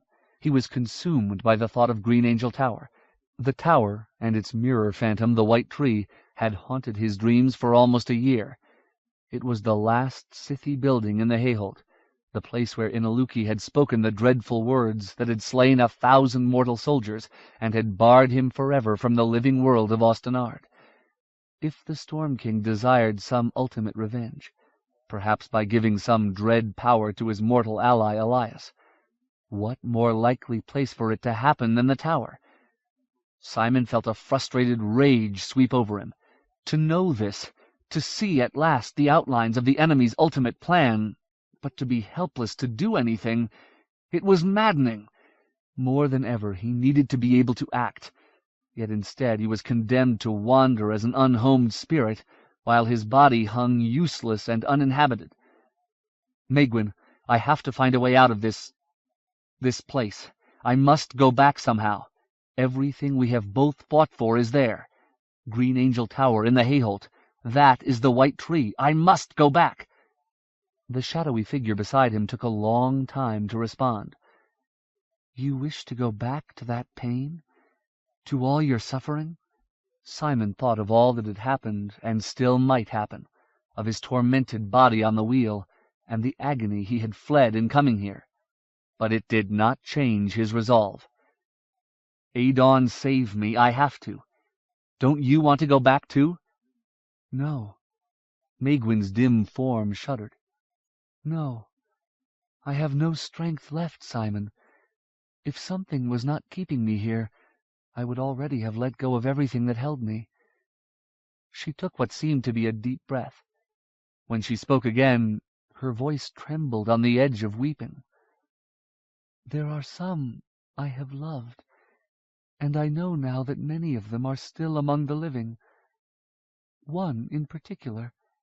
She steadied herself. "I loved him until I was sick with it. And perhaps he even cared for me a little, and I was too stupidly prideful to see it. But that is not important now." Her voice grew ragged. "No, that is not true. There is nothing in the living world more important to me than that love. But it is not to be. I would not go back and start again, even if I could." Her pain was so great that Simon was left without words. There were some things that could not be made better, he realized. Some sorrows were irreparable. "But I believe that you must go back," she said. "It is different for you, Simon, and I am glad to know that, to find that there are still those who wish to live in the world. I would not wish the way I feel on anyone. Return, Simon. Save those you love if you can. And those I love, too." "But I can't." And now his thwarted anger at last gave way to desolation. There was no way to return. He and Megwin would be here discussing the minutiae of their lives for eternity. I don't know why I even said it. Because I can't. I've tried. I don't have the strength to find my body again. Try. Try once more. Don't you think I did? Don't you believe I tried as hard as I could? It's out of my reach. If you are right, we have forever. It will do no harm to try once more. Simon, who knew that he had already exerted his powers to the utmost and failed, choked down bitter words. She was right. If he were to be any help to his friends, if he were to have even a remote chance to gain revenge for all he and Megwin and thousands of others had suffered, he must try again, however unlikely success might be. He tried to empty his mind of all his fears and distractions. When he had achieved a small measure of calm, he called up the image of the water-wheel, willing it into existence so that it turned in a great smoky circle over the ghostly valley. Then he summoned the image of his own face, his particular and only face, paying special attention this time to what was behind the features as well, the dreams and thoughts and memories that made him Simon. He tried to make the shadowy figure bound to the wheel come alive with Simonness, but already felt himself at the limits of his strength. "Can you help me, Megwin?" As the wheel grew more substantial, she had grown dimmer. She was now little more than a glow of hazy light. "I can't do it." "Try." He struggled to keep the wheel before him, tried to summon the pain and terror and unending loneliness that went with it. For a moment he almost felt the rough wood scraping his back, heard the splashing of the wheels and the grating clash of the great chains. But then it began to slip away once more. Fading, the wheel trembled like a reflection in a rippling pond. It had been so close, but now it was receding from his reach. "Here, Simon!" And suddenly Megwin's presence was all around him, even somehow inside of him. The glow that she had cradled as long as they spoke, she now passed to him. It felt warm as the sun. "I think this is why I was brought here to wait. It is time for me to go on, but it is time for you to return." Her strength filled him. The wheel, the forge chamber, the gnawing pain of his living body, all the things that at this moment meant life to him, were suddenly very close. But Megwin herself was far away. Her next words seemed to come from a great distance, faint and dwindling rapidly. "I am going on, Simon. Take what I give you and use it. I do not need my life any more. Do what you must. I pray it will be enough. If you meet Ylair— No, I will tell him myself. Some day. In another place." Her brave words did not mask her fear. Simon felt every bit of her terror as she let go and allowed herself to slip away into the dark unknown. "Megwin! Don't!" But she was gone. The glow she had held was part of Simon now. She had given him the only thing she had left, the bravest, most terrible gift of all. Simon fought as he had never fought before, determined not to waste Megwin's sacrifice. Although the living world was so close he could feel it, still some inexplicable barrier separated him from the body he had left behind. But he could not let himself fail. Using the strength Megwin had given him, he forced himself closer, embracing the agony, the fear, even the helplessness that would be his if he returned. There was nothing he could do unless he accepted what was real. He pushed, and felt the barrier ripping. He pushed again. Murky gray turned to black, then red. As he passed back from the nether realms into the waking world, Simon screamed. He hurt. Everything hurt. He was reborn into a world of pain. The scream continued, rasping from his dried throat and cracked lips. His hand was on fire, full of scorching agony. "Quiet!" The frightened voice was very close. "I am trying." He was back on the wheel. His head was pounding, and splintered wood rubbed against his skin. But what was wrong with his hand?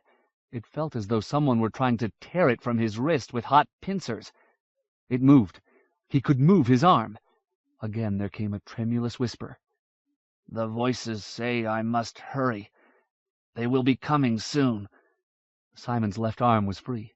As he tried to flex it, a flaming bolt of pain leaped into his shoulder. But the arm moved. He opened his eyes and goggled dizzily. A figure hung upside down before him. Beyond, the forge cavern itself was inverted as well. The dark shape was sawing at his right arm with something that caught the gleam of one of the torches at the far side of the cavern. Who was it? What was it doing? Simon could not make his crippled thoughts follow each other. A throbbing, burning pain now crept into his right hand. What was happening? "You brought me food. I could not leave you. But the voices say I must hurry." It was hard to think with both of his arms on fire. But slowly Simon began to understand. He was hanging head downward on the wheel. Someone was cutting him free. Someone... Guthwolf? "Soon the others will notice. They will come. Do not move. I cannot see, and I fear I will cut you." The blind Earl was working furiously. Simon ground his teeth as the blood rushed back into his arms, trying to choke back another scream. He had not believed such misery was possible. Free. It will be worth it. I'll be free. He shut his eyes again, his jaws clamped together. His other arm was loose, and now both dangled beside his head. The change of position was excruciating. He dimly heard Guthwolf wade a few steps, then felt the rhythmic sawing begin on his ankle. Only a few moments, Simon promised himself, trying desperately to stay silent. He remembered what the chambermaids had told him when as a child he had wept over a small hurt. "It won't mean anything tomorrow. You'll be happy then." One ankle came free, and the misery of its release was equaled by the strain now put on the other. Simon turned his head and sank his teeth into his own shoulder, anything to keep from making noise that might bring Inch or his minions. "Almost," said Guthwolf hoarsely. There was an instant of slow movement, a sense of slippage. Then Simon abruptly fell. Stunned, he found himself drowning in cold water. He thrashed helplessly, but could not feel his limbs. He did not know which direction was up. Something grasped his hair and yanked. A moment later, another hand curled chokingly around his neck beneath his chin. Simon's mouth came up out of the water, and he gasped in a long breath. For a moment his face was pressed against Guthwolf's lean stomach, while his rescuer struggled to get a better grip. Then Simon was dragged forward and dumped onto the rim of the sluice. His hands still did not work properly. He clung in place with his elbows, almost oblivious to the shrieking pain of his joints. He did not want to go back into that water again. "We must," he heard Guthwolf begin. Then the blind man gasped, and something smashed against Simon, who slid backward and only barely retained his hold on the edge of the sluice. "What happens here?" Inch's voice was a dreadful, rumbling growl. "You do not touch my kitchen boy." Simon felt hope fade, replaced with sick terror. How could this happen? It was wrong. That he should have come back from death, from nothingness, only to have Inch show up a few moments too soon. How could fate play such a monstrous trick? Guthwolf gave a choking cry. Then Simon could hear nothing but frenzied splashing. He slowly let himself back down until his feet touched the slippery bottom of the sluice. Putting weight on his wounded legs sent a blinding cloud of black fire through his back and head. But he stood. After his torments, he knew he should not even be able to move, but he still retained some of the strength given to him by Maegwyn's sacrifice. He felt it smoldering in him like a low-banked fire. He forced himself to remain upright in the slow-moving water until he could see again. Inch had waded into the sluice, and now stood waist-deep in the center like some beast of the swamps. In the dim torchlight, Simon saw Guthwolf burst up from beneath the water, struggling wildly to escape the overseer's clutches. Inch grabbed the blind man's head and pushed him back under. "No!" Simon's crippled voice was barely louder than a whisper. If it carried across the short distance, Inch gave him no heed. Still, the silence nagged at Simon in some obscure way. Was he deaf? No, he had heard both Guthwolf and Inch. So why did the chamber seem so quiet? Guthwolf's arms jerked above the surface. but the rest of him remained submerged in the dark waters. Simon stumbled toward them, thrashing against the slow current. The great wheel hung unmoving above the waterway. As he saw it, Simon realized why the cavern was strangely quiet. Guthwolf had somehow managed to lift the wheel so he could cut Simon free. As he neared Inch, the cavern began to grow lighter, as though dawn had somehow found its way down through the rock. Shadowy figures were approaching, a few of them bearing torches. Simon thought they must be soldiers or Inch's henchmen, but when they came a little closer, he saw their wide, frightened eyes. The forge workers had been roused, and now came hesitantly forward to see what was causing the uproar. "Help!" Simon rasped. "Help us! He cannot stop you all!" The tattered men stopped, as though Simon's words alone might make them traitors, liable to Inch's punishment. They stared, too cowed even to whisper among themselves. Inch was paying neither Simon nor his slave labor any attention. He had allowed Guthwolf to surface briefly, gasping and spitting, and now was shoving him back into the water again. Simon lifted his hands, still numb with their long binding, and struck at Inch as hard as he could. He might as well have kicked a mountain. Inch turned to look at him. The overseer's scarred face was curiously expressionless, as though the act of violence in which he was engaged took all his attention. "Kitchen boy," Inch boomed, "you do not run away. You are next." He reached out a huge hand and jerked Simon forward. He released his grip on drowning Guthwolf long enough to pick Simon up with both hands and throw him out of the sluiceway onto the hard stone. All Simon's breath blew out, and another rush of pain coursed through him, fiercer even than the simmering agony of his limbs. For a moment he could not make his battered body respond. Simon sensed somebody stooping over him. Certain it was Inch come to finish the job, he curled into a ball. "Here, lad," someone whispered, and tried to help him into a sitting position. Stonhelm, the forge worker who had befriended him, was crouching at his side. The older man seemed barely able to move. One arm curled uselessly in front of his chest, and his neck was bent at an odd angle. "Help us." Simon struggled to rise. His chest felt dagger-stabbed with each breath. "Nothing left of me." Even Stonhelm's speech was slurred. "But look to yon wheel, lad."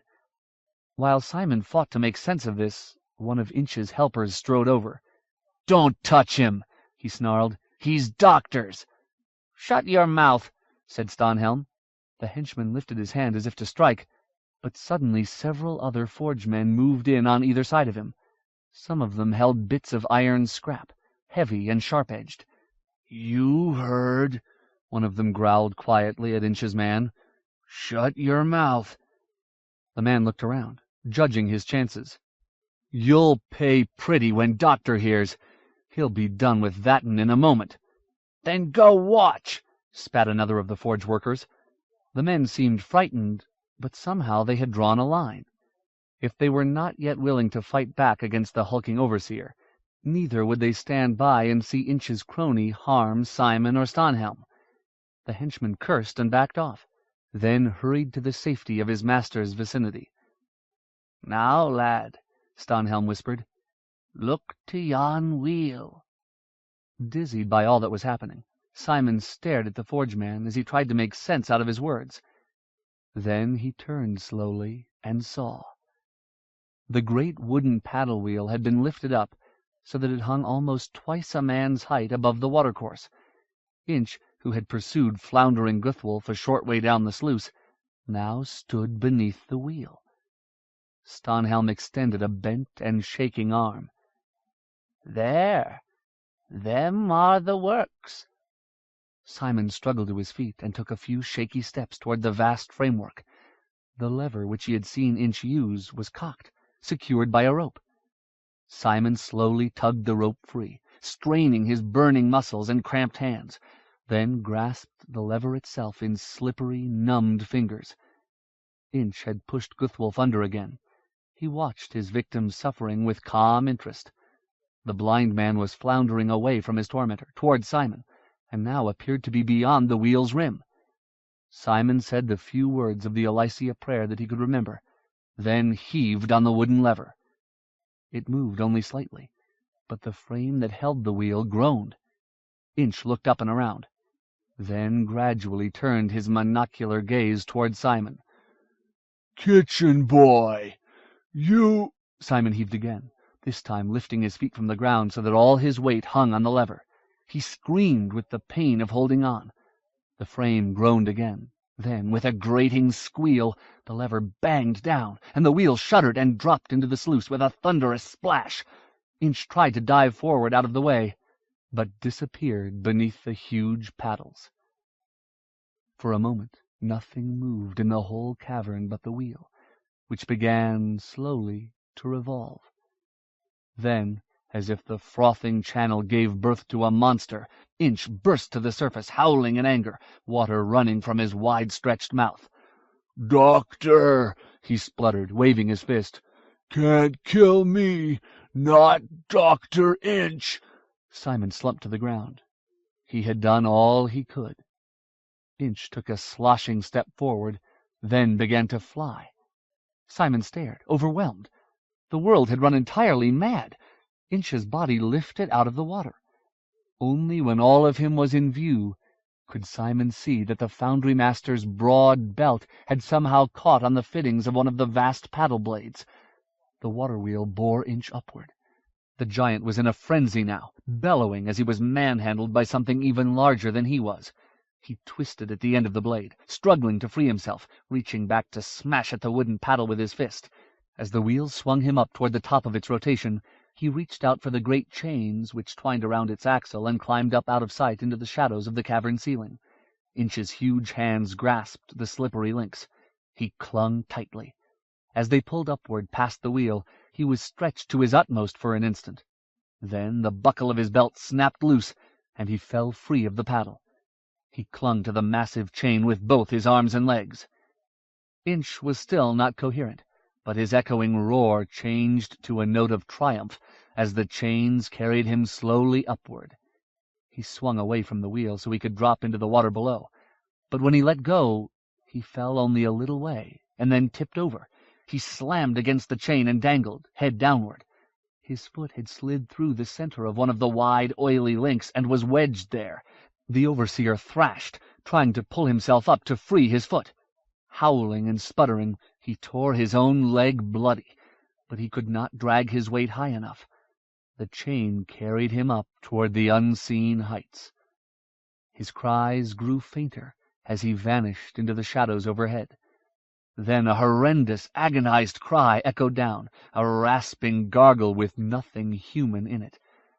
The wheel lurched in its rotation for a moment, and stopped, bouncing a little from side to side as the current pushed at the immobilized paddle blades. Then the wheel began to turn again, forcing the obstruction through the monumental grinding gears that turned Prioratti's tower top. A drizzle of dark fluids rained down. Bits of something more solid spattered across the waterway. Moments later, what remained of Inch slowly descended into the light, wrapped around the huge chain like meat on a cooking skewer. Simon stared idiotically for a moment, then bent, retching, but there was nothing in his stomach to bring up. Someone was patting his head. "Run, lad, if you got place to go. Red Priest'll come quick. His tower stopped turning for a good long time when wheel was up." Simon squinted against the black flecks that danced before his eyes, fighting to make sense of things. "Stahnhelm," he gasped, "come with us." "Can't. Nothing left of me." Stahnhelm gestured with his chin at his twisted, badly healed legs. "Me and others'll keep the rest shut up. Say Inch had a bit of accident. King's soldiers won't do us badly. They need us. You run. Didn't belong here." "Nobody belongs here," Simon gasped. "I'll come back for you." "Won't be here." Stahnhelm turned away. "Go on now." Simon clambered to his feet and stumbled toward the watercourse, pain arrowing through him with every step. A pair of forge workers had lifted Guthwolf out of the water. The blind man lay on the cavern floor, struggling for air. The men who had saved him stared, but did nothing further to help. They seemed curiously numbed and slow, like fish in a winter pond. Simon bent and tugged at Guthwolf. The last of the strength Megwin's sacrifice had lent him was eddying away. "Guthwolf, can you get up?" The Earl flailed his hands. "Where is it? God help me, where is it?" "Where is what?" "Inch is dead. Get up, hurry!" "Where do we go?" The blind man choked and spat water. "Can't go. Not without—" He rolled over and forced himself up onto hands and knees, then began scrabbling along the ground beside the watercourse, pawing as though to dig himself a hole. "What are you doing?" "Can't leave it. I'll die. Can't leave it." Suddenly Guthwolf gave an animal cry of joy. "Here!" "Adon's mercy, Guthwolf! Priorities will be here any moment." Guthwolf took a few staggering steps. He lifted something that reflected a yellow strip of torchlight. "I should never have brought it," he babbled, "but I needed something to cut the rope." He gasped in more air. "They all want to take it." Simon stared at the long blade. Even in the shadowy forge chamber, he knew it. Against all sense, against all likelihood, here was the sword they had sought. "Bright nail," he murmured. The blind man suddenly lifted his free hand. "Where are you?" Simon took a few painful steps closer. "I'm here. We have to go. How did you get here? How did you come to this place?" "Help me." Guthwolf put out his arm. Simon took it. "Where can we go?" "Toward the water, where the water goes down." He began to limp along the edge of the channel. The forge workers drifted back to let them pass, watching with nervous interest. "You're free!" Simon croaked at them. "Free!" They stared at him as though he spoke a foreign tongue. "But how are they free unless they follow us? The forges are still locked, the doors still barred. We should help them. We should lead them out." Simon had no strength left. Beside him Guthwolf was mumbling, shuffling his feet like a lame old man. How could they save anyone? The forge workers would have to make their own way. The water ran foaming down through a fissure in the cavern wall. As Guthwolf felt his way along the stone, Simon was momentarily certain that the blind Earl had lost what few wits he had left, that they had escaped drowning once, but would now be washed down into blackness. But there was a narrow track along the edge of the watercourse, one that Simon could never have found in the shadows. Guthwolf, to whom light was useless, made his way downward, tracking the wall with his fingers as Simon struggled to help him and still remain balanced. They passed out of the last gleams of torchlight and into blackness. The water churned noisily beside them. The darkness was so complete that Simon had to struggle to remember who he was and what he was doing. Fragments of the things Lilith had showed him floated up from his memory, colors and pictures as swirlingly confused as an oil film on a puddle. A dragon, a king with a book, a frightened man looking for faces in the shadows. What did all these things mean? Simon did not want to think any more.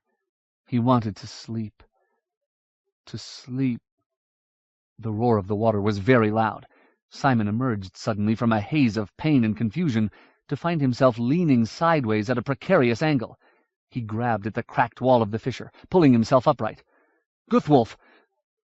"They speak so many tongues," the blind man murmured. "Sometimes I think I understand them, but then I am lost again." He sounded very weak.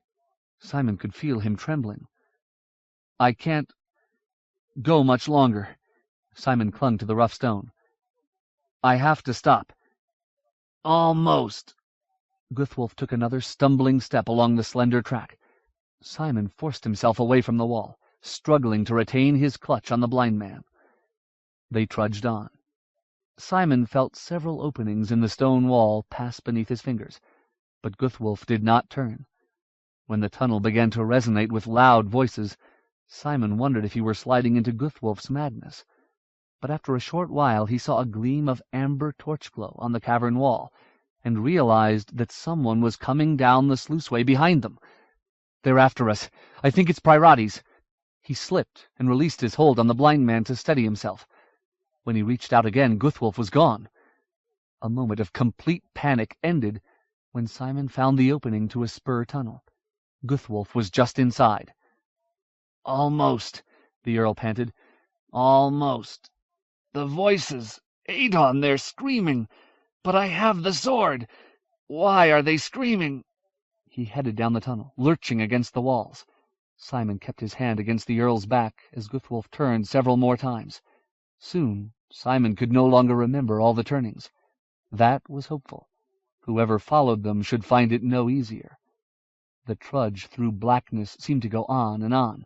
Simon felt bits of himself drifting away, until he thought himself a spirit again, an unhomed ghost, like the one that had roamed the gray spaces alone. Alone except for Lilith and Megwin. Thinking of those who had helped him there, he reached down for a last increment of resolve and struggled on. Walking in a daze, he did not notice that they had stopped until he felt Guthwolf abruptly drop forward. When Simon's hand found him again, the blind man was crawling. When Guthwolf stopped, Simon reached down and felt crumpled cloth strewn across the stone, a nest. Letting his hand travel farther across the floor, Simon touched the Earl's quivering leg, then the cold metal of the sword. "Mine," Guthwolf said reflexively. His voice was muddy with fatigue. "This, too. Safe." At that moment, Simon no longer cared about the sword, about Priorites, or any soldiers who might be following, or even whether the Storm King and Elias might bring the whole world tumbling down around his ears. Every breath burned, and his arms and legs were atwitch with agonizing cramps. His head hammered like the bells in Green Angel Tower. Simon found a place of his own amid the scattered rags, then surrendered to the dark pull. 51. Living in Exile. Jiriki took his hands off the Dwaro stone. Ylair did not need to be told. "She is gone." The Count stared at Megwin's pale face, relaxed now as though in sleep. Gone. He had been preparing himself for this moment, but still felt as though a huge emptiness had opened inside him, a void that would never be filled. He reached out and grasped her hands, which were still warm. "I am sorry," said Jiriki. "Are you?" Ylair did not look at him. "What can the short life of a mortal mean to your kind?" The Sitha did not speak for a moment.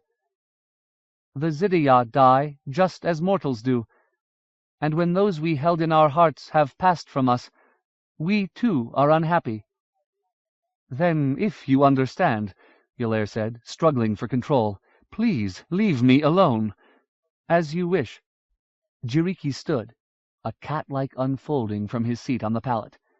He seemed about to say something more, but instead went silently out of the tent.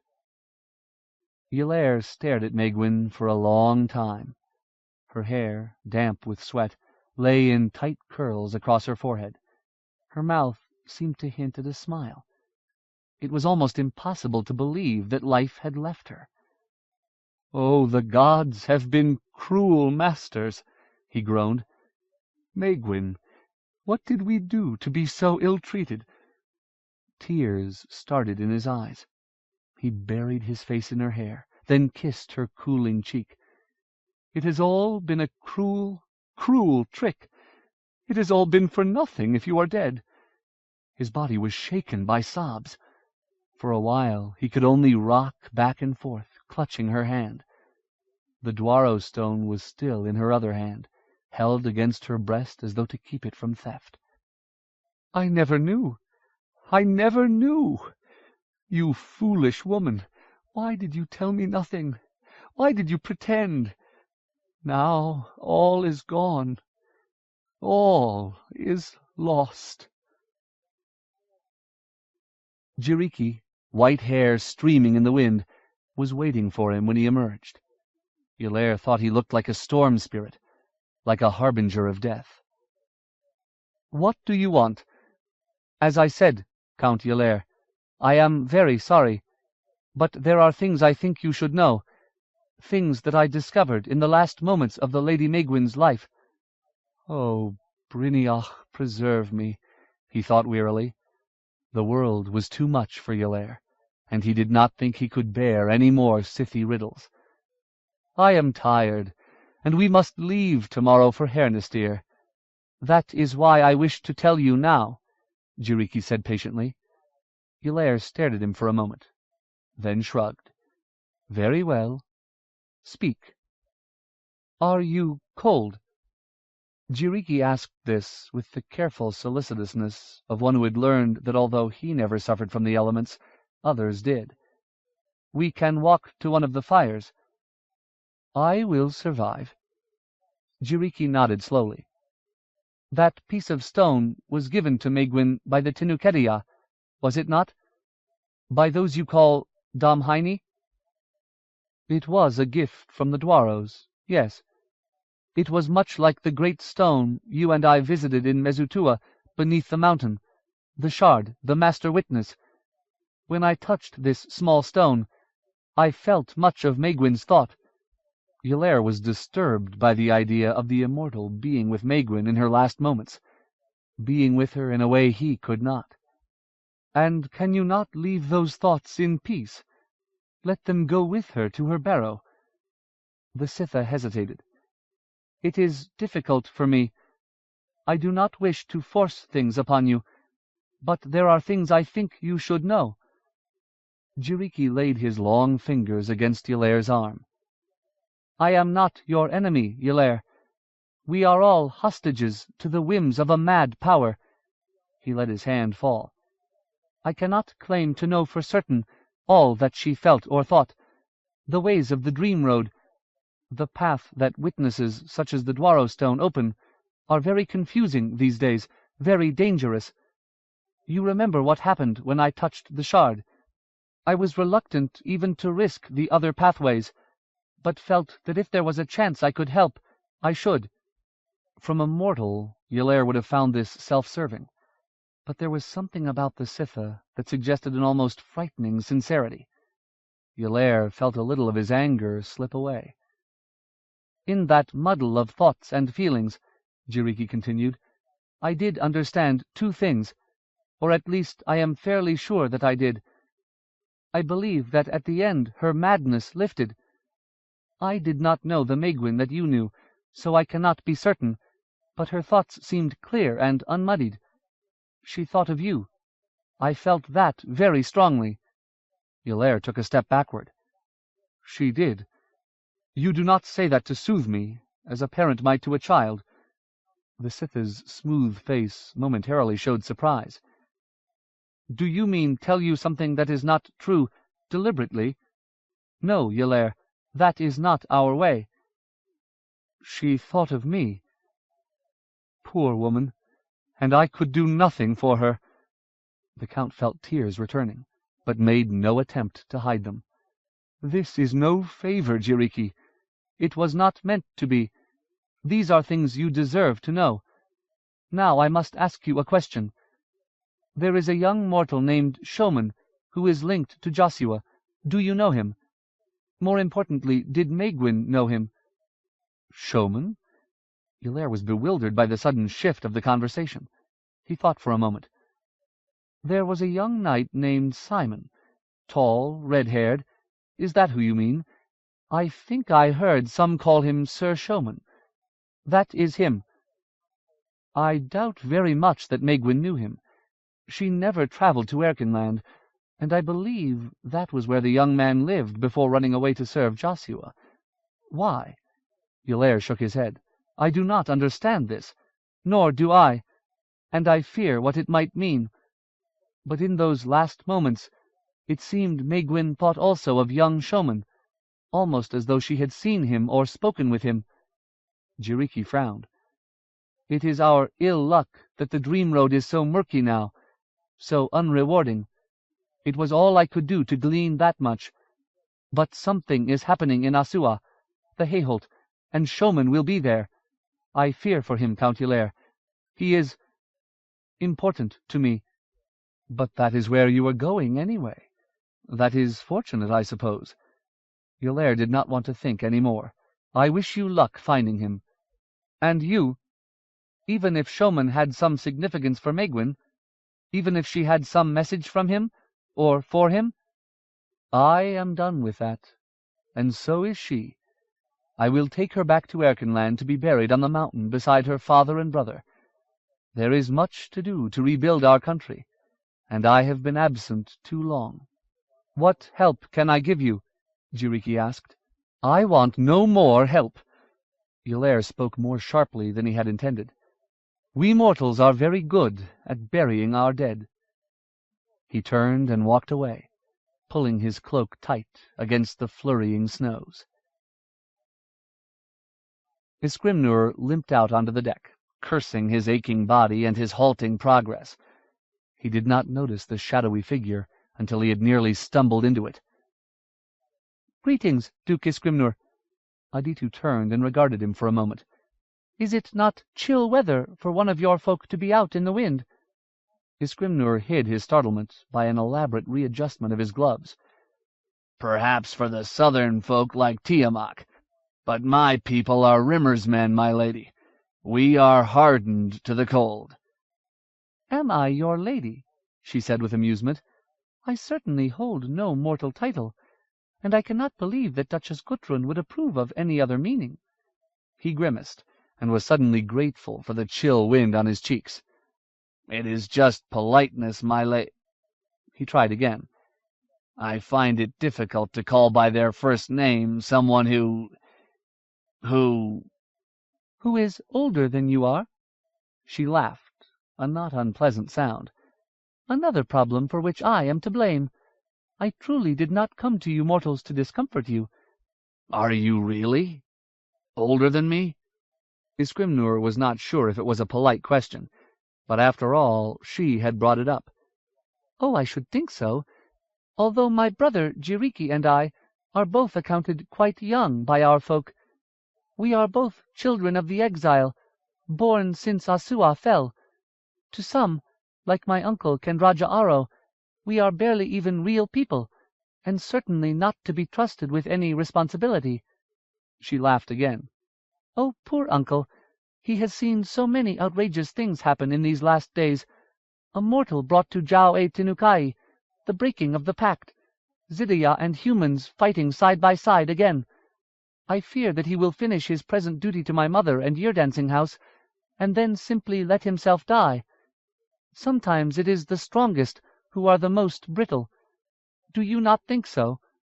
Isgrimnur nodded. For once he understood what the Scytha woman meant. "I have seen that, yes. Sometimes those who act the strongest are really the most frightened." Aditu smiled. "You are a very wise mortal, Duke Isgrimnur." The Duke coughed, embarrassed. "I am a very old, very sore mortal." He stared out across the choppy bay. "And tomorrow we make landfall. I am glad we have been able to shelter here in the Kinslaw. I don't think most of us could have taken much more of the storms and the Kilpa on the open sea, and God knows I hate boats. But I still don't understand why Elias has not lifted a hand in his own defense." "He has not yet," Aditu agreed. "Perhaps he feels that his Hayholt walls are defense enough." "Could be." Isgrimnur voiced the fear that others in the prince's fleet shared. "Or perhaps he is expecting allies, the kind of allies he had at Naglamund." "That could also be true. Your people and my people have both wondered much about what is intended." She shrugged, a sinuous gesture that might have been part of a ritual dance. "Soon it will not matter. Soon we will learn first-hand, as I think you say." They both fell silent. The wind was not strong, but its breath was bitterly cold. Despite his rugged heritage, Isgrimnur found himself pulling his scarf higher on his neck. "What happens to your fairy folk when they get old?" Isgrimnur asked suddenly. "Do they just get wiser? Or do they turn silly and mawkish, as some of ours do?" "Old means something different to us, as you know," Aditu replied. "But the answer is, there are as many different answers as there are Zydia, as is no doubt true with mortals. Some grow increasingly remote. They do not speak to anyone, but live entirely in their own thoughts. Others develop fondnesses for things others find unimportant, and some begin to brood on the past, on wrongs and hurts and missed chances. The oldest one of all, the one you call the Norn Queen, has grown old in that way. She was known once for her wisdom and beauty, for grace beyond measurement, but something in her was balked and grew bent, and so she curled inward into malice. As the years, almost beyond counting, rolled past, all that was once admirable became twisted. Aditu had suddenly become serious in a way that Escrimnur had not seen before. That is perhaps the greatest sorrow of our folk, that the ruin of the world should be brought about by two who were among the greatest of the garden-born. Two? Escrimnur was trying to reconcile the stories he had heard of the silver-masked queen of ice and darkness with Aditu's description. Inaluki, the Storm King. She turned back to look across the Kinslaw, as though she could see the old Asual looming beyond the darkness. He was the brightest burning flame ever kindled in this land. Had the mortals not come, had your own ancestors not come, Duke Escrimnur, and attacked our great house with axes and fire, he might have led us out of the shadows of exile and back into the light of the living world again. That was his dream. But any great dream can flower into madness. She was silent for a while. Perhaps we must all learn to live with exile, Escrimnur. Perhaps we must all learn to live with smaller dreams. Escrimnur said nothing. They stood for a while in the wind, silent, but not uncomfortably so, before the Duke turned and sought the warmth of the cabins. Duchess Guthrun looked up in alarm when she felt the cold air. "Vorsheva, are you mad? Bring those children away from the windows." The Thrithings woman, one child cradled in each arm, did not move. Beyond the open window stretched Naban, vast but strangely intimate. The city's famous hills made the houses and streets and buildings seem built almost on top of each other. "There is no harm in air. On the grasslands we live all our lives out in the open." "Nonsense," Guthrun said crossly. "I've been there, Vorsheva, don't forget. Those wagons are almost like houses. But we only sleep in them. Everything else, eating, singing, loving, we do beneath the sky. And your men cut their cheeks with knives, too. Does that mean you're going to do that to poor little Deornoth?" She bristled at the mere thought. The Thrithings woman turned and gave her companion an amused look. "You do not think the little one should wear scars?" She gazed at the male infant's sleeping face, then laid a finger along his cheek, pretending to consider it. "Oh, but they are so handsome to see." She darted a sideward glance, then burst out laughing at the Rimmer's woman's horror. "Guthrun, you think I mean it for true. Don't even say such things, and bring those poor babies away from the window. I am showing them the ocean where their father is. But you, Guthrun, you are very angry and unhappy today. Are you not well?" "What is there to be happy about?" The Duchess sank down again onto her chair and picked up her sewing, but only turned the cloth in her hands. "We are at war. People are dying. It is not even a week since we buried little Lelith."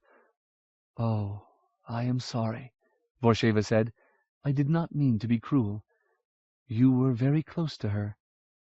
"She was just a child. She suffered terrible things. May God grant her peace." "She did not seem to have any pain at the end. That is something. Did you think she would come awake after all that time?" "No." The Duchess frowned. "But that does not make the sadness less. I hope I am not the one who must tell young Jeremias when he comes back." Her voice dropped. "If he comes back." Vorsheva looked at the older woman intently. "Poor Guthrun. It is not just Lelith, is it? You are frightened for Escrimnur also." "My old fellow will come back well," Guthrun muttered. "He always does." She peered up at Vorsheva, who still stood before the open window, a sweep of ash-gray sky behind her. "But what of you? who feared so much for Joshua. Where is your worry?" She shook her head. "Saint Skendi protect us. I should not speak of such things. Who knows what ill luck it could bring?" Vorsheva smiled. "Joshua will come back to me. I had a dream." "What do you mean? Has all that nonsense of Aditu's turned your head?" "No." The Thrithings woman looked down at her girl-child. Vorsheva's thick hair fell like a curtain, so that for a moment the faces of both mother and daughter were hidden. "But it was a true dream. I know.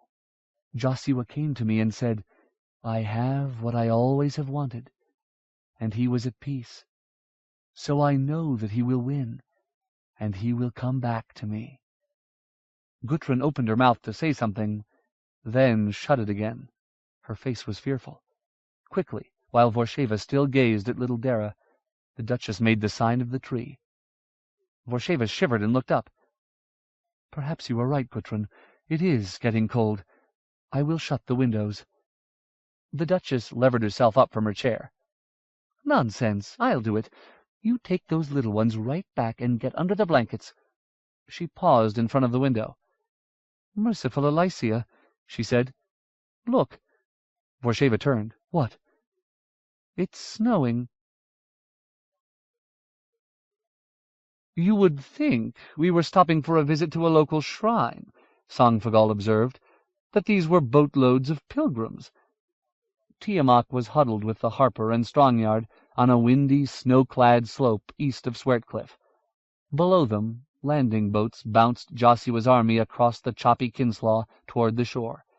The prince and the martial arm of his household were at the landing site, overseeing the complex enterprise. "Where is Elias?" Sangfagal demanded. "Adon's bones! His brother is landing an army on his doorstep. Where is the king?" Strongyard winced ever so slightly at the oath. "You sound as though you want him to come. We know where the High King is, Sangfagal." He gestured toward the Hayholt, a cluster of spiky shadows almost hidden by whirling snow. "Waiting. But we do not know why." Tiamak sank deeper into his cloak. His bones felt frozen. He could understand that the prince might not want them underfoot, but surely they could have found a place to stay out of the way that was less exposed to the wind and snow. "At least I have Drylander breeches now, but I still do not want to end my days here, in this cold place. Please let me see my Ran again. Let me go to the Wind Festival one more time. Let me drink too much fern beer and play Snatch the Feather. I don't want to die here and be unburned and unremembered." He shivered and tried to slough off such glum thoughts. "Has the prince sent scouts toward the castle?" Sangfagal shook his head, pleased to be knowledgeable. "Not in close. I heard him tell Isgrimnur that stealth was useless, since the king must have seen us coming days ago, and heard of it long before that. Now that he has made sure Elias has no soldiers hidden in Airchester. Soldiers! No one is there but dogs and rats. Joshua will send outriders ahead when the company moves up to set the siege." As the Harper went on to explain how, in his estimation, the prince should go about deploying his forces, Tiamak saw someone slogging up the hill through the snow. "Look!" Father Strongyard pointed. "Who is that?" "It's young Jeremias." Sangfagal was a little nettled to be interrupted. "Been driven out like the rest of us, I suppose." "Tiamak!" Jeremias called. "Come with me! Hurry!" "Goodness!" Strongyard fluttered his hands. "Perhaps they've found something important." Tiamak was already standing. "What is it?" "Joshua says come quickly. The Sitha woman is sick." "Shall we come, Tiamak?" Strongyard asked. "No, I am sure you would rather not be crowded. And what help or comfort could I give to one of the Sithi?" The Ronaman started down the hill, leaning into the wind. As the snow crunched beneath his feet, he was again grateful for Sangfagal's loan of boots and breeches, although both were too large. "I am in a strange place," he marveled, "a strange time. A marshman wading through the snows of Erkenland to help one of the Sithi. It must be they who watch and shape who have drunk too much fern beer." Aditu had been taken to a makeshift shelter, a cloth cargo cover that had been stretched across the bottom branches of a tree on a rise above the shoreline. Joshua and Sluddig and a few of the soldiers stood by awkwardly, hunched beneath the low roof. "Sluddig found her," the prince said. "I feared she had surprised some of my brother's spies, but there are no marks of violence upon her, and Sluddig said he saw no signs of struggle. No one heard anything either, although she was only 100 paces up from the shore." He frowned worriedly. "It is like Lilith after Jaloi died. She is sleeping, but will not wake." Tiamat stared at the Sith's face. With her eyes closed, she appeared nearly human. "I did little for Lilith," he said, "and I have no idea what effect my herbs would have on one of the immortals. I do not know what I can do for Aditu." Joshua made a gesture of helplessness. "At least see that she is comfortable." "Did you see anything that might have caused it?" Tiamat asked Sluddig. The Rimmersman shook his head vigorously. "Nothing. I found her as you see her, lying on the ground with no one else nearby. I must get back to watch over the unloading, unless there is something—" Joshua seemed distracted, as though even this upsetting event was not quite enough to hold his full attention. The prince had always been a bit remote, but in the day since they had made landfall, the Ranaman had found him to be unusually preoccupied. Still, Tiamat decided, with what lay ahead of them all, the prince had a right to be a little distracted. "I will stay with her, Prince Joshua." He bent and touched the Sith's cheek. Her skin was cool, but he had no idea whether that was unusual. "Good. My thanks, Tiamat." Joshua hesitated for a moment, then ducked out from beneath the lean-to. Sluddig and the other soldiers followed. Tiamat squatted beside Aditu. She was dressed in mortal clothes, pale breeches and a jacket made of hide, neither of them heavy enough for the weather. But Sithi cared little about weather, Tiamat reminded himself. She was breathing shallowly, and one hand was curled into a fist. Something about the way her long fingers were bent caught Tiamat's interest. He opened her hand. Her grip was surprisingly strong. Nestled in Aditu's palm was a small, round mirror, scarcely larger than an aspen leaf. Its frame was a narrow ring of what appeared to be shiny bone, minutely carved. Tiamat lifted it up and balanced it gently in his own hand. It was heavy for its size, and oddly warm. A tingling, prickling sensation crept through his fingers. He tilted the mirror so that he could see his face reflected. As he moved the angle, he could find no trace of his own features, but only roiling darkness. He brought it closer to his face and felt the tingling grow more pronounced. Something struck his wrist. The mirror tumbled from his hand onto the damp ground. "Leave it!" Aditu withdrew her hand and let herself fall back, covering her eyes with her long fingers. Her voice was thin and strained. "Do not touch it, Tiamat." "You are awake." He looked at the mirror where it lay in the grass, but felt no particular urge to flout Aditu's warning. "Yes, I am now. Were you sent to take care of me? To heal me?" "To watch over you, anyway." He moved a little closer to her. "Are you well? Is there anything I can get you?" "Water. Some snowmelt would be a good thing." Tiamat scrambled out from under the heavy cloth and scooped up a double handful of snow, then brought it back. "I have no cup or bowl." "It does not matter."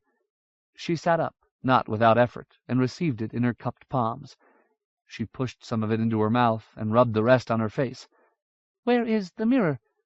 Tiamat pointed. Aditu bent and plucked it from the grass. A moment later her hand was empty again. Tiamat had not seen where she put it. "What happened to you?" he asked. "Do you know?" "Yes and no." She pressed her hands against her face. "You have learned something of the witnesses?" "A little." "The Dream Road, the place we Zydia go when we use such witnesses as the mirror you held for a moment, has been almost completely barred to us since Amerasu Shipborn was slain in the Yasira. Because of this, I have not been able to confer with Jiriki or Likimea, my mother, or any of my people, since I left them. But I have been thinking about the things you and Strongyard asked me, even though, as I told you, I have no answers myself. I agree that your questions may be very important. I hoped that since we are now closer to my kin, perhaps I could somehow let them know I needed to speak with them." "And you failed?"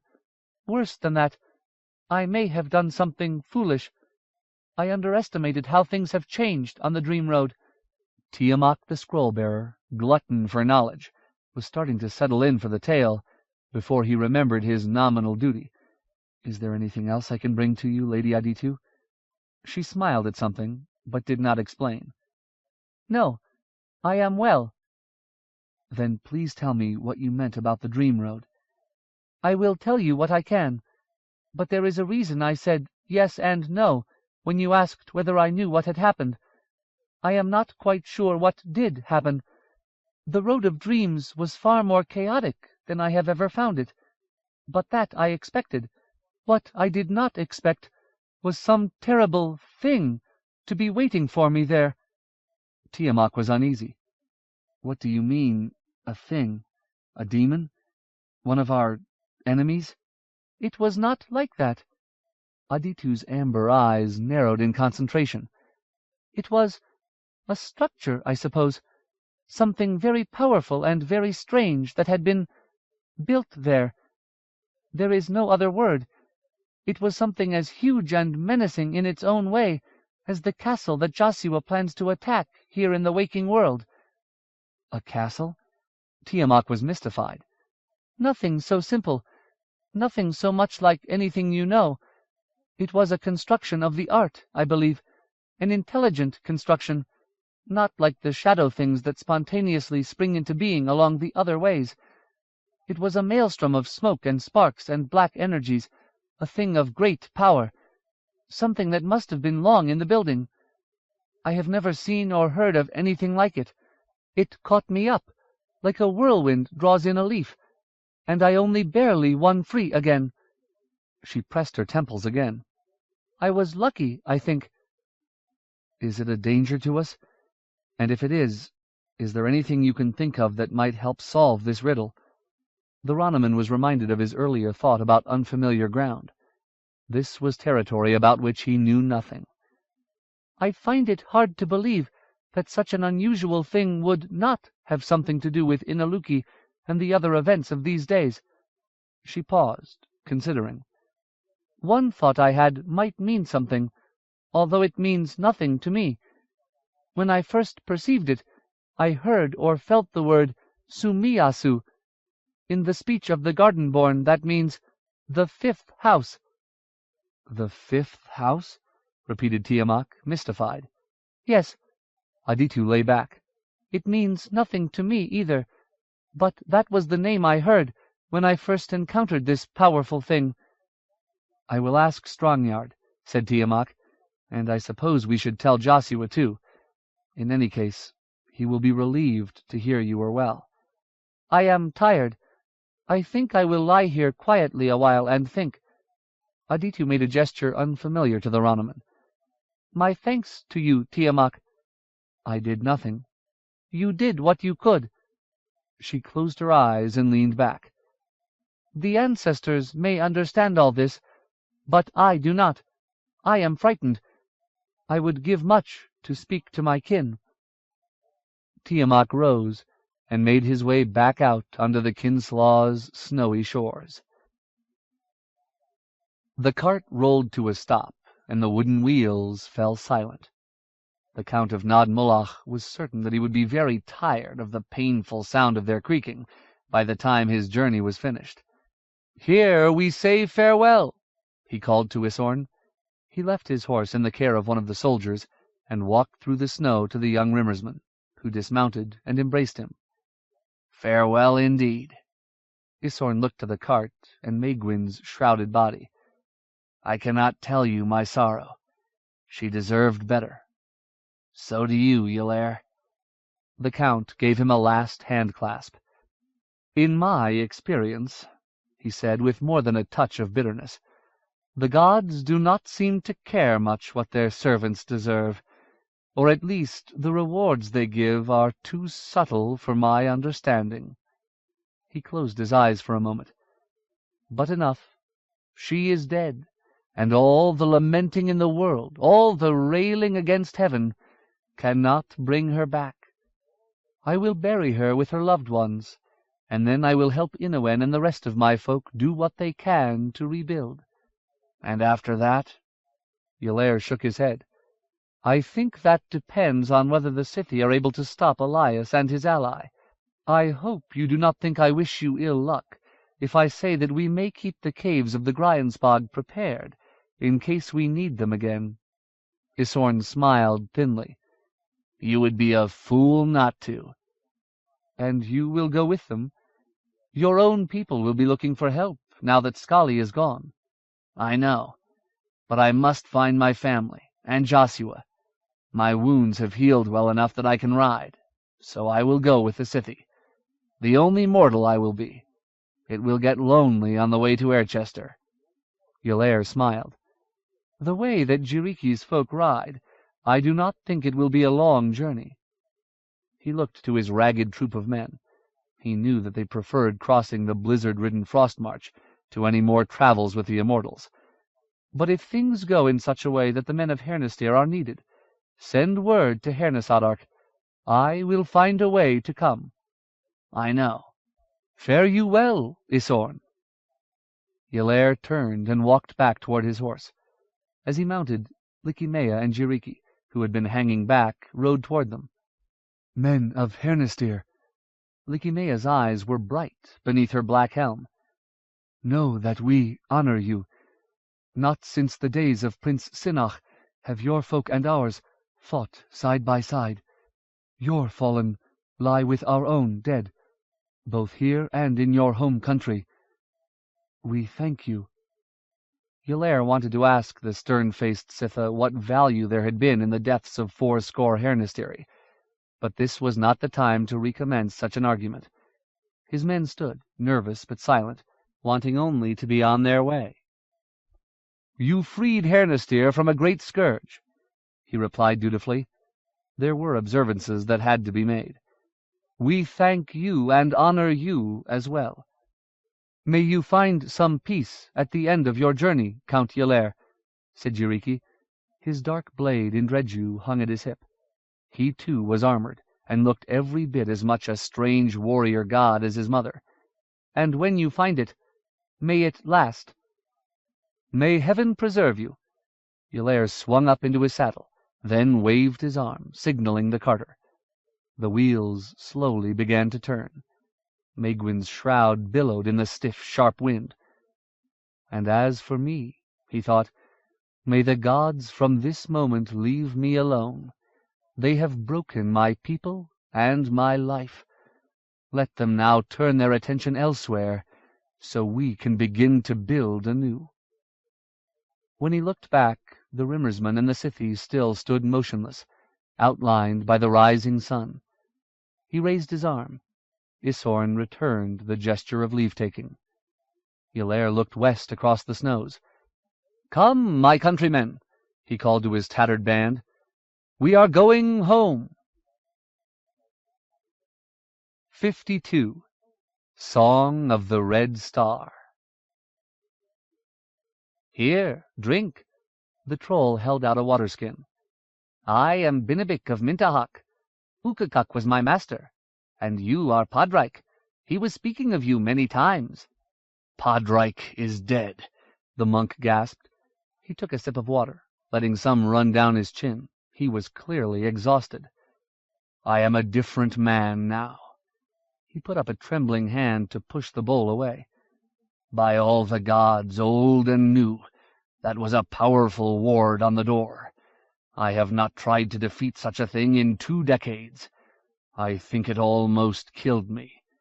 He shook his head. "Better if it had, perhaps." "Listen to you!" Miriamel cried. "You appear from nowhere, but you are still spouting the same nonsense. What are you doing here?" Kadrach would not meet her eye. "I followed you." "Followed me? From where?" "All the way to Sesuadra, then followed after you when you fled."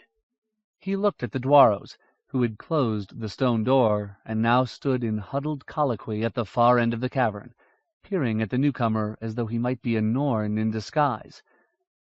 "And there they are, the Domhaini." He grimaced. I thought I felt their clever hand in that door ward, but I couldn't be sure. I had never encountered one of theirs so new-minted. Miriamel would not be distracted. "What are you doing here, Kadrach? And who is following you?" The monk turned his gaze down to his own hands, which were clenched in the folds of his tattered robe. "I fear I have brought the Norns down on you and your allies. The white monsters have been following me almost since I descended through the catacombs. I have been hard-pressed to stay ahead of them." "So you led them to us?" Miriamel still did not know what she felt about seeing Kadrach again. Since he had deserted her and the rest of the company in the Lake Thrithing, she had done her best to put him out of her mind. She still felt shame about the argument over Tiamoc's parchment. "They will never take me again," the monk said fervently. "If I had not been able to force the door, I would have thrown myself down the Tanja stairs before falling into their hands." "But now the Norns are outside, you say, and the cavern has only one door for leaving," Binabik pointed out. "This is not much good you have done for yourself, Kadrach, or Padraic, or whichever name you now wear." Binabik had heard many stories about the monk from her and from Simon. Miriamel could see his respect for what the Hernesterman had once been, warring with distrust of anyone who could betray one of the Troll's friends. He shrugged. "Chuck us stones! Enough of talking! Let us be seeing to important things now." He rose and padded across the cavern toward the Dwaros. "Why did you run away, Kadrach? I told you I was sorry about Tiamoc's parchment. About all that." The monk finally turned his eyes to hers. His gaze was curiously flat. "Ah, but you were right, Miriamel. I am a thief and a liar and a drunkard, and that is the truth of many years. That I did a few honest deeds does not change that." "Why do you always say such things?" she demanded. "Why are you so determined to see the worst in yourself?" The look on his face became something almost accusatory. "And why are you determined to see the best in me, Miriamel? You imagine that you know all about the world. But you are only a young girl, after all is said and done. There are limits to your imagination, to your understanding of how black a place the world truly is." Stung, Miriamel turned away and busied herself looking in the saddlebag. He had only been back a few moments, and already she wanted to strangle him. Yet she was searching diligently for something to feed him. "I suppose I might as well keep him healthy until I decide to kill him." Kadrach was leaning against the cavern wall, head thrown back and eyes closed, overcome with exhaustion. She took the opportunity to look him over. He had grown even thinner since he had abandoned her on the grasslands. His face sagged, the skin deprived of its padding of flesh. Even in the pink light of the Dwaro's stones, the monk looked gray. Binabik returned. "Our safeness may not last long. Ysfidri is telling me the door wards will never be as strong now that they have once been forced. Not all the Norns are being masters like your monkish friend, but some of them might be. And even if none of them can open it, it is likely that Priorites will not be prevented." "Masters? What do you mean?" "Lore masters, learned in the art. What folk who are not scroll-bearers sometimes are calling magic." "Kadrach said he couldn't do magic any more." Binabik shook his head in bemusement. "Miriamel, once Padraic of Cronir was perhaps the most adept user of the art in all of Ostenard, although that was in part being so because other scroll-bearers, even the greatest, Morgenes, chose not to risk its deepest currents. It is seeming that Kadrach has not lost his skills either. How else did he force the Dwaro's door? It all happened so fast. I suppose I hadn't thought about it." She felt a brief upsurge of hope. Perhaps fate had brought the monk here for a reason. "I did what I had to," Kadrach said abruptly. Miriamel, who had thought he was asleep, jumped. "The white foxes would have caught me in a few more moments. But I am not what I was, Troll. Working the art takes discipline and hard work. And peace. I have been a stranger to those things for many years." He let his head fall back against the cavern wall. "Now the well is dry. I have no more to give. Nothing." Miriamel was determined to have answers. "You still have not explained why you followed me, Kadrach." The monk opened his eyes. "Because there is nothing else. The world holds nothing else for me." He hesitated, then looked at Benedict angrily, as though the little man was eavesdropping on something he had no right to hear. The words came slowly. Because you were kind to me, Miriamel. I had forgotten what it feels like. I could not go with you to face the questions, the looks, the disgust of all those others, Ducas Grimnur and the rest. But neither could I let go of that small touch of life as it once was. I could not let go.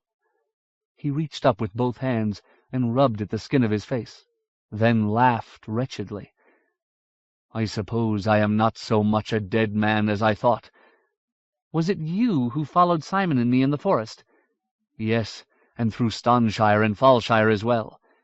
It was only when this one joined you, he indicated Benedict, that I had to fall farther behind. That wolf has a keen nose. You were not much help when the fire dancers caught us. Kadrach only shuddered. So you followed us all the way here? I lost your track after Hasu Vale. It was pure luck I found you again. If you had not come to St. Sutran's, where I had found a sheltering roof, courtesy of that madman Domitus, I think we would never have met again. He laughed again, harshly. Think on that, my lady. Your luck went bad when you entered God's house. Enough of this. Miriamel was losing patience with Kadrach's self-loathing. You are here. What do we do now? Before the monk could offer any suggestion, Ysvidri came shambling up. The Dwaro looked mournfully at Kadrach, then turned to Miriamel and Benedict. This man is right in one thing. Someone else is now outside this cavern. The Hikedia have come. There was a silence as the words sank in. Are you certain? Miriamel held little hope they were wrong, but the thought of being hemmed in the cavern with the corpse-faced Norns outside was dreadful. The white foxes had been fearsome enough as characters in her uncle's tales of the fall of Naglamund, but on the hillside above Hasu Vale she had seen them for herself. She never wished to see them again, but she doubted she would be so lucky. Her panic, which had abated with the surprise of Kadrach's entrance, now returned. She was suddenly short of breath. "You're certain it's the Norns, not just some of my father's soldiers?" "This man we did not expect," said Ysvidri, "but we know what things move through our tunnels. The door does for now hold them out, but soon that may change. If these are your tunnels, you must know a way we can escape." The Dwaro said nothing. "Perhaps we will, after all, be using those stones we gathered," Benedict said. "We should give thought to trying an escape before more of our enemies arrive." He turned to Ysvidri. "Can you tell how many are being outside?" The Dwaro fluted what sounded like a question to his wife. After listening to her reply, he turned. "The number of one hand's fingers, perhaps, but that will not be true for long." "That few?" Miriamel sat up. "We should fight. If your folk will help us, surely we can defeat so few of them and escape." Ysvidri shrank back, plainly uneasy. "I have told you, we are not strong. We do not fight." "Listen to what the Tinukedia say." Kadrach's voice was cold. "Not that it will make much difference soon, but I, for one, prefer to await the end here, rather than be spitted on one of the white fox's spears." "But the end is certain if we wait. At least if we try to escape there is a chance." "There is no chance either way," the monk replied. "At least here we can make our peace and die by our own choice when it suits us." "I cannot believe what a coward you are!" cried Miriamel. "You heard Ysvidri. A half-dozen Norns at the most. That is not the end of the world. We have a chance." Kadrach turned to her. Sorrow and disgust and barely concealed fury warred in his expression. "It is not the Norns that I fear," he said finally, "but it is the end of the world." Miriamele caught something unusual in his tone, something beyond even his ordinary pessimism. "What are you talking about, Kadrach?" "The end of the world," he repeated. He took a deep breath. "Lady, if you and I and this troll could somehow slaughter every Norn in the Hayholt, every Norn in Stormspike too, still it would make no difference. It is too late to do anything. It was always too late. The world, the green fields of Ostenard, the people of its lands, they are doomed. And I have known it since before I met you." He looked up imploringly. "Of course I am bitter, Miriamele. Of course I am almost mad, because I know beyond doubt that there is no hope." Simon woke from cloudy, chaotic dreams into utter darkness. Someone was moaning nearby. Every part of his body throbbed, and he could barely move his wrists and ankles. For long moments he was certain he had been captured and was bound in some black cell. But at last he remembered where he was. "Guthwolf," he croaked. The moans continued, unchanging. Simon rolled over onto his stomach and crawled toward the sounds. When his swollen fingers encountered something, he stopped and explored clumsily until he found the Earl's shaggy-bearded face. The blind man was blazing with fever. "Earl Guthwolf, it's Simon. You saved me from the wheel." "Their home is burning." Guthwolf sounded terrified. "They cannot run. There are strangers with black iron at the gates." "Do you have water here? Is there food?" He felt the blind man struggle to sit up. "Who's there? You can't take it. It sings for me. For me!" Guthwolf grabbed at something, and Simon felt a cold metal edge drag painfully along his forearm. He swore and lifted the arm to his mouth, tasting blood. Brightnail. It seemed impossibly strange. This fever-ridden blind man has Brightnail. For a moment he considered simply pulling it from Guthwolf's weakened grasp. After all, how could this madman's need outweigh that of entire nations? But even more troubling than the idea of stealing the sword from a sick man who had saved his life was the fact that Simon was lost without light somewhere in the tunnels beneath the Hayholt. Unless for some incomprehensible reason the blind Earl kept a torch or lantern, without Guthwolf's knowledge of this maze, he might wander forever in the shadows. What good would Brightnail be then? "Guthwolf, do you have a torch? Flint and steel?" The Earl was murmuring again. Nothing Simon could understand seemed useful.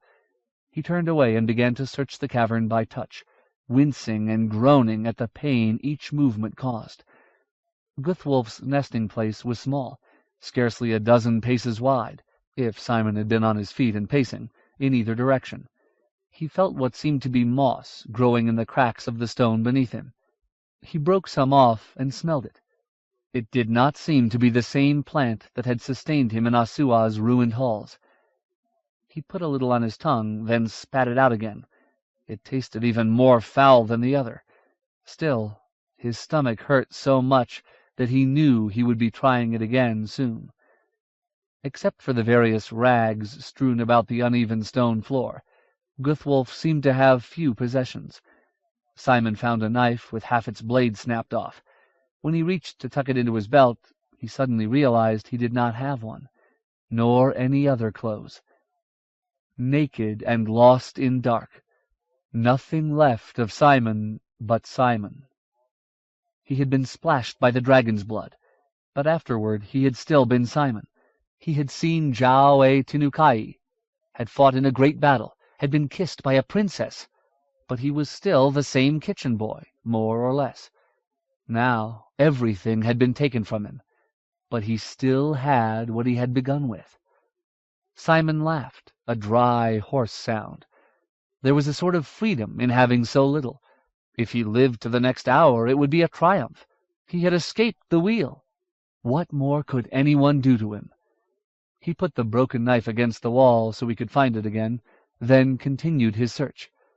He encountered several objects he could see no purpose for, oddly shaped stones that felt too intricate to be natural, bits of broken pottery and splintered wood. even the skeletons of some small animals. But it was only as he reached the far side of the cavern that he found something truly useful. His numb, stiffened fingers touched something wet. He snatched his hand away, then slowly reached out again. It was a stone bowl half full of water. On the ground beside it, as wonderful as any miracle from the Book of Adon, was what felt like a lump of stale bread. Simon had the bread to his mouth before he remembered Guthwolf. He hesitated, his stomach raging, then tore a piece loose and dipped it in the water and put it in his mouth. He ate 2 more small pieces the same way, then held the bowl carefully in his aching, trembling hand and crawled to where Guthwolf lay. Simon dipped his fingers in the water and let some dribble into the Earl's mouth. He heard the blind man swallow thirstily. Next he took a morsel of bread and moistened it, then fed it to his ward.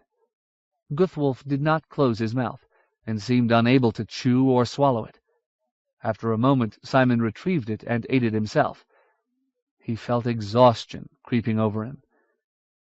"Later," he told Guthwolf, "later you will eat. You will be well again, and so will I. Then we will leave here. Then I will take Brightnail to the tower. That is what I took back my life to do." "The witchwood is in flames. The garden is burning." The Earl squirmed and twisted. Simon moved the bowl away, terrified it might be spilled. Guthwolf groaned. "Ruaka! Ruaka Asua!" Even from a short distance away, Simon could feel his raging heat. The man lay on the ground, his face pressed against the stone. His clothes and skin were so dirty it was hard to see him. "That's everything, master. I swear it." "Get up!" Priorites kicked him in the ribs, but not hard enough to break anything. "I can scarcely understand you." He rose to his haunches, whiskered mouth quivering in fear. "That's all, master. They run away, down watercourse." "I know that, fool." The alchemist had given his soldiers no directions since they had returned from their fruitless search, and now they stood uneasily. Inch's remains had been removed from the chains that turned Priorites' tower top. They lay in an untidy heap beside the sluice. It was obvious that most of the guardsmen wished they had been allowed to cover such of the overseer as had been recovered, but since they had received no order from Priorites, they were studiously looking anywhere else. "And you do not know who these people were?" "'Twas the blind man, master. Some have seen him, but none ever catched him.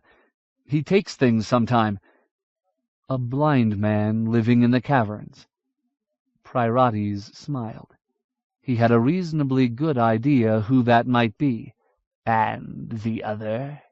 One of the foundrymen being punished, I take it?" "That it was, master. But Inch called him something else." "Something else? What?" The man paused, his face a mask of terror. "Can't remember," he whispered. Priorites leaned down until his hairless face was only a handbreadth from the man's nose. "I can make you remember." The forge man froze like a serpent-tranced frog. A small whimper escaped his throat.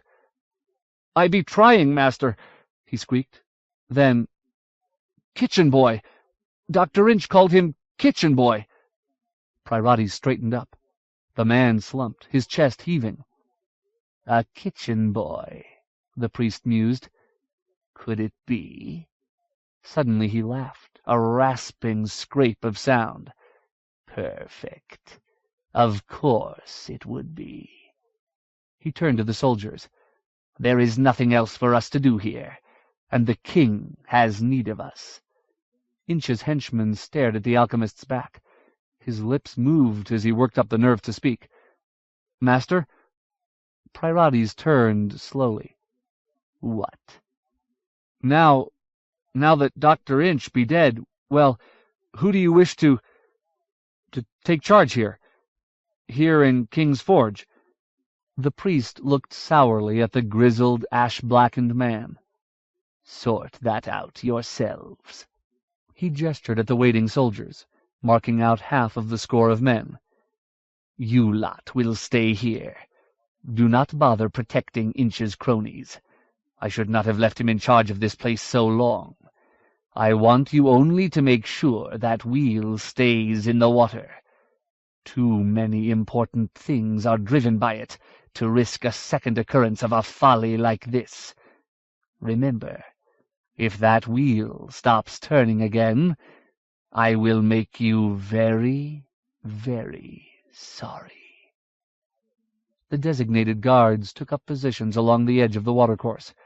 The rest of the soldiers filed out of the forge. Priorides stopped in the doorway to look back. Under the impassive gaze of the guardsmen, Inch's chief henchman was quickly being surrounded by a tightening ring of grim forge workers. Priorides laughed quietly and let the door crunch shut. Joshua sat up, startled. The wind was howling fiercely, and the shape in the tent's door loomed giant size. "Who is there?" Isquimnur, who had been nodding during the long silence, snorted in surprise and fumbled for Kvalnir's hilt. "I cannot stand it any longer." Sir Kamaris swayed in the doorway like a tree in a strong wind. "God save me! God save me! I hear it even in my waking hours now. In the darkness it is all there is." "What are you talking about?" Joshua rose and went to the tent flap. "You are not well, Kamaris. Come, sit down here beside the fire. This is no weather to be out wandering." Kamaris shook off his hand. "I must go. It is time. I can hear the song so clearly. It is time." "Time for what? Go where? Isquimnur, come help me." The Duke struggled to his feet, wheezing at the pain of stiff muscles and still tender ribs. He took Kamaris by the arm and found the muscles tight as wet knots. "He is terrified. By the ransomer, what has done this to him?"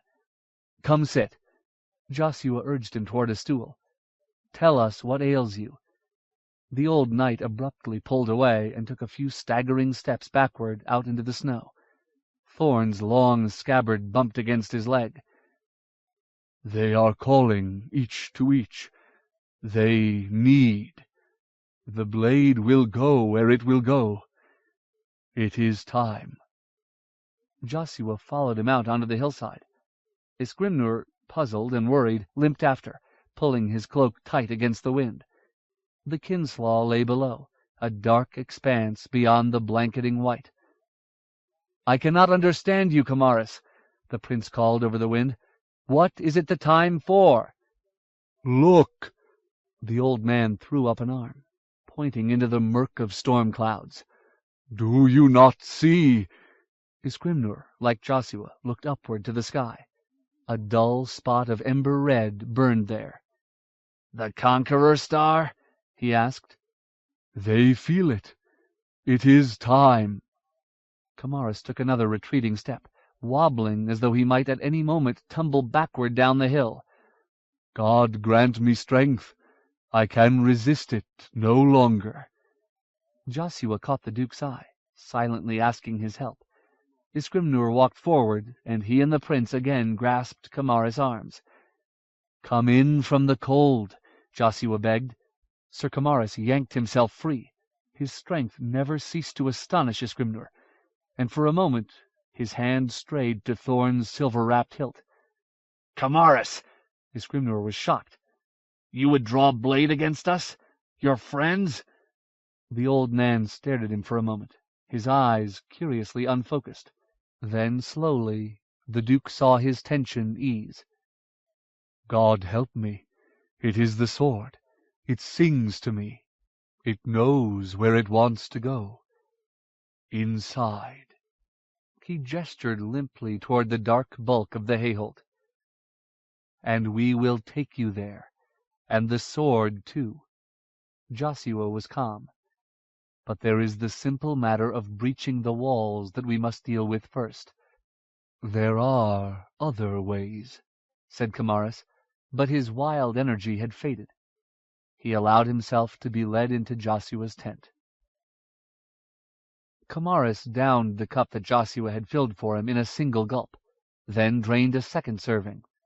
This worried Isgrimnur almost as much as the strange things the old knight had said.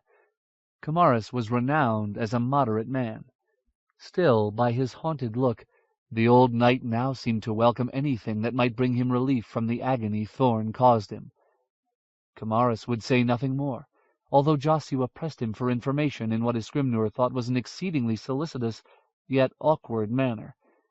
Ever since the night on the ship, Isgrimnur had seen Joshua's attitude to the old knight change, as though even the old man's presence made him dreadfully uncomfortable. Isgrimnur wondered, not for the first time, what terrible thing Kamaris had told him. After a while, the prince gave up and returned to the discussion interrupted by the knight's appearance.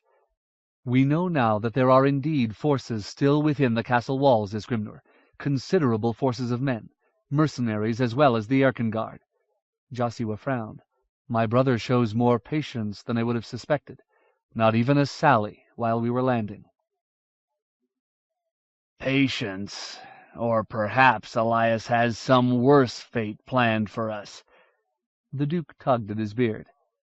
For that matter, Joshua, we do not even know that your brother is still alive.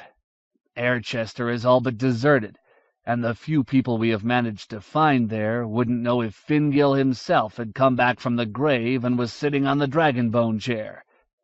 Perhaps. The prince sounded doubtful.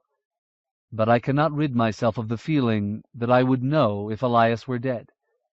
In any case, even if Priorites rules him, or has even taken the throne himself, we are still faced with the Storm King and the Scroll League's angry star. Isgrimnur nodded. Someone is in there, right enough. Someone knows our plans. And they took your father's sword. Joshua's mood darkened. That was a blow. Still, when I saw that Swertcliffe was unguarded, I had little hope left we would find it there. We always knew we would have to go inside the Hayholt to get that fairy sword Sorrow. Isgrimnur pulled at his beard again and made a noise of disgust. War was difficult enough without these magical complexities. I suppose we can go in for 2 as easily as 1. If it is even inside the walls, Joshua pointed out.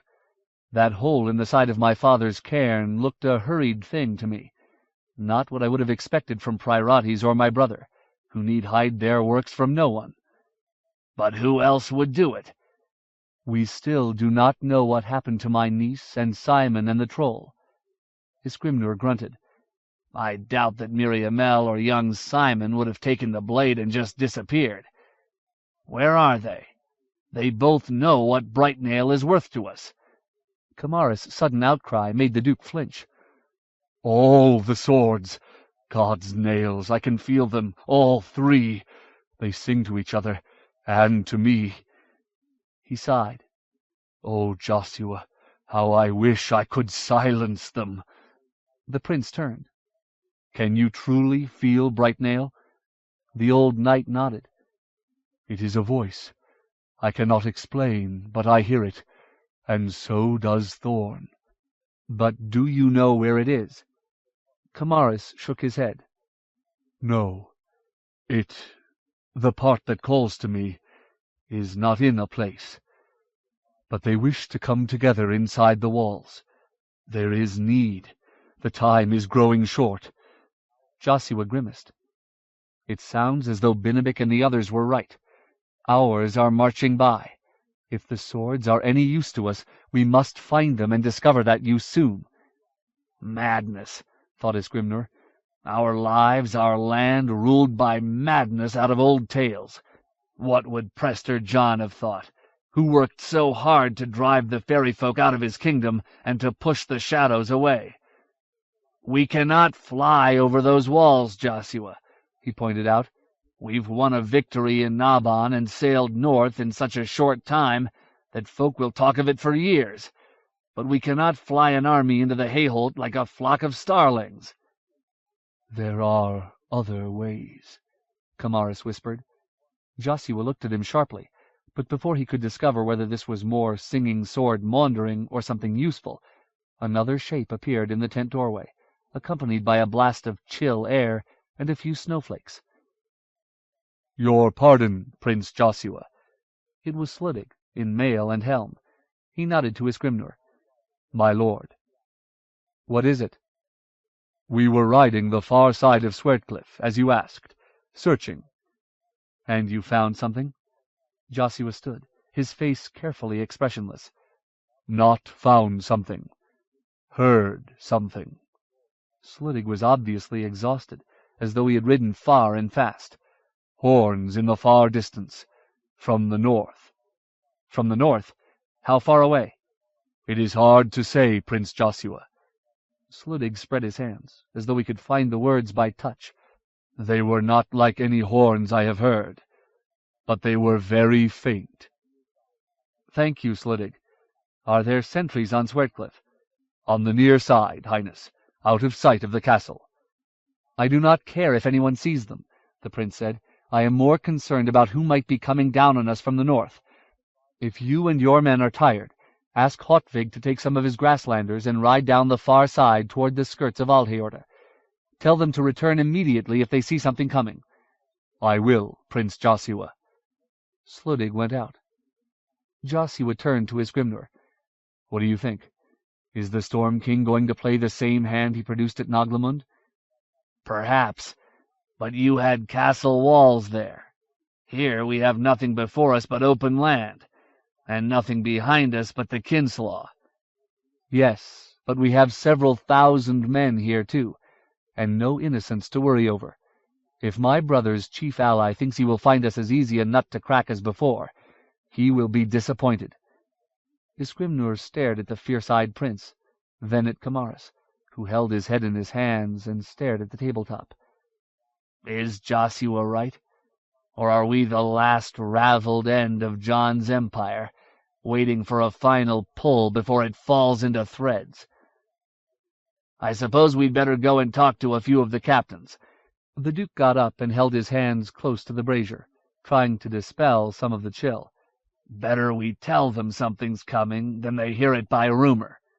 He made a noise of disgust. "Looks like we don't get much sleep." Miriamel stared at Kadrach. She, who had heard him lie so many times, could not free herself of the horrifying certainty that this time he was telling the truth.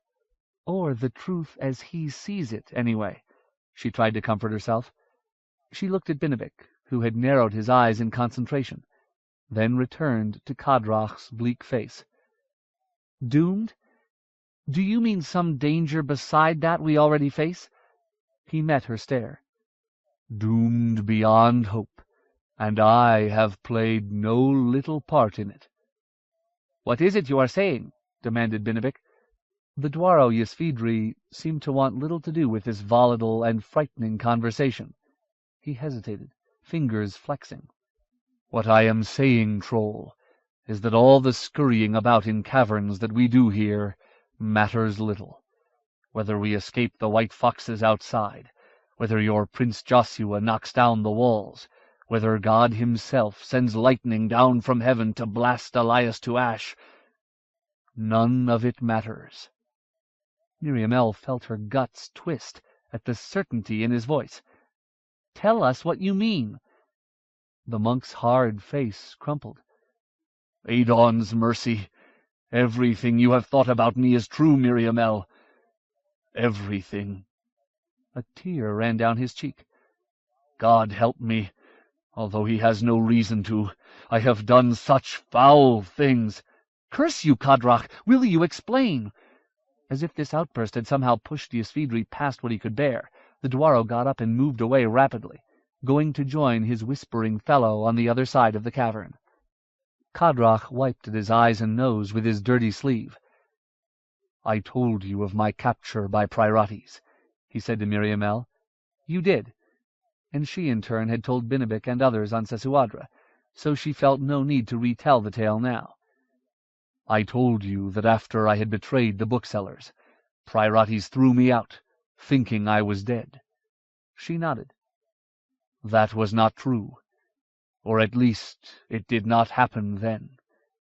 He took a breath.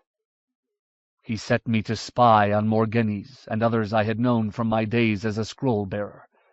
"And you did it?" "If you think I hesitated, my lady, you do not know how fiercely a drunkard and coward can cling to his life, or how terrified of Priorati's anger I was. You see, I knew him. I knew that the injuries he had done to my flesh in his tower were nothing set against what he could do if he truly wished to make me suffer." "So you spied for him? Spied on Morgenes?" Kadrach shook his head. "I tried. By the tree, how I tried! But Morgenes was no fool. He knew that I had fallen into dreadful straits, and that the Red Priest knew both of us from elder days. He gave me food and a night's lodging, but he was suspicious. He made sure there was nothing for me to find in either his chambers or his discourse that would be useful to someone like Priorites." Kadrach shook his head. "If anything, my efforts only taught Morgenes that he had less time than he had hoped." "So you failed?" Miriamele could not see where this was leading, but a deep dread was spreading through her. "Yes, and I was terrified. When I went back to Hjelden's tower, Priorites was angry. But he did not kill me, or do something worse, as I feared. Instead, he asked me more questions about Dusvardenweird. I think by then he had already been touched by the Storm King, and was beginning to bargain with him." Kadrach's look turned contemptuous. "As if any mortal could successfully bargain with one such as that! I doubt Priorites has even yet realized what has come through the door he opened." "We will talk of what thing Priorites has done later," said Binabik. "You are telling us now of things you have been doing." The monk stared at him. "They are less separate than you think," he said at last. "Priorites asked me many questions, but for one who had read Dusvardenweird, indeed, for one who knew Nisi's book so well that the memory of its words still haunts my thoughts daily, it was easy enough to see the direction behind his questions.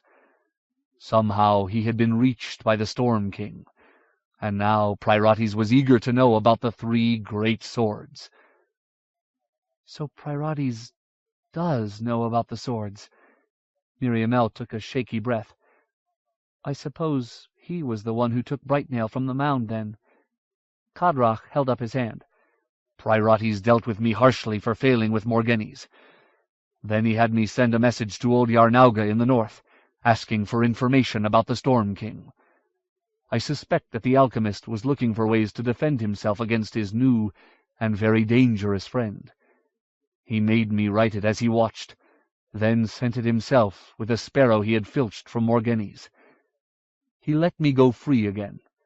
He was sure I would not run away when he could so easily locate me." "But you did run away," Miriamele said. "You told me so." Kadrach nodded. "Eventually, but not then. My fear was too great. But at the same time I knew that Yarnauga would not respond. The Rimmersman and Morgenes were closer than Priorites realized, and I had no doubt the doctor would have already written to tell Yarnauga about my unexpected visit.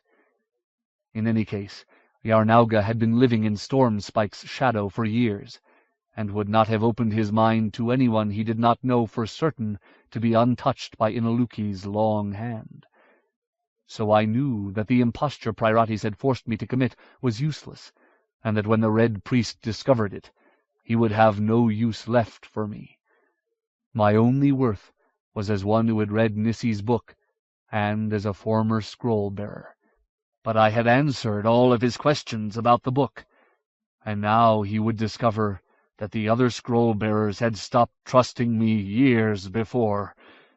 He broke off, struggling again with powerful emotions. "Go on." Miriamele spoke a little more gently than before. Whatever he had done, he seemed to be genuinely suffering. "I was in terror, stark terror. I knew that I had only a short time before Yarnauga's inevitably unhelpful reply. I wanted desperately to flee, but Priorites would know the moment I left Airchester, and by his use of the art would also know where I had gone. He had marked me in that high chamber of his tower. He would find me anywhere. Kadrach paused, struggling for self-control. So I thought and thought and thought, but not to my shame of a way to escape Priorites or thwart his plans. No, in my besottedness and my fear, I thought only of ways that I could please this horrid master, that I could convince him to grant me my pathetic life. He quivered, unable for a moment to continue. I had thought much about his questions, the monk finally resumed, especially about the 3 great swords. It was clear that they had some marvelous power, and equally clear that they meant something to the Storm King. What was not clear to anyone but me, I thought, was that the sword Miniar, one of the 3, was in fact Brightnail, the sword that had been buried with King John. Miriamel gaped. You knew? Anyone who read the books of history that I had would have suspected it, Kadrach replied.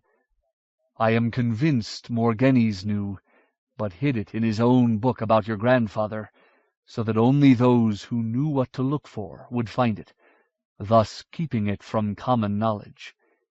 He had regained a little composure.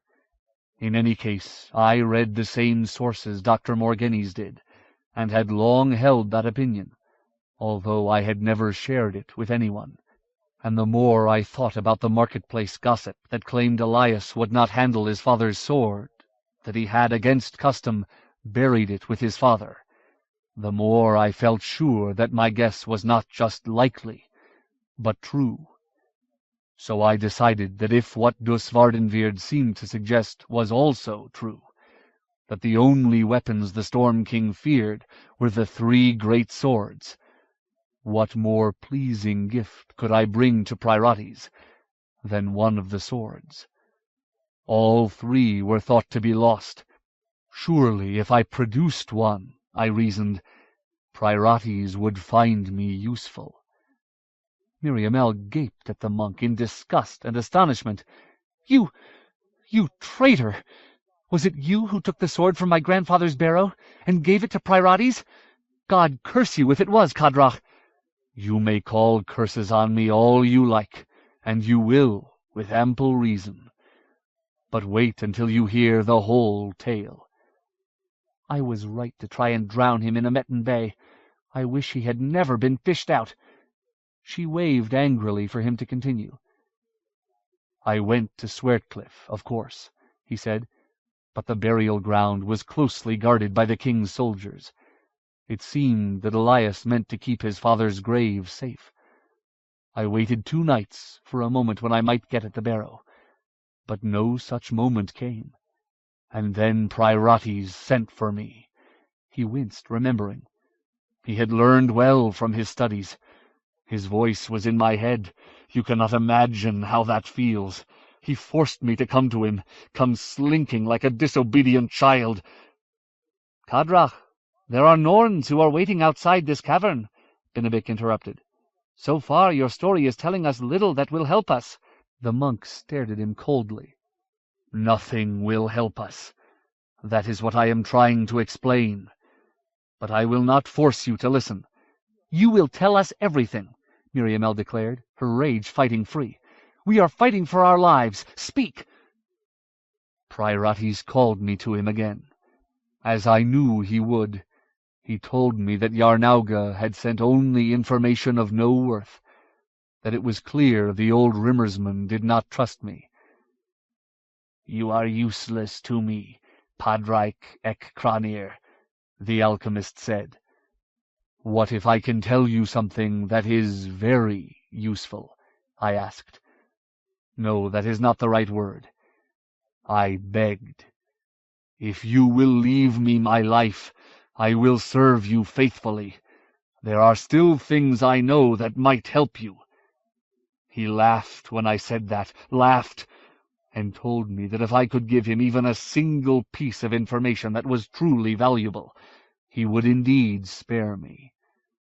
So I told him that I knew the great swords were important to him, that all were lost, but that I knew where one of them was. "Do you think to tell me sorrow is with the Norns of Stormspike?" he said scornfully. "I know that already." I shook my head. In fact, I had not known that myself, but I could guess how he had discovered it. "That thorn did not sink into the ocean with Camaris," he continued. I hurriedly told him what I had discovered, that Miniar and Brightnail were one and the same, that one of the great swords was even now buried less than a league from where we sat. In my eagerness to gain his favor, I even told him that I had tried to get it myself to bring it to him. Miriamele scowled. "To think that I saw you as a friend, Kadrach! If you had even an idea of what this could mean to us all—" The monk ignored her, grimly following her order to finish the tale. And when I was done, he laughed again. "Oh, this is very sad, Padraic," he hooted. "Is this your great work of spycraft? Is this what you think will save you? I have known what Brightnail truly is since before you first entered this tower, and if you had moved it from its resting place, I would have plucked out your eyes and tongue with my own fingers. It will lie there on old John's rotting breast until the proper time. When the hour is right, the sword will come. All the swords will come." Miriamele's thoughts suddenly went staggering. The sword will come? He has known all along? Pryrates wanted it left there? She turned helplessly to Benedict, but the little man seemed just as amazed as she. "I don't understand. Alicia, Mother of Mercy, what are you telling us, Kadrach?" "Pryrates knows all." A certain black satisfaction crept into the monk's voice. He knew what Brightnail was, where it lay, and he saw no need to disturb it. I feel sure that everything your uncle and these—" he gestured toward Benedict, "latter-day scroll-bearers plan, is already known to him. He is content to see it happen." "But how can that be? How can Pryrates not fear the one power that can undo his master?" Miriamele was still astonished. "Benedict, what does this mean?" The troll had lost his composure. He held up his trembling fingers, begging a moment to think. "It is much for considering. Perhaps Pryrates has a plan of some treachery against the Storm King. Perhaps he thinks to keep Inaluki's power restrained with the threatening of the sword's power." He turned to Kadrach. "He was saying, 'The swords will come'? Those words?" The monk nodded. "He knows. He wants Brightnail and the others brought here." "But no sense in this am I seeing," said Benedict anxiously. "Why not then bring Prester John's blade in and hide it away until the time he waits is arrived?" Kadrach shrugged. "Who can know? Pryrates has walked strange paths and learned hidden things." As her shock lessened a little, Miriamele felt her rage at the monk return, battening on her fear. "How can you sit there so smugly? If you did not betray me and all I care about, it was not for lack of trying. I suppose he set you free then to spy some more? Is that why you arranged to accompany me from Naglamund? I thought you were just using me to further your own greed." As she thought about it, despair seized her. But you were working for Pryrates!" She turned away, unable to look at Kadrach any longer. "No, my lady." Amazingly, he sounded hurt and upset. "No, he did not release me, and I did not serve him again." "If you expect me to believe that," she said with cold hatred, "you are truly mad." "Is there more to your tale?" The tentative respect Benedict had earlier shown the monk had curdled into sour practicality. "Because we are still trapped here, still in danger that is most dreadful, although there is little else we can do, I am thinking, until the Norns prove they can force the Dwaro's door." There is a little more. No, Miriamel, Prirotes did not release me. As I told you, he had proved that I was worthless to him. I told you this much of the truth when we were in the landing boat. I was not even worth more tortures. Someone clubbed me. Then I was tossed away like offal, dumped behind a rich man's house. Except I was not left for dead out in the Kinswood, as I told you before. Rather, I was dumped into a pit in the catacombs that run beneath Hjeldin's tower. And that is where I awoke. In darkness. He paused, as though this memory was even more painful than the ghastly things he had already told. Miriamel said nothing. She was furious and yet empty. If Kadrach's tale was true, then perhaps there really was no hope. If Prirotes was as powerful as this, if he had a stratagem to constrain even the Storm King to his will, then should Miriamel somehow find her father and convince him to end the war, the Red Priest would still find some method to have things his own way. No hope. It was strange to think about. As unlikely as their chances had seemed, Joshua and his allies had always had the slim hope of the swords to cling to. If that was gone, Miriamel felt dizzy. It seemed she had walked through a familiar door, only to find a chasm yawning just beyond the threshold. I was alive, but wounded and dazed. I was in a terrible place. No living man should have to visit the black, black places beneath Prirotes' tower. And to go upward would mean escaping through the tower, past Prirotes himself. I could not imagine succeeding at that. The only tiny scrap of luck I had was that he likely thought me dead. So I went another way. Down. Kadrach had to pause for a long moment and wipe the sweat from his pale face. It was not particularly warm in the cavern. When we were in the Ran, he said suddenly to Miriamel, I could not force myself to go down into the gaunt's nest. That was because it was too much like going into the tunnels below Hjeldin's tower. You were here before? She stared at him, her attention unwillingly held. Here beneath the castle? Yes, but not in the places you have been, the places I have followed you. He wiped at his forehead again. Ransomer, preserve me. I wish my escape had been through the parts of this vast maze you saw. The way I came was far worse. He tried to find words, but gave up. Far, far worse. Worse? Why? No, Kadrach shook his head. I will not tell you. There are many ways in and out of here, and not all of them are normal. I will speak no further on it, and if you could glimpse even a piece of what I saw, you would thank me for not telling you. He shivered. But it felt like years that I was below the ground, and I saw and heard and felt things that— He stopped, shaking his head again. Don't tell us, then. I don't believe you in any case. How could you escape unnoticed? You said that Prirotes could find you, could summon you. I still have some little smatterings of the art left to me. I was able to draw a sort of fog over me. I have kept it since. That is why you were not summoned to Sesuadra, as Tiamat and the others were. They could not find us. But why didn't that shield you from Prirotes before, when he summoned you, when you couldn't run away and had to spy and sneak for him like the worst sort of traitor in the world? She was disgusted with herself for being drawn back into a discussion. She was even angrier that she had ever wasted her trust and concern on someone who could do what the monk had done. She had defended him to the world, but it was she who had been the fool. He was a traitor through and through. "Because he thinks I am dead," Kadrach almost shouted. "If he knew I lived, he would find me soon enough.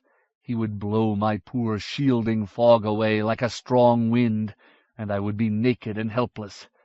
By all the gods, old and new, Miriamel, why do you think I was so determined to get off Aspida's ship? As I slowly came to realize that he was one of Priorate's servitors, I could think of nothing but that he might tell his master I still lived. Adon, save us! Why do you think when we met him again on the lakelands I begged you to kill him?" He mopped more sweat from his face. "I can only guess that Priorates did not recognize the name Kadrach, although I had used it before. But I have used many names. Even that red-robed demon could not know them all." "So you were making your way to freedom through the tunnels?" Binabik prompted. "Kikasat, this place is indeed like our Mintahak cave city. Most that is important happens beneath the rock." "Freedom?" Kadrach almost sneered. "How could anyone be free who lived with the knowledge I did? Yes, I finally made my way up from the very deepest depths. I think I was quite mad by then. I headed north, away from Priorates and the Hayholt, although at the time I had no idea of where I would go. I wound up finally in Naglamund, thinking that I would be safest in a place sworn to oppose Elias and his chief counselor. But it was soon apparent that Naglamund, too, would be attacked and thrown down. So I took up the Lady Vorsheva's offer to accompany Miriamel south." "You said you were not free because of the knowledge you had," said Miriamel slowly. "But you did not share that knowledge with anyone. That is perhaps the most wretched deed of all you have done, Kadrach. Fear of Priorates might make you do terrible things, but to be free of him and still say nothing, while the rest of us have pondered and struggled and suffered and died—" She shook her head, trying to make her words reflect the chilly contempt she felt. "That I cannot forgive." He looked at her without flinching. "Now you truly know me, Princess Miriamel." A long silence fell, broken only by the faint sing-song of the Dwaros muttering among themselves. Binabik was the one who ended it. "We have talked enough of these things, and I need time for pondering on what Kadrach has said. But something there is that is clear. Joshua and the others search for Brightnail, and they have Thorn already. They plan to bring them here if they can, but they are knowing nothing of what this one says of Priorates. If we were having no other reason for surviving and escaping, we now have one that is large." He made a close-fisted gesture. "But what is outside our door is the first thing that will prevent us. How will we be making an escape? Or have we already lost the chance listening to Brother Kadrach's tale of treachery?" Miriamel took a breath. "There were a handful of Norns before. How long before there is an army?" Binabik looked at Kadrach, but the monk had lowered his face into his hands. "We must make an attempt at escaping. If only one of us can survive to bear the tale, then still it will be a victory." "And even if all is lost," Miriamel said, "there will be some Norns who will not be around to see it. I would settle for even a victory like that." She meant it, she realized, and with that realization a part of her seemed to turn cold and lifeless. 53. Hammer of Pain. "Prince Jiriki, at last we meet." Joshua bowed, then extended his left hand. The manacle he wore as a remembrance of imprisonment was a shadow on his wrist.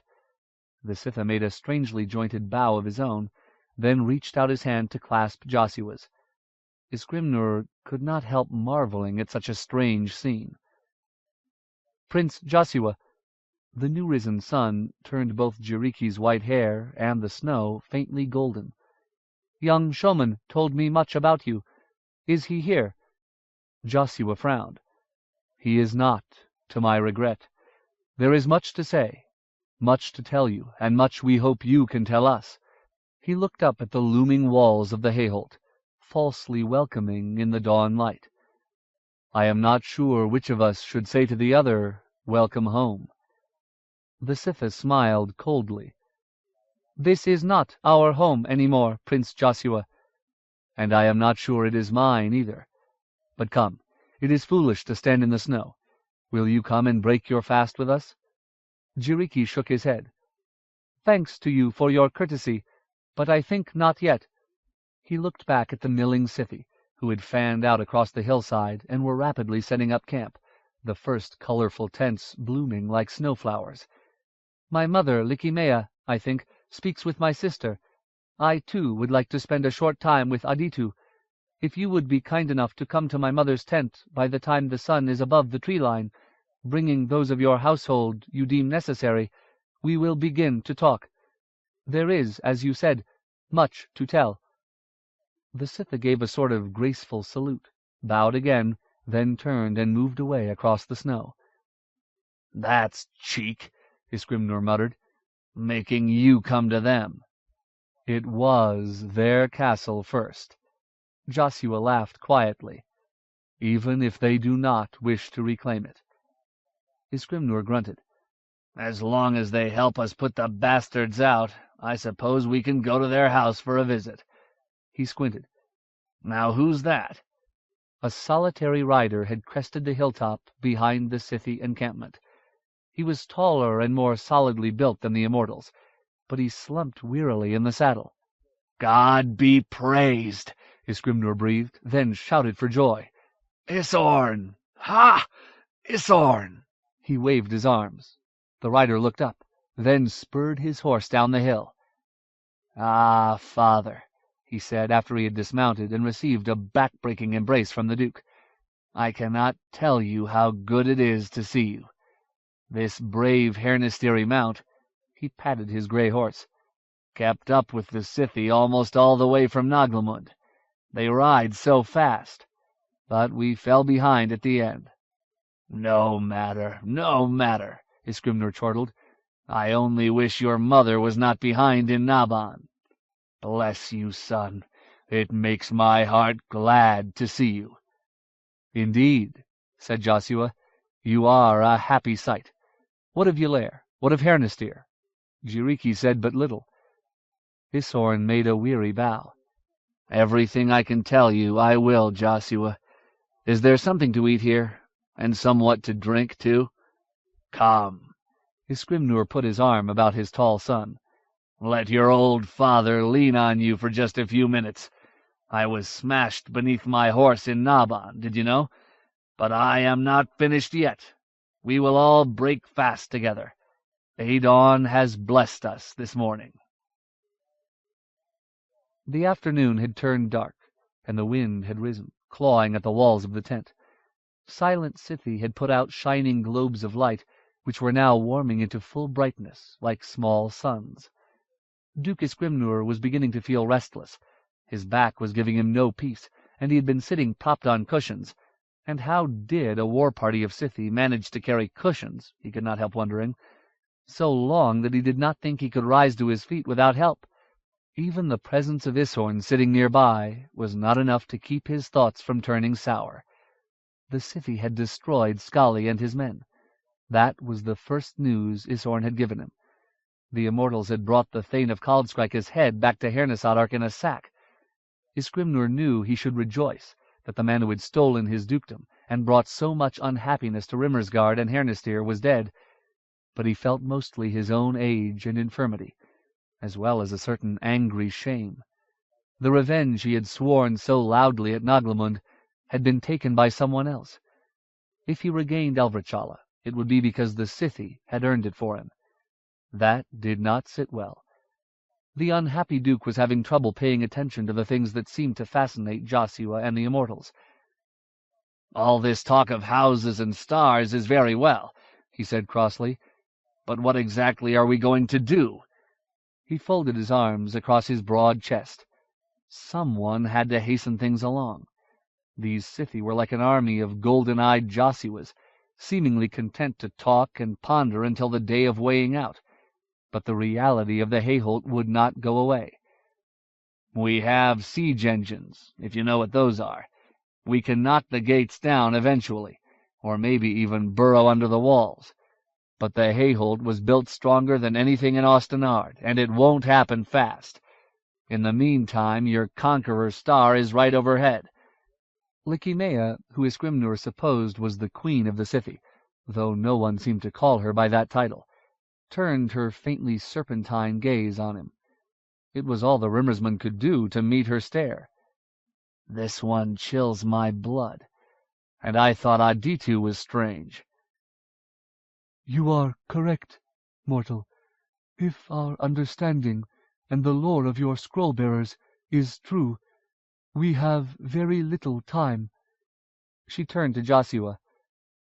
"We brought down Naglamund's walls in days, but that did not stop the Hekedia from doing what they wished, or at least we do not think it did.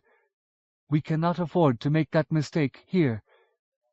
Prince Joshua lowered his head, thinking. "But what else can we do? As Isgrimnur pointed out to me last night, we cannot fly over the walls." "There are other ways into the castle you call the Hayholt," said Likimea. The tall, black-haired Sitha beside her nodded. "We could not send an army in through those passages, nor would we wish to, but we can, and should, send a sufficient force. Inaluki has a hand in all this.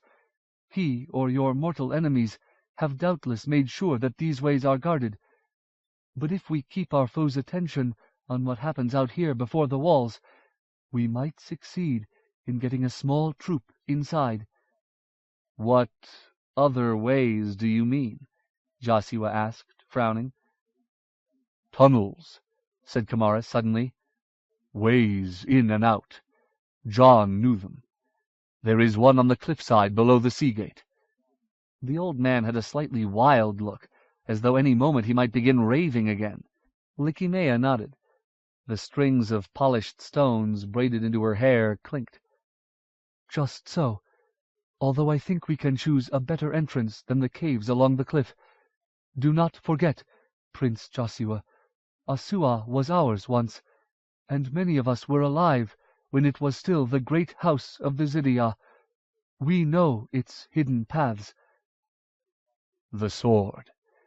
Kamaris rubbed his hand back and forth across Thorn's pommel. "It wants to go inside. It has been—" He broke off and fell silent.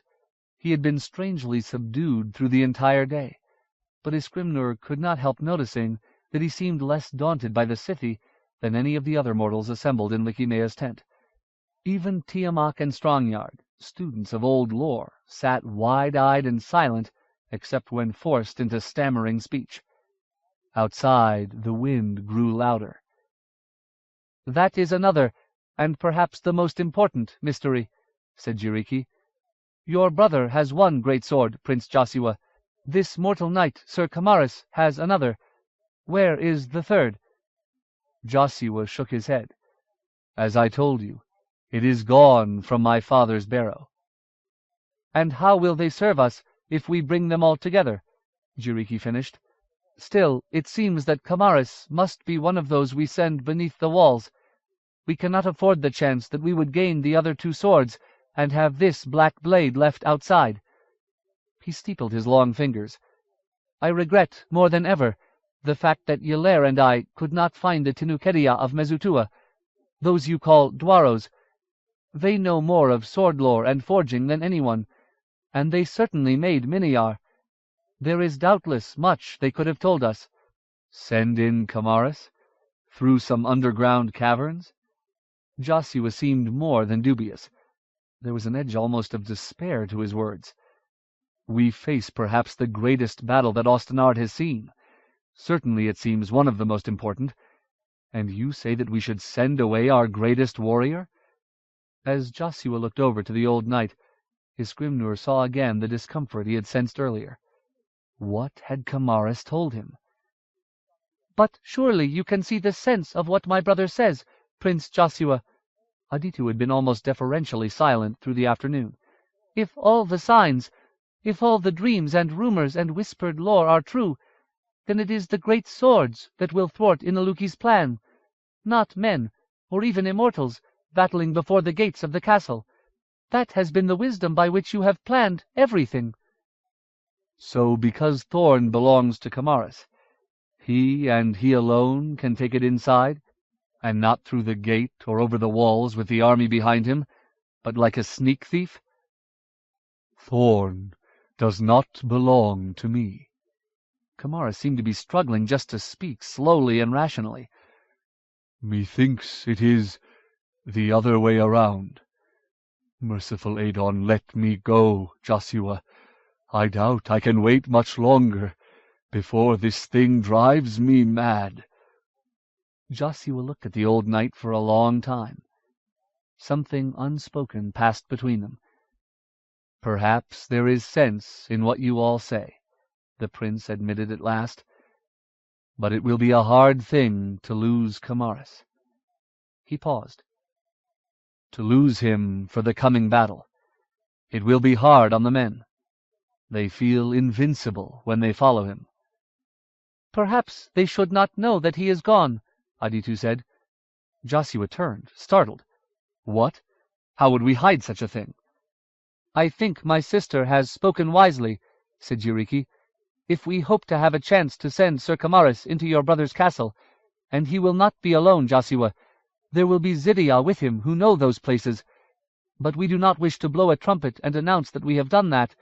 We must make it seem that Camaris is still here, even once the full siege has begun."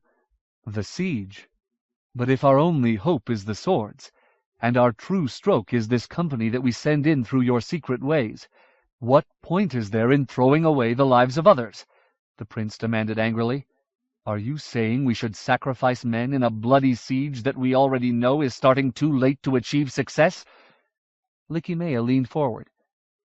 "We must sacrifice men and Zidia both." Iskrimnur caught a flicker in her amber stare that seemed almost like regret or pain, but he dismissed it. He could not believe one so stern, so alien, felt anything but cool necessity. "Otherwise, we announce to our enemies that we have other hopes. We shout to them that we are waiting for some other stratagem to take effect." "Why?" Iskrimnur could see that Joshua was truly agonized. Any sensible war leader knows it is better practice to starve out a foe than to waste men's lives on thick stone walls. "You are camped beside the Zidia. Those who are even now watching from behind those stone walls have made compact with Inaluki. Some may even be our kin, the Hikedia. They will know that the Dawn Children see the red star in the sky overhead. The Conqueror Star, as you call it, tells us that we have only a few days at most, that whatever your mortal sorcerer plans to do on Inaluki's behalf must happen soon. If we appear to ignore that fact, we will fool no one. We must launch the siege immediately, and your people and ours must fight as though we have no other hope. And who knows? Perhaps we do not. Not all tales end happily, Prince Joshua. We Gardenborn know that all too well." Joshua turned to Iskrimnur as if for support. "So we send our finest warrior, who is also our greatest inspiration, down into the earth, and we throw away the lives of our fighting men on a siege that we know cannot succeed. Duke Iskrimnur, have I gone mad? Is this all that is left to us?" The Rimmersman shrugged helplessly. It was dreadful to watch Joshua's honest torment. "What the Scythy folk say makes sense. I'm sorry, Joshua. It galls me too." The prince lifted his hand in a gesture of resignation. "Then I will do as you all say. Since my brother took the throne, I have been faced with horror after horror. It seems, as one of my teachers once told me, that God shapes us with a hammer of pain on an anvil of duty. I cannot imagine what shape we will be when he is finished." He sat back, waving to the others to continue. "Make certain only that Camaris is well defended. He carries the one thing we have that we did not already possess when my brother and the Storm King broke Naglamund. And we have lost much else since then." Iskrimnur looked at the old knight. Camaris was lost in thought, his eyes fixed on nothing visible, his lips moving. The king was lurking in the passageway above the entrance to the forge. The soldiers, already nervous, startled when they saw the cloaked shape lurch forward out of the shadows. One of them even went so far as to draw his sword before Priorites barked at him to put up. Elias, though, seemed oblivious to what would normally be a fatal error for a young guardsman. "Priorities," the king rasped. "I have been searching and searching. Where is my cupbearer? My throat is so dry." "I will help you, Majesty." The priest turned his coal-black stare on the gawking soldiers, who quickly shifted their eyes sideways or down to their own chests. "The captain will take these men back to the walls. We are finished here." He waved them away with a flapping red sleeve. When the noise of their footfalls grew faint in the corridor, Priorites gently took the king's arm so that Elias could lean on him. The king's staring face was parchment white, and he licked at his lips constantly. "Did you say you had seen my cupbearer?" "I will take care of you, Majesty. I think we will not see Hengfisk again." Has he run away to them?" Elias cocked his head as though treachery might have a sound. "They are all around the walls. You must know. I can feel them. My brother, and those bright-eyed creatures." He pawed at his mouth. "You said they would be destroyed, Priorites. You said all that resisted me would be destroyed." "And so they will be, my king." The priest induced Elias to walk down the hallway, heading him through the maze of corridors toward the residences. They passed an open window where snow blew in and melted into puddles on the floor. Outside, Green Angel Tower loomed against the swirling storm clouds. "You yourself will destroy them and usher in the Golden Age." "And then the pain will go away," Elias wheezed. "I would not hate Joshua so if he had not brought me such pain. If he had not stolen my daughter, too. He is my brother, after all." The king clenched his teeth as though something had stabbed him. "Because family is blood." "And blood is powerful magic," Priorites said, half to himself. "I know, my king. But they turned against you. That is why I found you new friends. Powerful friends." "But you cannot replace a family," said Elias, a little sadly. He winced. "Ah, God, Priorites, I am burning up. Where is that cupbearer?" "A little farther, Majesty. Just a little farther." "I can feel it, you know," Elias panted. He lay back on his mattress, which had rotted through in so many places that the horsehair stuck up all around him. A stained goblet, now empty, was clutched in his hand. Priorites paused in the doorway. "Feel what, Majesty?" "The star. The red star." Elias pointed at the cobwebbed ceiling. "It is hanging overhead, staring at me like an eye. I hear the singing all the time." "Singing?" "The song it sings, or that the sword sings to the star. I cannot tell which." His hand fell and crawled like a white spider onto the long sheath. "It sings in my head. It is time, the voices say, over and over." He laughed, a cracked, jagged sound. "Sometimes I awaken to find myself walking through the castle, and I cannot remember how I came there. But I hear the song, and I feel the star burning into me, whether it is day or night. It has a fiery tail like a dragon." He paused. "I will go out to them." "What?" Priorites returned to the king's bedside. "I will go out to them, Joshua and the others. Perhaps that is the time the sword means. Time to show them that I am different than they know, that their resistance is foolish." He brought his hands to his face. They are my blood, Priorites." "Your Highness, I—" The priest seemed momentarily unsure. They are your enemies, Elias. They wish you only harm."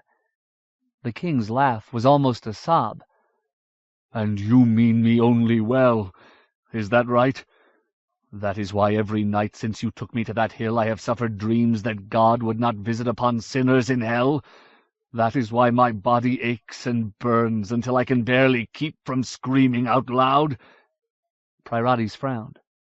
"You have suffered, my king, but you know the reason.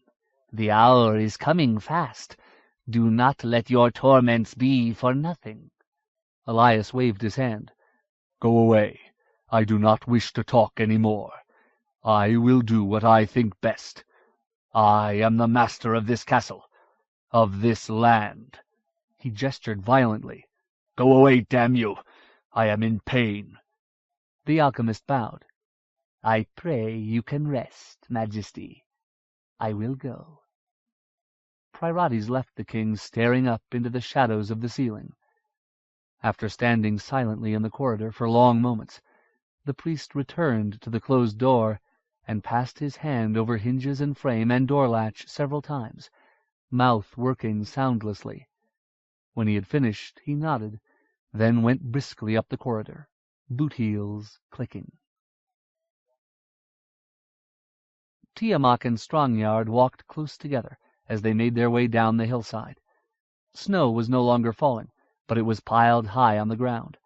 They made slow progress, despite the comparatively short distance between the Scythy camp and the fires of the prince's army. "I am going to turn to ice in a moment," Tiamat said through clicking teeth. "How do your people live like this?" Strongyard was shivering too. "This is a terrible cold by any measurement, and we have thick walls to hide behind, and fires. The lucky ones do, that is." He stumbled and went down on his knees in a thick drift. Tiamat helped him back up. The bottom half of the priest's robe was covered in clinging snow. "I am tempted to curse," Strongyard said, and laughed unmerrily. His breath hovered as a cloud. "Come, lean on me," urged Tiamat. The priest's disarranged hair and sad face tugged at his heart. "One day you must come see the Ron. It is not all pleasant, but it is never cold." "Just now, that sounds very nice." The storm clouds had been borne away by the wind, and a salting of dim stars glimmered. Tiamat stared upward. "It looks so close." Strongyard followed his gaze, stumbled for a moment, then righted himself. The Conqueror star seemed to hang almost directly over the hayholt, a burning hole in the darkness, with a tail like a smear of blood. "It is close," the priest said. "I can feel it. Plessinin wrote that such stars spout bad air over the world. Until now, I was never sure whether I believed him. But if there was ever a star that dripped pestilence, that is it." He hugged himself. "I sometimes wonder if these are the final days, Tiamat." The marshman did not want to think about that. "All the stars here are a little strange. I keep thinking that I recognize the otter or the sand beetle, but they seem stretched and changed." Strongyard squinted his single eye. "The stars look odd to me, too." He shivered and lowered his gaze to the knee-high snow. "I am frightened, Tiamat." They staggered on toward the camp, side by side. "The worst of it," said Tiamat, holding his hands close to the fire, "is that we have no better answer to our questions than we did when Morgeni sent the first sparrow to Yarnauga. The Storm King's plan is a complete puzzle, and so is the one scheme we have to stop him."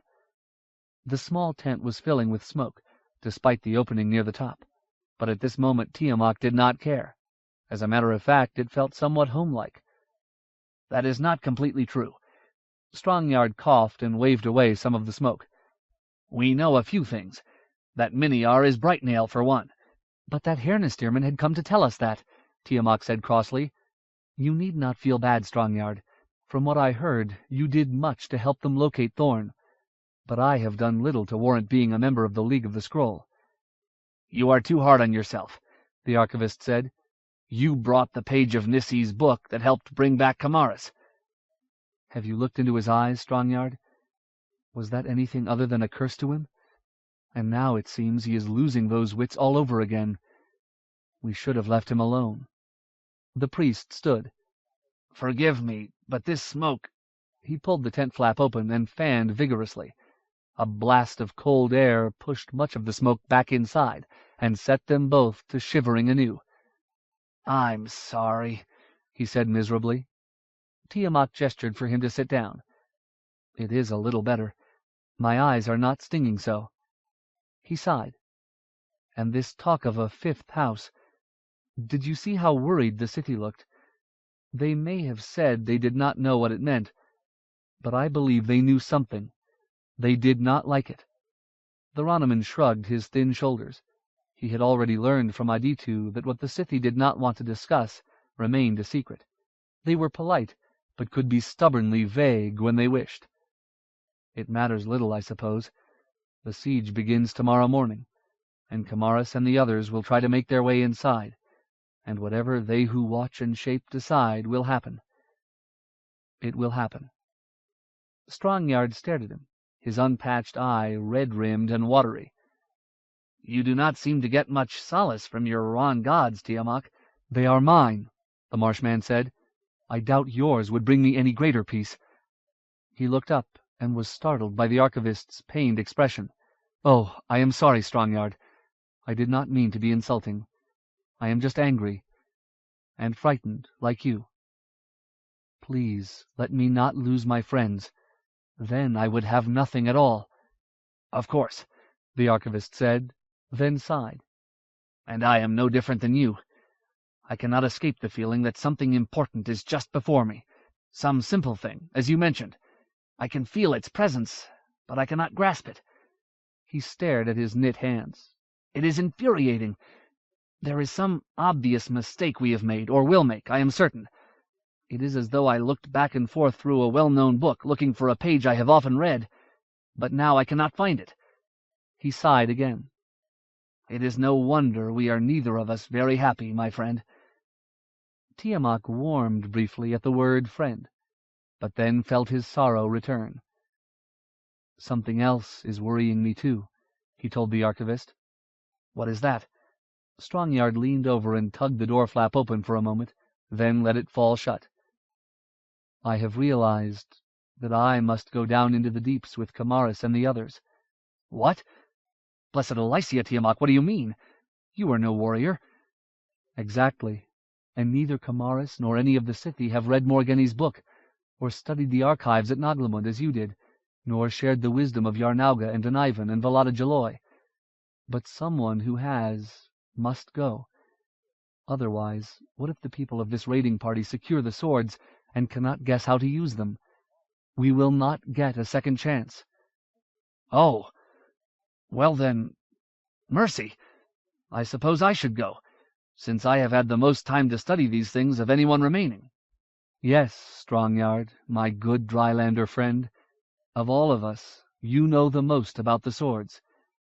But you have only one eye, and the sight in that one is not good. And you are many years older than I am, and not so used to climbing and getting in and out of tight places. If Binabik of Yakanik were here, I would let him go and wish him well, since he is more learned in these things than I, and at least as capable in other ways, not to mention the least likely to get stuck in a narrow tunnel of any of us." Tiamat wagged his head sadly. "But Binabik is gone, and the wise woman Jaloi is gone, and all the old scroll-bearers are dead. So it falls to me, I think. You have taught me much in a short time, Strongyard." He let out another heartfelt sigh. "I have evil dreams still about being in the gaunt nest, of the pictures I saw in my head, of hearing my own voice clacking away in the dark. But I fear this may be worse." After a long silence, the priest went and pawed through his belongings, coming back at last with a skin bag. "Here, this is a strong drink made from berries. Yarnauga brought it with him to Naglamund. He said it was a shield against the cold." He laughed nervously. "Cold we certainly have, don't we? Try a little." He passed Tiamat the sack. The liquor was sweet and fiery. Tiamat swallowed, then took another swig. He passed the bag back to Strongyard. "It is good, but strange tasting. I am used to sour fern beer. Try some." "Oh, I think it too potent for me," the priest stammered. "I wanted you—" "A little will help to keep out the chill. Perhaps it will even help set free that elusive thought you spoke of." Strongyard hesitated, then lifted the sack to his lips. He took a tiny sip and worked it around his mouth, then took a little more. Tiamat was pleased to see he did not choke. "It's hot," the priest said, wonderingly. "It feels that way, does it not?" The Ronaman sank back against one of the priest's saddlebags. "Have another, then pass it to me again. I will need more than a few swallows before I work up the nerve to tell Joshua what I have decided." The sack was mostly empty. Tiamat had heard the sentries change outside and knew it must be near midnight. "I should go," he said. He listened to the words as he formed them, and was proud of how well articulated they were. "I should go because I need to tell Prince Joshua what I will do." "What you will do? Yes." Strongyard was holding the wineskin by its cord strap and watching it swing back and forth. "That is good." "So, in a moment, I will get up," Tiamat pointed out. "I wish Jaloi were here." "Jaloi? Here?" Tiamat frowned. "Drinking this Rimmersgard liquor?" "No." "Well, I suppose." Strongyard reached up his free hand and set the skin swinging again. "Here to talk to us. She was a wise one. Frightening, a little. Didn't she frighten you? Those eyes?" His forehead creased as he remembered Jaloi's alarming stare. "But solid. Reassuring." "Of course. We miss her." He got unsteadily to his feet. "Terrible thing." "Why did those things do it?" the priest wondered. "Kill Jaloi?" "No. Kamaris." Strongyard carefully placed the skin on top of a blanket. "Why did they kill Kamaris?" "No." He smiled, abashed. "I mean, why did they try to kill Kamaris? Just him. Doesn't make sense." "They wanted to take the sword, Thorn." "Ah," Strongyard replied. "Ah. Perhaps so." Tiamat struggled out through the tent flap. The chilly air was like a blow. He looked over at the priest, who had followed him out. "Where are you going?" "With you," Strongyard said matter-of-factly. "Tell Joshua I'm going too. Down in the tunnels." "No, you're not." Tiamat was firm. "That would be a bad idea. I told you before."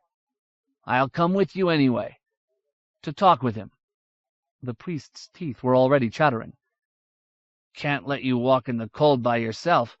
He staggered a few steps, then stopped, peering upward, and frowned broadly. "Look at that red star. Mad thing, causing all this trouble. The stars should leave us alone." He raised his fist. "We're not afraid," he called to the distant spot of light. "Not afraid." "You drank too much," Tiamat said as he took the archivist's elbow. Strongyard bobbed his head. "I might have done." Joshua watched the archivist and the Ronaman lurch out of his tent and into the night, then turned to his Scrivener. "I would never have believed it." "A drunken priest?" The Duke yawned, despite the tension that roiled his stomach. "That's nothing strange." There was a dull pressure behind his eyes. It was past the middle of the night, and the next day promised to be something dreadful. He needed sleep. "Perhaps, but a drunken Strongyard?" Joshua shook his head slowly. "I think that Tiamat is right about going, though. And he is, from what you've told me, a useful fellow." "Wiry as a hound," his Scrivener said. "Brave, too, and so well-spoken I'm still not used to it. I'll confess, I didn't think Marshmen were that learned. Kamaris could do far worse than to take Tiamat." even with his limp. That was a cock-and-drill bit him there, did you know?" Joshua's mind was on other things. "So that is 2 of our mortal contingent." He rubbed his temple. "I cannot think any more. It feels like 3 days have passed since this morning's sun rose. We will begin the siege tomorrow, and tomorrow evening will be time enough to make the final decision on who shall go." He rose and looked almost with tenderness at Camaris, who was stretched full length on a pallet at the far side of the tent, moving fitfully in his sleep. The squire Jeremias, who seemed to attach himself to troubled folk, was curled up on a pile of blankets near the old knight's feet. "Can you find your way back?" Joshua asked the Duke. "Take the lantern." "I'll find my way right enough. Isorn will be up telling tales with Sluttig and the rest, I have no doubt." He yawned again. "Wasn't there a time when we could stay up all night drinking, then fight in the morning, then start drinking all over again?" "Maybe for you, Uncle Isgrimnur," Joshua said with a tiny smile. "Never for me. God grant you good rest tonight." Isgrimnur grunted, then picked up the lamp and made his way out of the tent, leaving Joshua standing in its center, staring at the sleeping Camaris. Outside, the storm clouds had dispersed. The stars spread a faint light over the Hayholt's silent walls. The Conqueror star seemed to hang just above Green Angel Tower, like a flame above a candle. "Go away, you cursed, ill-omened thing," he demanded. But he knew that it would not comply. Shivering in the chill, he stumped slowly through the snow toward his tent. "Jeremias, boy, wake up!"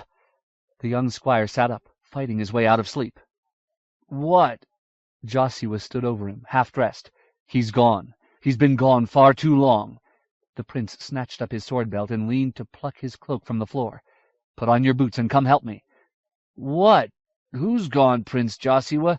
"Camaris, curse it! Camaris! Come and help me!" "No, rouse Isgrimnur and find some men to help. Have them bring torches." The prince took a brand from the fire, then turned and pushed out through the door flap. He looked down at the snow, trying to make some sense out of the muddle of footprints. At last he chose a set of tracks that led downhill toward the Kinslaw. Within moments he was beyond the light of the few campfires still burning. The moon had vanished from the sky, but the Conqueror's star still burned like a signal beacon. The trail twisted erratically, but within half a furlong it was clear that the footprints had turned toward the cliffs east of the Hayholt seawall. Joshua looked up to see a pale figure moving along the edge of the shoreline, silhouetted against the wall of empty blackness that was the Kinslaw. "Camaris!" Joshua called. The figure did not stop, but moved along unsteadily toward the edge, lurching like a puppet with knotted strings. The prince began to run, floundering in the deep snow, then slowed as he reached the cliffs. "Camaris," he said, his voice deceptively calm, "where are you going?" The old man turned to look at him. He wore no cloak, and his loose shirt flapped in the wind. Even seen by starlight, there was something odd in his posture. "It is Joshua."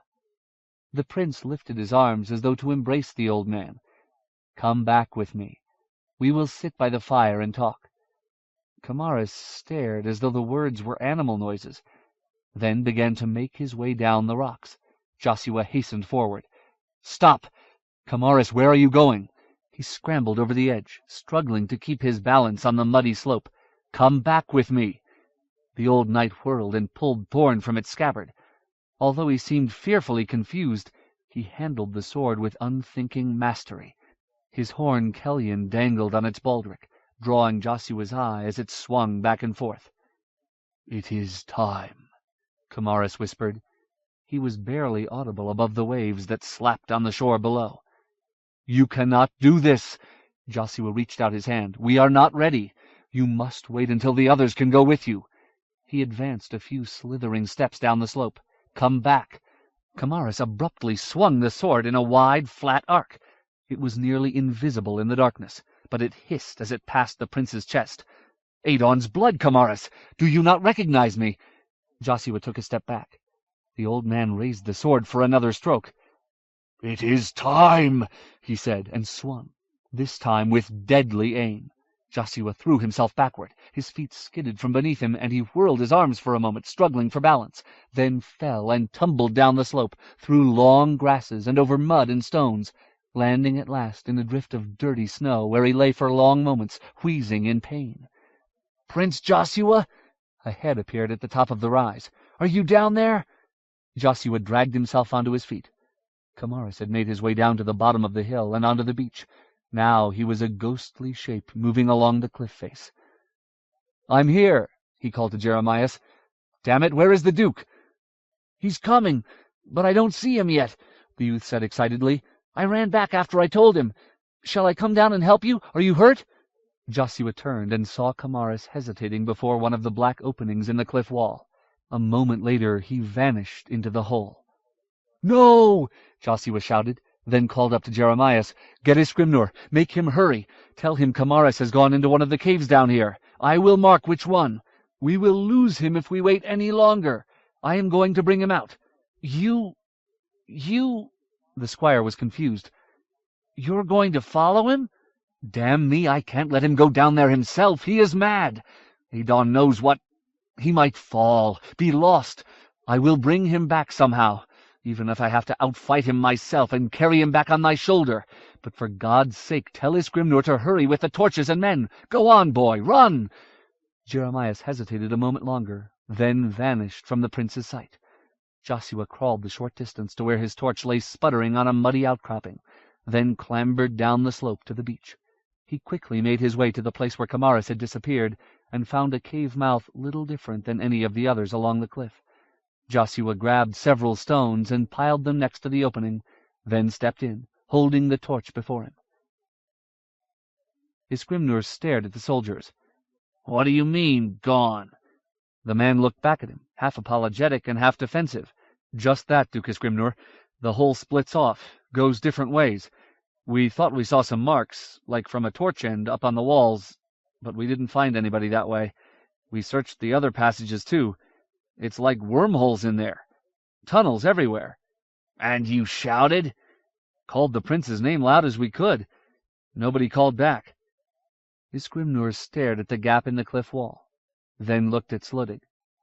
"Ransom or preserve us," he groaned. "Both gone. We'll have to get the Scythe after them now." He turned to the soldier. "I'll be back before sunrise. Until then, keep looking and calling." The man nodded. "Yes, sire." His Scrimnor pulled at his beard for a moment, then began making his way back along the beach. "Oh, Joshua," he said quietly, "you fool, and me too. We've all been fools." 54. Abandoned Ways. Binnabic touched her arm. "Miriamel, what are you thinking?" "I'm trying to think of what we can do." Her head was pounding. The shadowed cavern seemed to be closing in. "We have to get out somehow. We have to. I don't want to be trapped in here." She caught her breath and looked at Kadrach huddled against the wall on the far side of the cavern.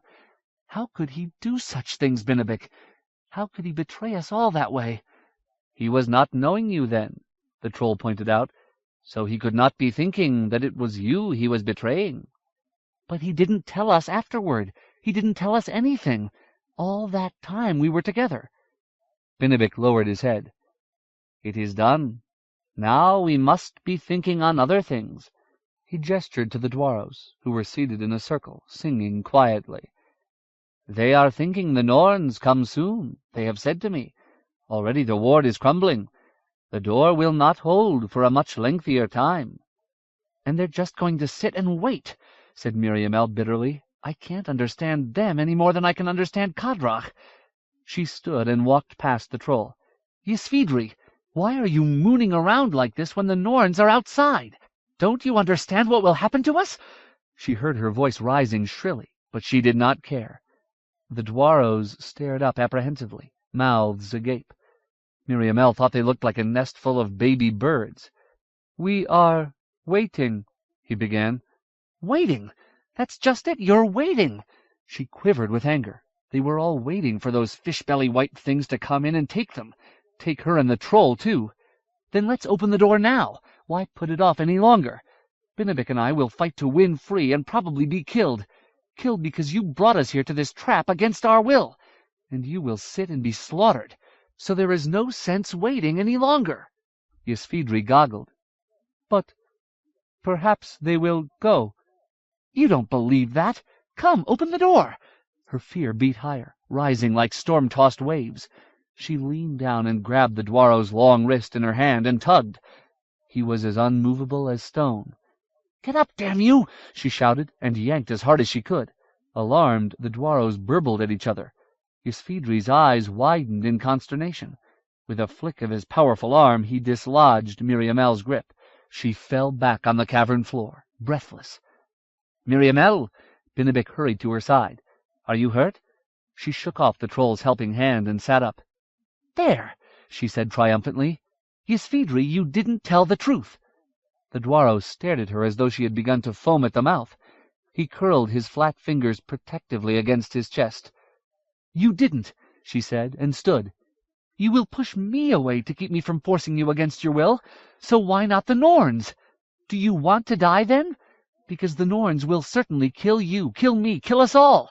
Or perhaps they will make you slaves again. Is that what you are hoping for? Why do you resist me and not resist them?" Ysvidri turned briefly to his wife. She stared back at him, silent and solemn-eyed. "But there is naught we can do." The Dwaro seemed to be pleading for Miriamel's understanding. "There is always something you can do," she snapped. "It may not change anything, but you will have tried. You are strong, Ysvidri.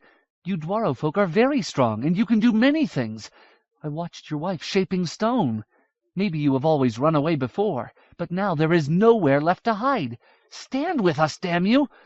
Yshdra said something in the Dwaro tongue, which brought a murmuring but swift reply from others in the group. Ysvidri entered in. Then, for a long time, the Dwaros argued among themselves, voices rushing and burbling like water chiming on stone. At last, Yshdra rose. "I will stand with you," she said. "You speak rightly. There is nowhere left to run, and we are almost the last of our kind. If we die, no one then will be left to tend and harvest the stone, no one to find the beautiful things in the earth. That would be a shame." She turned to her husband, and again spoke rapidly to him. After a moment, Ysvidri lidded his huge eyes. "I will do as my wife does," he said, with obvious reluctance. "But we do not speak for our fellow Tinukedia." "Then speak to them," Miriamel urged. "There is so little time." Ysvidri hesitated, then nodded. The other Dwaros looked on, their strange faces fearful. Miriamel crouched in blackness, her heart thudding. She could see nothing at all, but apparently enough light was still bleeding from the crystal batons to allow the Dwaros to see. Miriamel could hear them padding back and forth across the cavern as unhesitatingly as she herself would walk through a lamp-lit room. She reached out to touch the small but reassuring shape of Benedict, crouched beside her. "I'm frightened," she whispered. "As who is not?" She felt him pat her hand. Miriamel had opened her mouth to say something else, when a slight sensation of movement passed through the stone behind her. At first she thought it was the strange shifting she had felt earlier, the thing that had so frightened Yshdra and the other Dwaros. But then a faint blue glow sprang up in the empty black where the door stood. It was not like any light she had seen, for it illuminated nothing else. It was only a pulsing sky-blue streak hanging in the darkness. "They're coming," she gurgled. Her heart raced even more swiftly. All her brave words now seemed foolish. On the far side of Benedict she heard Kadrach's harsh breathing grow louder. She half expected him to cry out, to try to shout a warning to the Norns. She did not believe his claim that he had no art that would help them against the Norns, nor even the strength left now to use those few skills he retained. The blue line lengthened. A warm wind pushed through the chamber, tangible as a slap to her heightened senses. For the 10th time since the Dwaros had darkened the cavern, she tugged at the straps of her pack and wiped sweat from the handle of her dagger. She also clutched Simon's white arrow. If the Norns grabbed her, she would stab at them with both hands. A shudder ran through her. The Norns, the white foxes, they were only moments away. Ysvidri said something quiet but emphatic in the Dwaro tongue. Yshdra replied in the same tone from somewhere across the cavern. The sound of moving Dwaros ceased. The chamber was silent as a grave. The blue gleam grew in a rough oval, until one end of the line met the other. For a moment the heat became greater. Then the glow faded. Something scraped, and then fell heavily. A rush of cold air swept into the chamber. But if the door had opened, no light came through. Curse them! Despair swept over her. They are too clever to come in with torches. She clutched her knife tighter. She was shaking so violently she feared she might drop it. Suddenly there was a booming rumble like thunder, and a high-pitched shout that came from no human throat. Miriamel's heart leapt. The great stones the Dwaros had loosened above the cavern door were tumbling down. She could hear the Norns' high-pitched, angry wailing. Another crash was followed by a scraping, grinding noise. Then many voices were shouting, none of them in human languages. After a moment, Miriamel felt her eyes begin to sting. She took a breath and felt it burn all the way down. "Up!" Binabik cried. "It is poison smoke!" Miriamel struggled to her feet, lost in the dark and feeling as though her insides were on fire. A powerful hand gripped her and led her stumbling through the blackness. The cavern was raucous with strange cries and shrieks and the sound of smashing stone. The next moments were blind madness. She felt herself pulled through into chilly air. Within moments she could breathe again, although she still could not see. The hand that held her let go, and a moment later she caught her foot on something and crashed to the ground. "Binabik!" she shouted. She tried to rise, but something had entangled her. "Where are you?" Miriamel was seized again, but this time was lifted bodily and carried swiftly through the noisy darkness. Something struck her a glancing blow. For a moment whoever was carrying her stopped and put her down. There was a succession of strange noises, some of them grunts or gasps of pain. Then, a moment later, she was snatched up again. At last she touched down again on the hard stone. The darkness was absolute. "Binabik!" she called. There was a spark nearby, then a flash. For a moment she saw the troll standing beside a cavern wall in the midst of darkness, with his hand full of flame. Then he flung whatever he held outward, and it scattered in a shower of sputtering sparks. Tiny flames burned everywhere. Frozen as if painted on a tapestry were Binabik, several Dwaros, and almost a dozen other shadowy figures, all scattered about a long, high-ceilinged cavern. The stone door that had protected them lay in pieces behind her at the far end of this outer cavern. She had scarcely an instant to marvel at the effect of the troll's fire-starting powder before a pale-faced shape raced toward her, long knife held high. Miriamel lifted her own blade, but her ankles seemed bound somehow, and she could not get her feet beneath her. The knife lashed toward Miriamel's face, but the blade stopped abruptly, a hand's length from her eyes. The Dwaro that had caught the creature's arm jerked upward. There was a sound of something snapping. A moment later the Norn was pitched head first across the chamber. "Go that way," Ysvidri gasped, pointing toward a dark hole at the near end of the cavern. In the faint, flickering light he looked even more grotesque than the enemy he had dispatched. One of his arms hung limply, and the broken shaft of an arrow wagged in his shoulder. The Dwaro flinched as another arrow shattered against the cavern wall beside him. Miriamel reached down and disentangled her feet from what had held them. A Norn bow. Its owner lay a few paces away, just inside the entrance to the Dwaro's hiding place. A thick shard of rock jutted from his crushed chest. "Move quickly, quickly," said Ysvidri. "We have surprised them, but there may be more coming." His brisk tones could not hide his terror. His saucer eyes seemed to bulge. One of the other Dwaros threw a stone at the Norn archer. The motion was awkward, but the missile flew so swiftly that the white-faced immortal staggered backward before the Dwaro's arm had finished moving, then crumpled to the cavern floor.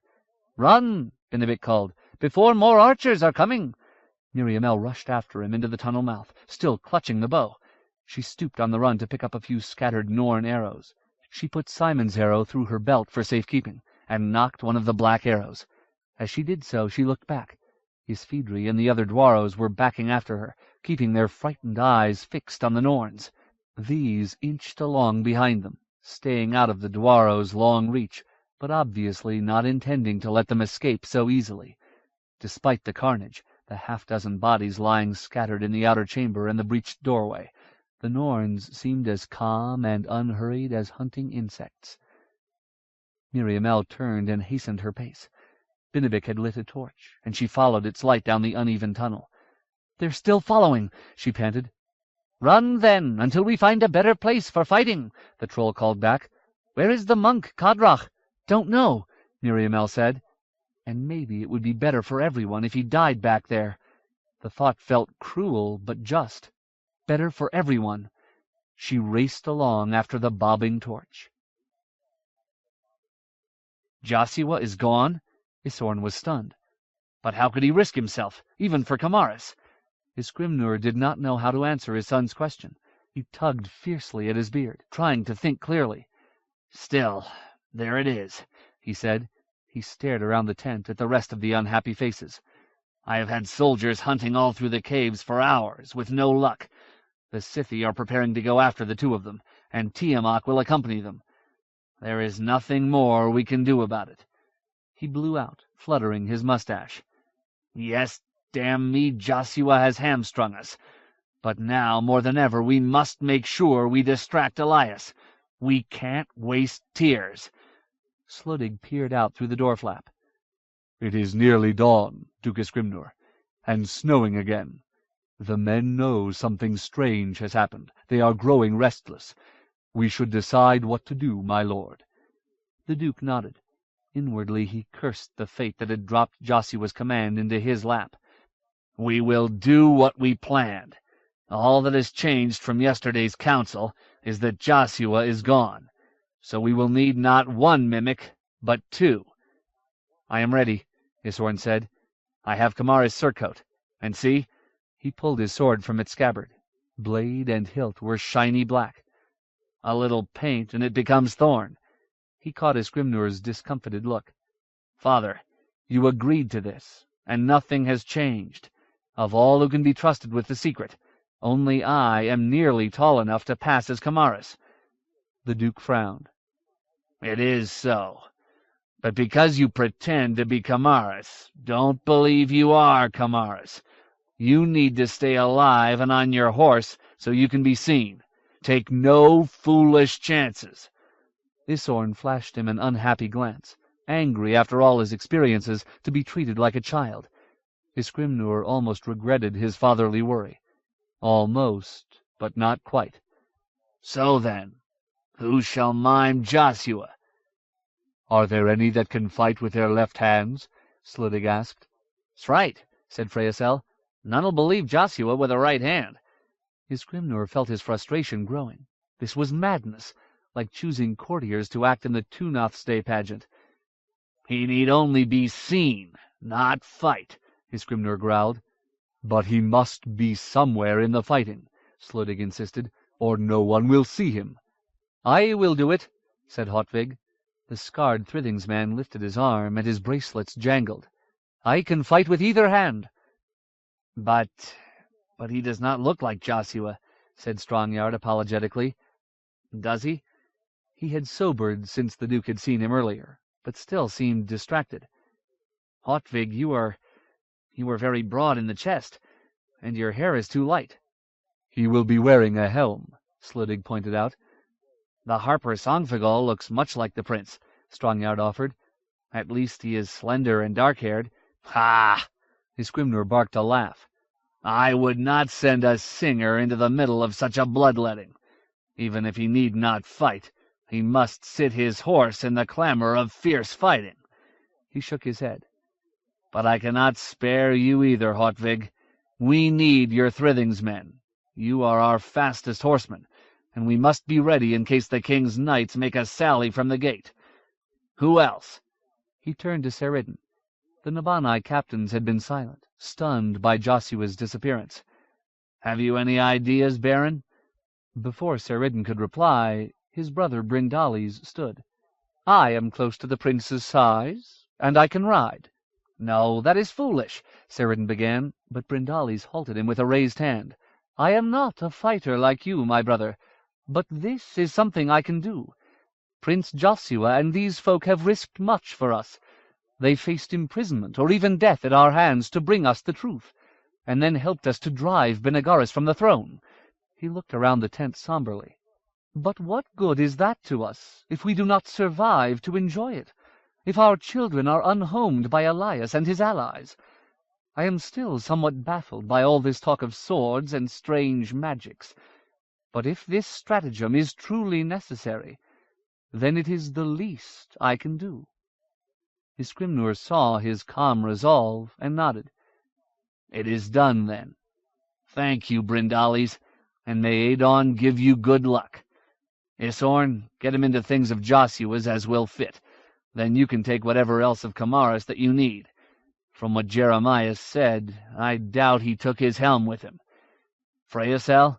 "Yes, Duke Iskrimnur?" "Tell the engineers to make ready. Everyone else, go to your men and make ready. God's grace on us all." "Yes," Strongyard said suddenly. "Yes, of course. God's grace on us all." "He who always steps on sand," Tiamat prayed silently. "I am going into a dark place. I am far from our swamps, farther than I have ever been. Please do not lose sight of this marshman." The sun was invisible beyond the storm, but the deep blue of night was beginning to pale.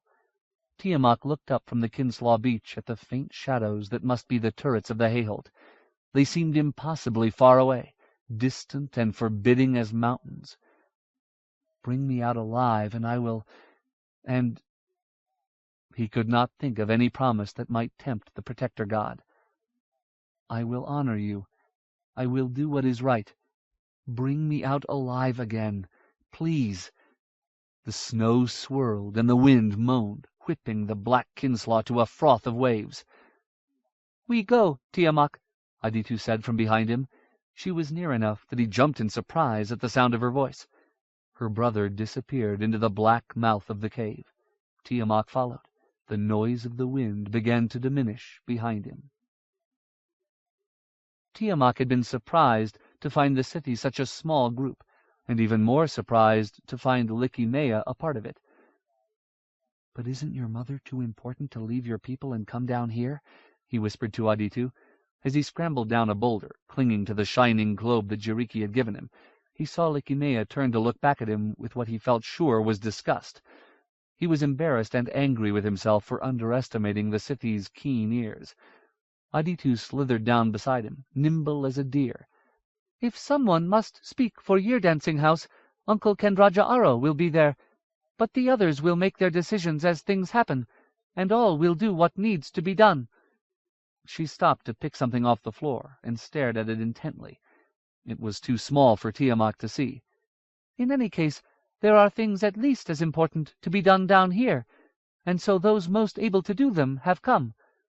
He and Aditu were at the back of the small company, trailing Jiriki and Likimea, as well as Kira'athu, a small, quiet Sitha woman, another woman named Chiya, who seemed to Tiamat inexplicably more foreign than even the rest of the alien group, and a tall, black-haired Sitha man named Kuroi.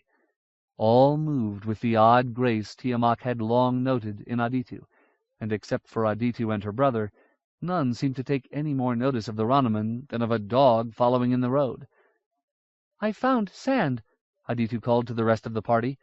She had been careful to speak Westerling all morning, even with her kin, for which Tiamat was duly grateful.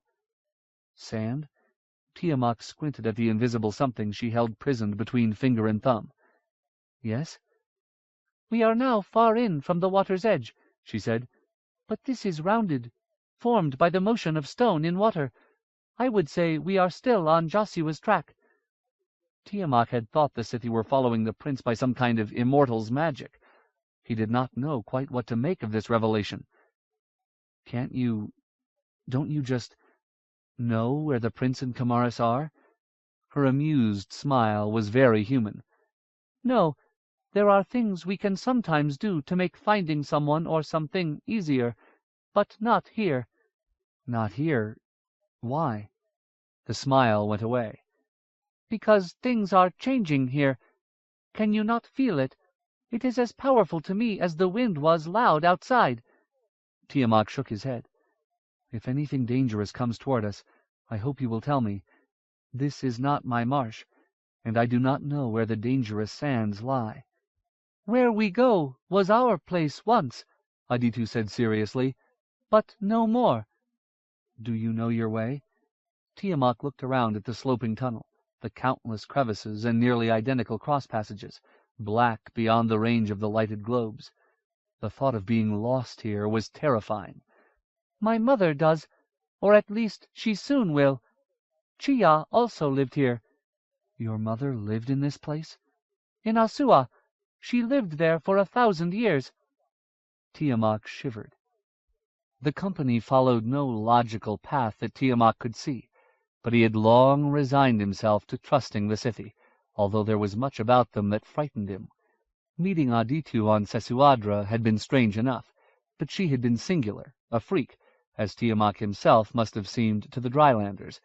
Seeing them together, either in their great numbers on the hillside east of the Hayholt, or here in a group that, despite making many decisions without discussion, seemed always in accord, he felt for the first time the true force of their strangeness.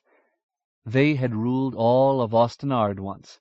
History said they had been kind masters, but Tiamat could not help wondering if they had been truly kind, or had just given no attention at all, tyrannical or otherwise, to their mortal inferiors. If that was true, they had been cruelly repaid for their heedlessness. Kuroi halted, and the others stopped with him. He said something in the liquid Scythi speech. "Someone is there," Aditu quietly told Tiamat. Joshua? Kamaris? He did not want to think it could be something worse. "We will find out." Kuroi turned into a passageway and took a few steps downward. A moment later he danced back out, hissing. Aditu pushed past Tiamat and ran to Kuroi's side. "Do not run," she called into the dark space. "I am Aditu." After a few moments a figure appeared, sword leveled. "Prince Joshua!" Relief flowed through Tiamat. "You are safe." The prince stared at them for a long moment, blinking in the light of the crystal globes. "Adon's mercy! It is truly you!" He sank down heavily onto the floor of the tunnel. My torch burned out. I have been in darkness some time. I thought I heard footsteps, but you walk so quietly, I could not be sure." "Have you found Kamaris?" Tiamat asked. The prince shook his head miserably. His eyes were haunted. "No. I lost sight of him soon after I followed him in. He would not stop, no matter how I called. He has gone. Gone!" He struggled to control himself. "I have left my men without a leader, deserted my people. Can you take me back?" He looked imploringly around the circle of Scythi. "The mortal Ducus Grimnur is performing ably in your place," said Likimea. "We cannot afford the time to return you, nor any of our number, and you could not find your way back alone." Joshua lowered his head, bowed by shame. "I have done a foolish thing, and failed those who trusted me. It was all to find Kamaris. But he has gone, and he has taken Thorn with him." "Do not worry yourself over what is done, Prince Joshua." Aditu spoke with surprising gentleness. "As for Kamaris, do not fear. We will find him." "How?" Likimea stared at Joshua for a moment, then turned her glance up the passageway. "If the sword is being drawn toward sorrow and the other blade, as seems true from what you have told us, then we know where he is bound." She looked at Chia, who nodded. "We will go there by the straightest route, or close to it. Either we will find him, or we will reach the upper levels before him and can wait." "But he could wander down here forever," Joshua said unhappily, and Tiamat remembered his own earlier thought. "I do not think so," said Likimea. "If some convergence of power is drawing the swords together, which may be our greatest hope, for it will bring Brightnail too, then he will find his way, even with his wits as troubled as you say they were. He will be like a blind man searching for the fire in a cold room. He will find his way." Jiriki extended his hand to the prince. "Come, Prince Joshua, I have some food and water. Take some nourishment, then we will find him." As the prince looked at him, some of the hard edge of worry softened. "Thank you. I am grateful you found me." He took Jiriki's hand and stood, then laughed, mocking himself. I thought I heard voices." "I have no doubt you did," said Jiriki, "and you will hear more." Tiamat could not help noticing that even the impassive Scythe did not look entirely comfortable with Jiriki's remark. Slowly, almost imperceptibly, Tiamat's surroundings began to change. As he and Joshua followed the immortals through the twisting passages, he first noticed that the floors seemed more level, the tunnels a little more regular. Soon he began to see the undeniable marks of intelligent shapers, hard angles, arches of stone that braced the wider crossings, even a few patches in the rock walls that seemed to have been carved, although the decorations were little more than repetitive patterns, like waves or twining grass stems. "These outermost reaches were never finished," Aditu told him. "Either they were built too late in Asua's life, or were abandoned in favor of more useful paths." Abandoned? Tiamat could not imagine such a thing. Who would do all the work of gouging through this stone, and then abandon it? "Some of these passages were built by my people, with the help of the Tinukeria, the Dwaros, as mortals call them," she explained. "And that stone-loving folk carved some just for themselves, unconcerned with finishing or keeping, as a child might make a basket of grass stems and then toss it away when it is time to run home." The marshman shook his head. Mindful of their mortal companions, the Scythes stopped at last for a rest in a wide grotto whose roof was covered with a tracery of slender stalactites. In the mellow light of the globes, Tiamat thought it looked entirely magical. For a moment he was glad he had come. The world below, it seemed, was full of wonders as well as terrors. As he sat eating a piece of bread and a savory but unfamiliar fruit the Scythe had brought, Tiamat wondered how far they had come. It seemed they had walked most of a day, but the full distance on the surface between where they had begun and the walls of the Hayholt would not have taken a fourth of that time.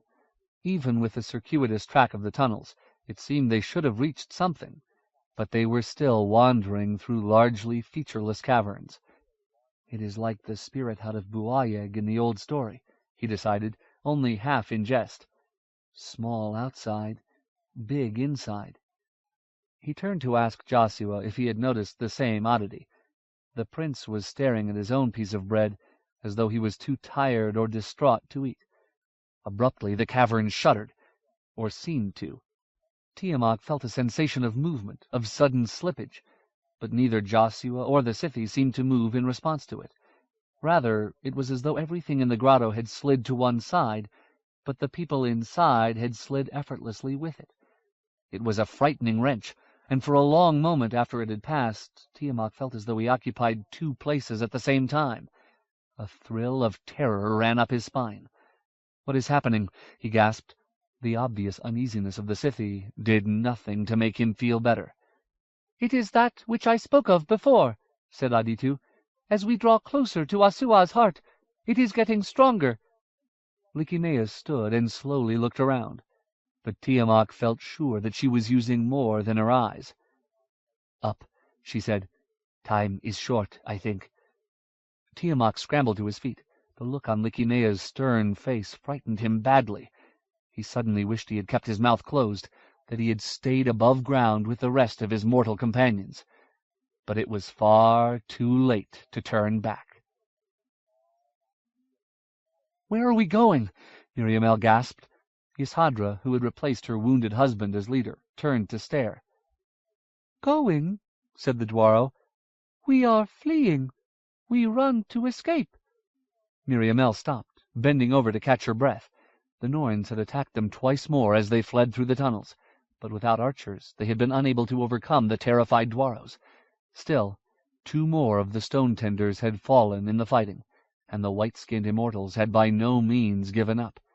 Since the last struggle, Miriamel had already spotted the pursuers once when she had entered a passageway long and straight enough to permit a backward look. In that glimpse they had truly seemed creatures of the lightless depths, pale, silent, and remorseless. The Norns seemed in no hurry, as if they were merely trailing Miriamel and her companions until more of their kind came bearing bows and long spears. It had been as much as she could do not to sink to the ground in surrender. She knew that they had been lucky to escape the Dwaro's cavern at all. If the white foxes had anticipated any resistance, they had doubtless expected it to be close combat in a narrow corner. Instead, the Dwaro's desperate attack in the dark and the avalanches of falling stone they had engineered had caught the immortals by surprise, permitting Miriamel and her companions to flee. But she had no illusions they could trick the cunning Norns twice. "We could be forced to run this way forever," she told Yssadra. "Perhaps you can outlast them, but we can't. In any case, our people are in danger up above." Binabik nodded. "She speaks truth to you. Escaping is not enough for us. We have need of finding our way out from this place." The Dwaro did not reply, but looked to her husband, who was limping up the passageway toward them, trailed by the last of the Dwaros and Kadrach. The monk's face was ashen, as though he had been wounded, but Miriamel saw no injuries. She turned away, unwilling to waste sympathy on him. "They are a distance behind us now," said Ysvidri wearily. "They seem full content to let us run ahead." He leaned back against the wall, letting his head rest against the stone. Yssadra went to him and probed gently with her wide fingers at the arrow wound in his shoulder. "Chauvene is dead, and 3 others," he groaned, then fluted a few words to his wife, who gave a cry of grief. "Smashed like delicate crystals. Gone." "If we had not run, they would all be dead anyway, and you and the rest of us would be too." Miriamel paused to fight back her anger and her horror of the pursuing Norns. "Forgive me, Ysvidri. I am sorry about your people. I am truly sorry." Sweat beaded on the Dwaro's brow, glimmering in the light of the batons. "Few mourn for the Tinukedia," he replied softly. "They make us their servants. They steal from us the words of making.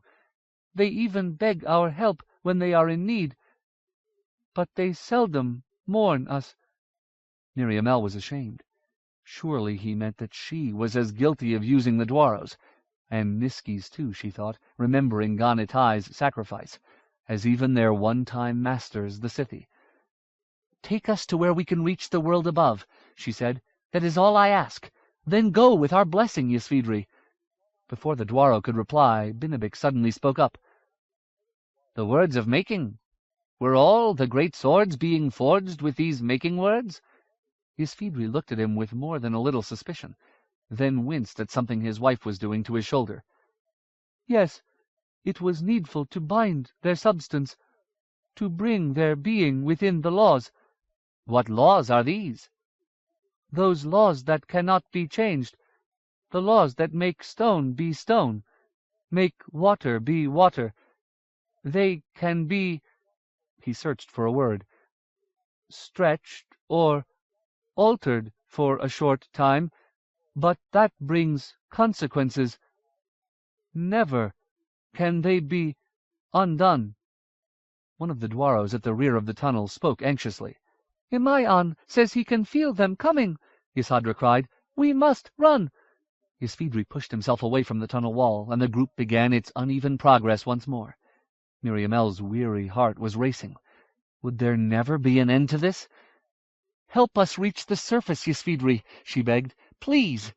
"Yes, it is more than ever important." Miriamel turned at the distraught tone of Binabik's voice. The little man looked terrified. "What is it?" she asked him. Sweat was running on his dark forehead. "I must think on this, Miriamel, but I have never had such a fear as I do now. For the first time I believe I see behind the shadow that has been all our consideration, and I am thinking, Kikasat, to be saying such words, that the monk may have spoken rightly. There may be nothing left for our doing at all." With those words hanging in the air, he turned from her and hastened after the Dwaros. As though his sudden despair had passed to her like a fever, She felt hopelessness enwrap her. 55. The Hand of the North.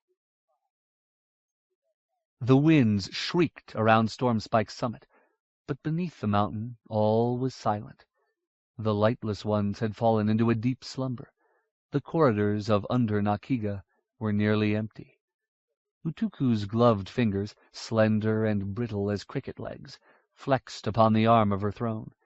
She settled her ancient bones against the rock and let her thoughts move through the breathing harp, following its twistings and turnings until Stormspike fell away and she became pure mind, moving through the black between spaces.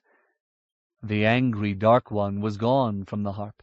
He had moved himself to the place, if it could be called a place, where he could act in concert with her to enact the final step of their centuried scheme.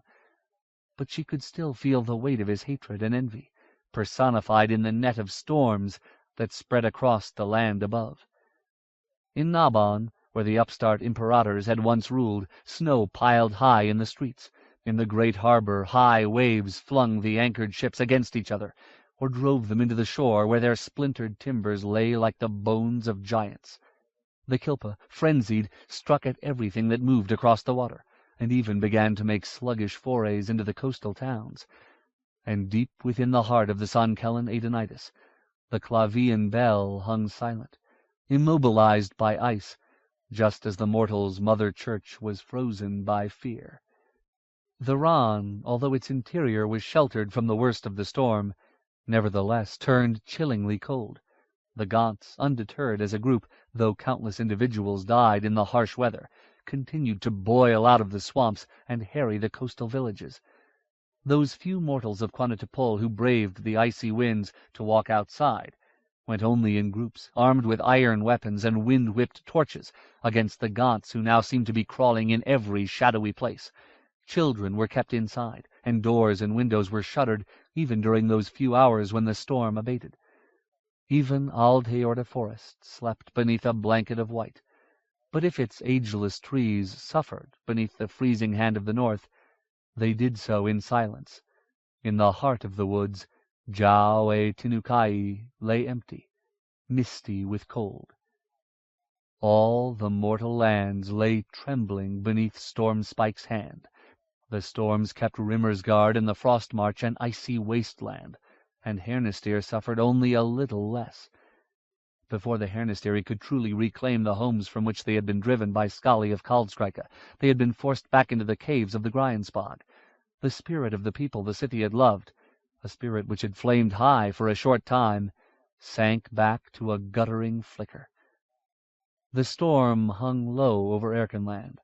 Black winds bent and broke the trees, and piled snow high on the houses. Thunder growled like an angry beast up and down the length of the land. The storm's malevolent heart, as it seemed, full of whirling sleet and jagged lightning, pulsed above Airchester and the Hayholt. Utuku noted all this with calm satisfaction, but did not pause to savor the terror and hopelessness of the hated mortals. She had something to do. A task she had awaited since her son Drucky's pale, cold body had been set before her. Utuku was old and subtle. The irony that it was her own great-great-grandchild who had led her to revenge at last, that he was also a scion of the very family that had destroyed her happiness, was not lost on her. She almost smiled. Her thoughts raced on, out along the whispery threads of being, until they passed into the farther regions, the places only she of all the living could go. When she felt the presence of the thing she sought, she reached out for it, praying to forces that had been old in Venya Dose, that it would give her what she needed to accomplish her final, long-awaited goal. A flare of joy passed through her. The power was there, more than enough for her purposes. Now all that remained was to master it and make it hers. The hour was approaching, and Utuku had no need to be patient any longer. "My eyes are not good at the best of times," Strongyard complained, "and with this sunless day and the blowing snow I cannot see anything. Sangfagal, tell me what is happening, please." "There's nothing to see yet." They were perched on the side of one of Swertcliffe's foothills, looking down on Airchester and the Hayholt. The tree beneath which the pair huddled and the low wall of stones they had made provided scant protection against the wind. Despite his hooded cloak and the 2 blankets he had wrapped around himself, the harper was shivering. "Our army is before the walls, and the heralds have blown the trumpets. Isgrimnur or someone must be reading the writ of demand. I still don't see any of the king's soldiers. No, there are some shapes moving on the battlements. I had begun to wonder if anyone was inside at all." "Who? Who is on the battlements?" "Edon's mercy, Strongyard, I can't tell. They are shapes, that's all." "We should be closer," the priest said fretfully. "This hillside is too distant in weather like this." The harper darted a glance at him. "You must be mad. I am a musician. You are a librarian. We are too close as it is. We should have stayed in Nabon. But here we are, and here we will stay. Closer indeed." He blew into his cupped palms. A faint clamor of horns drifted over the wind. "What is it?" Strongyard asked. "What is happening?" "They have finished the writ, and I suppose they've gotten no answer. That is just like Joshua, to give Elias a chance to surrender honorably, when we know already he will do nothing of the sort." "The prince is determined to do the right thing," Strongyard replied. "Goodness, I hope he is well. It makes me sick to think of him and Kamaris wandering lost in those caverns." "There is that Nabonman," Sangfagal said excitedly. "He does look rather like Joshua. From here, anyway." He turned suddenly toward the priest. "Did you really suggest I should mimic the prince?" "You look much like him." Sangfagal stared at him with disgust and bitter amusement. "Mother of God, Strongyard, do me no favors." He huddled deeper into his blankets. "Imagine me riding around waving a sword. Ransomer, save us all." "But we all must do what we can." "Yes, and what I can do is play my harp or my lute and sing, and if we win, I will most assuredly do that. And if we don't, well, I may do that anyway if I live, but it won't be here. But what I cannot do is ride and fight and convince people that I am Joshua." They were silent for a time, listening to the wind. "If we lose, I fear there will be nowhere else to run to, Sangfagal." "Perhaps." The harper sat unspeaking a while longer, then said, "Finally." "What? Is something happening?" "They are bringing forward the battering ram. Save me, but it is a frightening thing. It has a great iron head on it that looks like a real ram, with curling horns and all. But it's so big. Even with all those men, it is a miracle they can push it along." He took a sharp breath. "The king's men are firing arrows from the walls. There, someone is down, more than one. But the ram is still going forward." "May God keep them safe," Strongyard said quietly. "It is so cold up here, Sangfagal." "How can anyone shoot an arrow in this wind, let alone hit anything? Ah! Someone has fallen from the wall. That's one of theirs gone, in any case." The harper's voice rose in excitement. "It is hard to see what is happening, but our men are close to the walls now. There, someone has put up a ladder. There are soldiers swarming up it." A moment later he made a noise of surprise and horror. "What do you see?" Strongyard squinted his eye, trying to see through the swirling snows. "Something was dropped on them." The harper was shaken. "A big stone, I think. I am sure they are all dead." "May the ransomer protect us," Strongyard said miserably. "It has begun in earnest. Now we can only wait for the ending, whatever that may be." Isgrimnur held his hands close to his face, trying to shield himself from the wind-flung snow. He was having great difficulty keeping track of what was happening, although the Hayholt's walls were less than 500 cubits up the hillside from where he watched.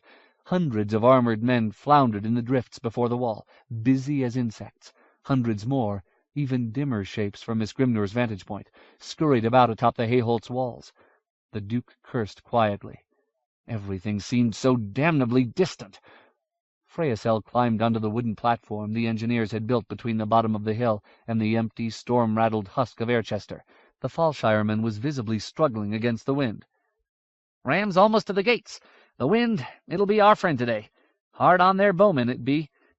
But we're not able to shoot any better, the Duke snarled.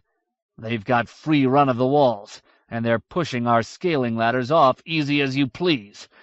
He smacked his fist into his gloved hand. The sun's been up for hours, and all we've done is wear a few trenches in the snow. The Fallshireman looked at him quizzically. Pardon, Sir Duke, but seems you think we should knock these walls down 'fore sunset. No, no. God knows the Hayholt is built strong. But I don't know how much time we have. He looked up into the murky sky. That cursed star they all talk about is right overhead. I can almost feel it glaring. The Prince and Camaris are gone. Miriamel's gone. He turned his gaze to the Hayholt, peering through the snow flurries. And our men are going to freeze solid if we keep them out there too long. I wish we could knock the walls down by sunset, but I don't hold much hope. Isorn pointed upward. The soldiers gathered around him looked up. There, on the walls. Beside the helmeted heads peering through the crenellations were more than a few whose heads were bare. Their faces were ghostly, and their white hair blew in the strong wind. "White foxes?" asked Sliddig. He made the sign of the tree. Indeed, and inside the Hayholt. Cursed things! Isorn lifted his black-painted sword and waved it back and forth in challenge, but the distant figures on the walls did not seem to notice. And curse Elias for whatever foul bargain he made. Sliddig was staring. "I have not seen them before," he cried above the tumult. "Merciful Adon, they look like demons." They are demons, and now the Hayholt is their nest. "But they are doing nothing that I can see." "Just as well," Isorn replied. "Perhaps they are too few, but they are fearsome archers. I wonder why none of them seem to have bows." Sliddig shook his head, mystified. He was unable to look away from the pale faces. "Preserve us," he said hoarsely. Baron Saridin climbed heavily up the steps onto the platform, weighted by his armor. "What news?" Isgrimnur asked. Saridin took off his gloves and held his hands close to the brazier of coals. "Things go well, I suppose. Elias' men are firing on the ram, and it is slow going to keep it moving uphill, but it will be against the gate soon. Some of the siege towers are also being moved into place, and they seem to be concentrating their arrows on them. We are lucky there is such wind today, and that it is so hard for the king's archers to see." "That's what everyone keeps saying," the Duke grumbled. "But I am going quietly mad here anyway. Curse Joshua for leaving me this way." He scowled, then made the sign of the tree. "Forgive me. I did not mean that." Saridin nodded. "I know. It is terrible not to know where he is. That's not all that's bothering me. There are still too many unanswered questions." "What do you mean?" "If all they need to do is stall us, if this flaming star truly signifies something will happen that helps Elias, then why didn't they even try to parley?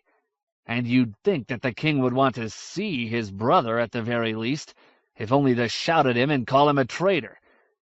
Perhaps Elias knows that Joshua is not here." Isgrimnur flinched. "How could he know that? Joshua only disappeared last night." "You know more of these matters than I do, Duke Isgrimnur. You have been fighting the king and his magical allies a long time." Isgrimnur walked to the front of the platform, staring at the Hayholt's shadowy walls. "Maybe they do know. Maybe they lured Camaris in somehow. But damn me, that wouldn't mean Joshua would come too. They couldn't have planned on that." "I cannot even guess," said the Baron. "I only came to tell you that I'd like to take some of my men around to the western wall. I think it is time we gave them another spot to worry about." "Go ahead. But that is another thing that troubles me. Elias doesn't seem very worried at all. With the battering ram so close, I would have expected at least one sortie to prevent us from dragging it into place." "I cannot answer you." Saridin clapped him on the arm. "But if this is all that the High King has left to offer, we will have the gate down in a matter of days at the most." "We may not have days," Isgrimnur replied, frowning. "But we do what we can." Saradin clambered down and moved toward his horse. "Take heart, Duke Isgrimnur," he called. "Things are going well." Isgrimnur looked around. "Jeremias!" The boy pushed through a small knot of armored men at the back of the platform. "Yes, sire?" "See if you can find me some wine, boy. My guts are colder than my toes." The squire hurried off toward the tents. Isgrimnur turned back to the windy, snow-smothered battlefield, glowering. "God preserve us!" Sluttig gaped in astonishment. "What are they doing?" "Singing," said Isorn. "I saw it before the walls of Naglamund. It went on a long time." He stared at the 24 Scythi, who had ridden forward and now stood calmly within bowshot of the walls, knee-deep in the drifting snows. "What do you mean, singing?" "It is how they fight. At least it is how they fight with their cousins, the Norns. If I understood better, I would explain it to you." "And these are the allies we've been waiting for?" Sluttig's voice rose in anger. "We battle for our lives, and they sing? Look, our men are dying out there." "The Scythi can fight in other ways too, Sluttig. You will see that, I think. And it worked for them at Naglamund, although I don't know how. They brought the walls down." His companion snorted derisively. "I will put my faith in the ram and the siege towers, and in men with strong arms." He looked up at the sky. "It's getting darker, but it cannot be much past midday." "The storm is growing thicker, perhaps." Isorn restrained his horse, which was stepping nervously. "I do not like the looks of it, though. Do you see that cloud over the towers?" Sluttig stared, following Isorn's pointing finger. He blinked. "Lightning! Is this the Scythi's doing?" Indeed, almost the only thing that could be heard over the moaning wind was the strange, rhythmic rise and fall of the immortals' voices. "I do not know, but it might be. I watched them at it before Naglamund for days, and still I could not tell you what they do. But Jiriki told me that his people work to counter certain magics of the Norns." Isorn winced as thunder crashed, echoing across the hillside and down through the deserted streets of Airchester behind the prince's army. The lightning flashed again, seeming for a moment to freeze everything on and before the walls of the Hayholt. Men, engines of war, flurrying snowflakes, even arrows in their flight, before the storm darkness returned. Another roar of thunder sounded. The wind howled even louder. "Perhaps that is why the Norns are not among the archers," Isorn continued loudly, "because they are preparing some trick, some spell, something we will not like much. Oh, I saw horrors at Naglamund, Sluttig. I pray Jiriki's people are strong enough to hold them back." "This is madness," Sluttig shouted. "I can see almost nothing." Another crash came, this one a little softer. It was not thunder. "Praise you, Ceres! They have brought the ram against the gates," Isorn called, excited. "See, Sluttig, they have struck the first blow." The black sword raised before him, he spurred his horse forward a few steps. With the sea-dragon helm on his head and his cloak whipping in the high wind, even Sluttig could almost believe this was Kamaras, and not his liege lord's son. "We must find Hotvig's riders and be ready to go in if they can breach the gate." Sluttig looked in vain for a messenger among the milling foot soldiers. "We should tell your father," he shouted. "Go then. I will wait. But hurry, man. Who would have thought we would be so close so soon?" Sluttig tried to say something, but it was lost in the noise of the storm. He turned his horse away and rode back down the hill toward Duke Isgrimnur's watching place. "The ram is against the gate," Sangfagal said exultantly. "Look at it. It is big as 3 houses." "The gate is bigger." Strongyard was shivering. "Still, I am astonished that there should be so little resistance." "You saw Airchester. Everyone has fled. Elias and his pet wizard have made this place a wasteland. But there seem to be men enough inside the walls to defend the castle. Why did they dig no trenches to slow the siege engines? Why did they lay up so few stones to push down on the scaling ladders?" "The stones they had did their work," Sangfagal replied, angry that Strongyard did not share his excitement. The men who wound up beneath them are as dead as you could wish. Alicia, mother of our ransomer!" The priest was shocked. "Sangfagal, do not speak so of our fallen soldiers.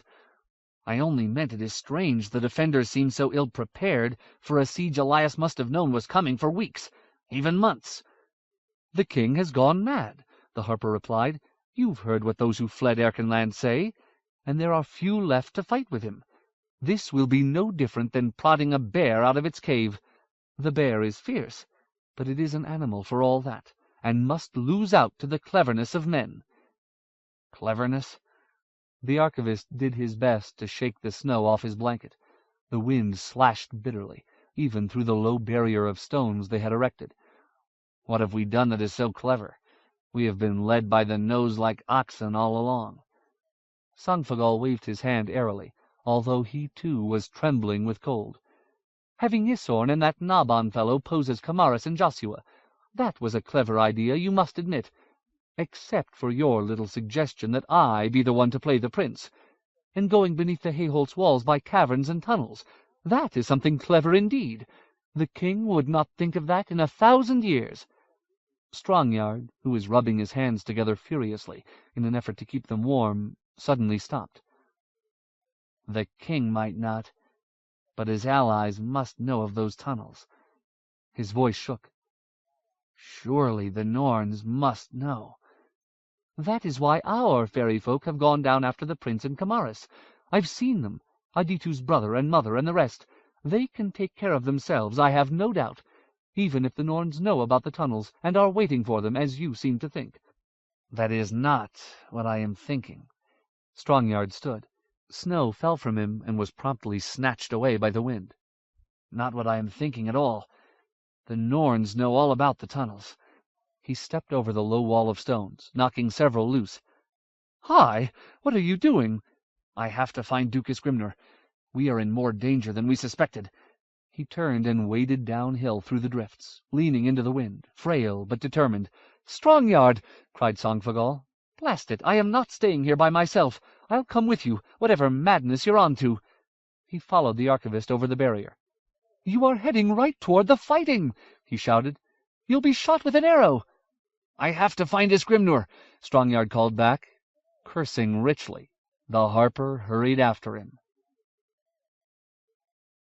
"Isorn's right, sire," said Sliddig. "If we pass through the gate, we must make a great charge. The men have already seen the Norns, and they are frightened. If we hesitate, the advantage will be the king's again. Who knows what will happen if he makes a sortie, and us fighting uphill?" Isgrimnur stared at the Hayholt's high walls. It was only when seen against a storm like this that the works of man, even such a mighty construction as the Hayholt, seemed truly small. Perhaps they actually could knock down the gate. Perhaps Sliddig and the others were right. Elias' kingdom was a rotting fruit waiting to fall from the vine. There was another strange, sputtering flash of lightning over the tower tops. Thunder rolled, but following close behind it came a loud crash as the great ram was swung forward into the gate. "Go, then," Isgrimnur told Sliddig. His carle had not dismounted, but had brought his steam-puffing horse to the edge of the wooden structure where the Duke stood. "Hotvig and his riders are still waiting at the edge of the Kinswood. No, better yet, you stay here." Isgrimnur summoned one of the newly returned outriders and gave him a message for the Thrithings then sent him on his way. "You go back to Isorn, Sliddig. Tell him to hold fast and let the first of the men-at-arms go through on foot. There will be no storied charges here, at least not until I see what Elias has waiting." As the Duke spoke, the ram smashed against the Naralaw gate. The timbers seemed to sag inward a little way, as though the huge bolts had been loosened. "Yes, sire." Sliddig turned his charger toward the walls. The ram's engineers swung it forward once more. The iron-plated head crunched against the barrier. A length of wood splintered away down the length of the gate, and even through the storm noises Isgrimnur could hear the excited shouts of men all across the field. The ram was pulled back, and then set in motion again. The Naralaw gate shattered and fell inward in an explosion of broken timbers and tumbling statuary. Snow swirled in the empty space. Isgrimnur goggled, almost unable to believe the gate was down. When the snow cleared, A few score of the castle's pikemen moved into the opening, braced against attack. No great hidden army charged outward. A long moment passed as the two forces eyed each other through the snow flurries. It seemed no one could move, that both sides were astonished by what had happened. Then a small, golden-helmeted figure lifted a sword and spurred forward. A score of mounted knights and several hundred foot soldiers surged toward the breach in the Hayholt's walls. "Damn me! Isorn!" Duke Grimnor shouted. He leaned so far forward that he nearly lost his balance and toppled from the observation platform. "Come back! Where is Sluttig? Sluttig! Stop him!" Someone was tugging at his sleeve, pulling him back from the edge of the platform, but Grimnor paid the intruder no mind. "Can't he see that it's too easy? Isorn!" He knew his voice could not possibly carry above the tumult. "Saridin, where are you? Ride after him! By Dror's red mallet, where are my messengers?" "Duke Grimnor." It was Strongyard the archivist, still pulling at his sleeve. "Get away, damn you!" Grimnor roared. "I do not need a priest. I need mounted knights. Jeremias, run to Saridin," he called. "Isorn has forced our hand. Tell the Baron to ride in." Strongyard was undaunted. "Please, Duke Grimnor, you must listen to me. I have no time for you now, man. My son has just charged in like a fool. He must think he is Camaris. After all I told him." He stalked across the platform, satisfying himself that everyone was in as much of a furious state of excitement as he was. The priest pursued him like a dog nipping at the heels of a bull. Finally Strongyard grasped Grimnor's surcoat and yanked hard, pulling the Duke off balance and almost toppling him over. "By all that's holy, Grimnor," he shouted, "you must listen to me." The Duke stared at the priest's reddened face. Strongyard's eye patch had slid almost onto his nose. "What are you on about?" Grimnor demanded. "We have knocked down the gates. We are at war, man." "The Norns must know about the tunnels," Strongyard said urgently. Grimnor saw Sangfagal the harper skulking beside the platform, and wondered what both a priest and a harper were doing in the middle of things that did not concern them. "What do you mean?" "They must know, and if we can think to send somebody under the castle walls—" The clamor of men as they charged up the hillside toward the shattered gate, even the grumbling of thunder and the moan of the wind, were suddenly overtopped by a hideous grinding noise, a rasp like fingernails on slate. Horses reared, and several of the soldiers on the platform lifted their hands to their ears. "Oh, merciful Adon," said Grimnor, staring up at the Hayholt. "No!" The last of Isorn's company had fought their way through the opening in the wall. At their backs, thrusting up from the snowy ground and the wreckage left by the battering ram, a second gate was rising. It climbed upward swiftly, rasping like an ogre's teeth grinding on bone. Within a few moments the wall was sealed again. The new gate, beneath a layer of snow and mud, was covered with dull iron plates. "Oh, God help me, I was right," Grimnor groaned. "They have trapped Isorn and the others. Sweet Euceres!" He stared in sick horror as the engineers rolled the ram forward and began hammering at the second gate. The metal-clad wood did not seem to give even an inch. "They think they have trapped Camaris," Strongyard said. "That is what they planned to do all along." Grimnor turned and grabbed the priest's robe, thrusting his face close to the smaller man's. "You knew? You knew?" "Goodness, Grimnor, no, I didn't. But I see it now."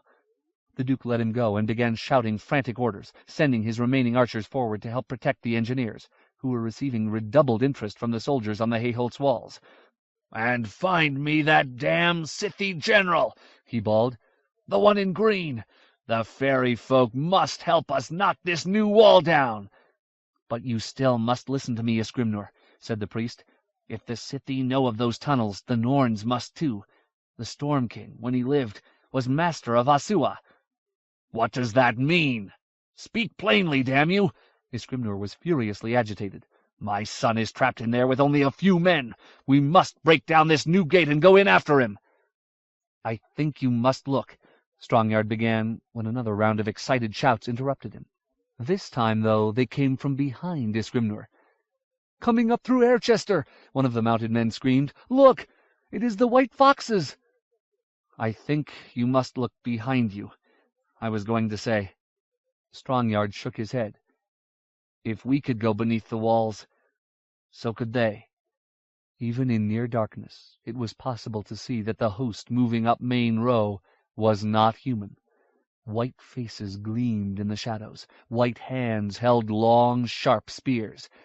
Now that they had been sighted and the need for stealth was gone, they began to sing, a triumphant chant that fell painfully on Isgrimnur's ears. The Duke allowed himself one moment of utter despair. "Ransomer, preserve us! We have been snared like rabbits." He patted the priest's shoulder in silent thanks, then strode to the middle of the platform. "To me, Joshua's men! To me!" He waved to Jeremias, calling for his horse. The Norns came up Main Row, singing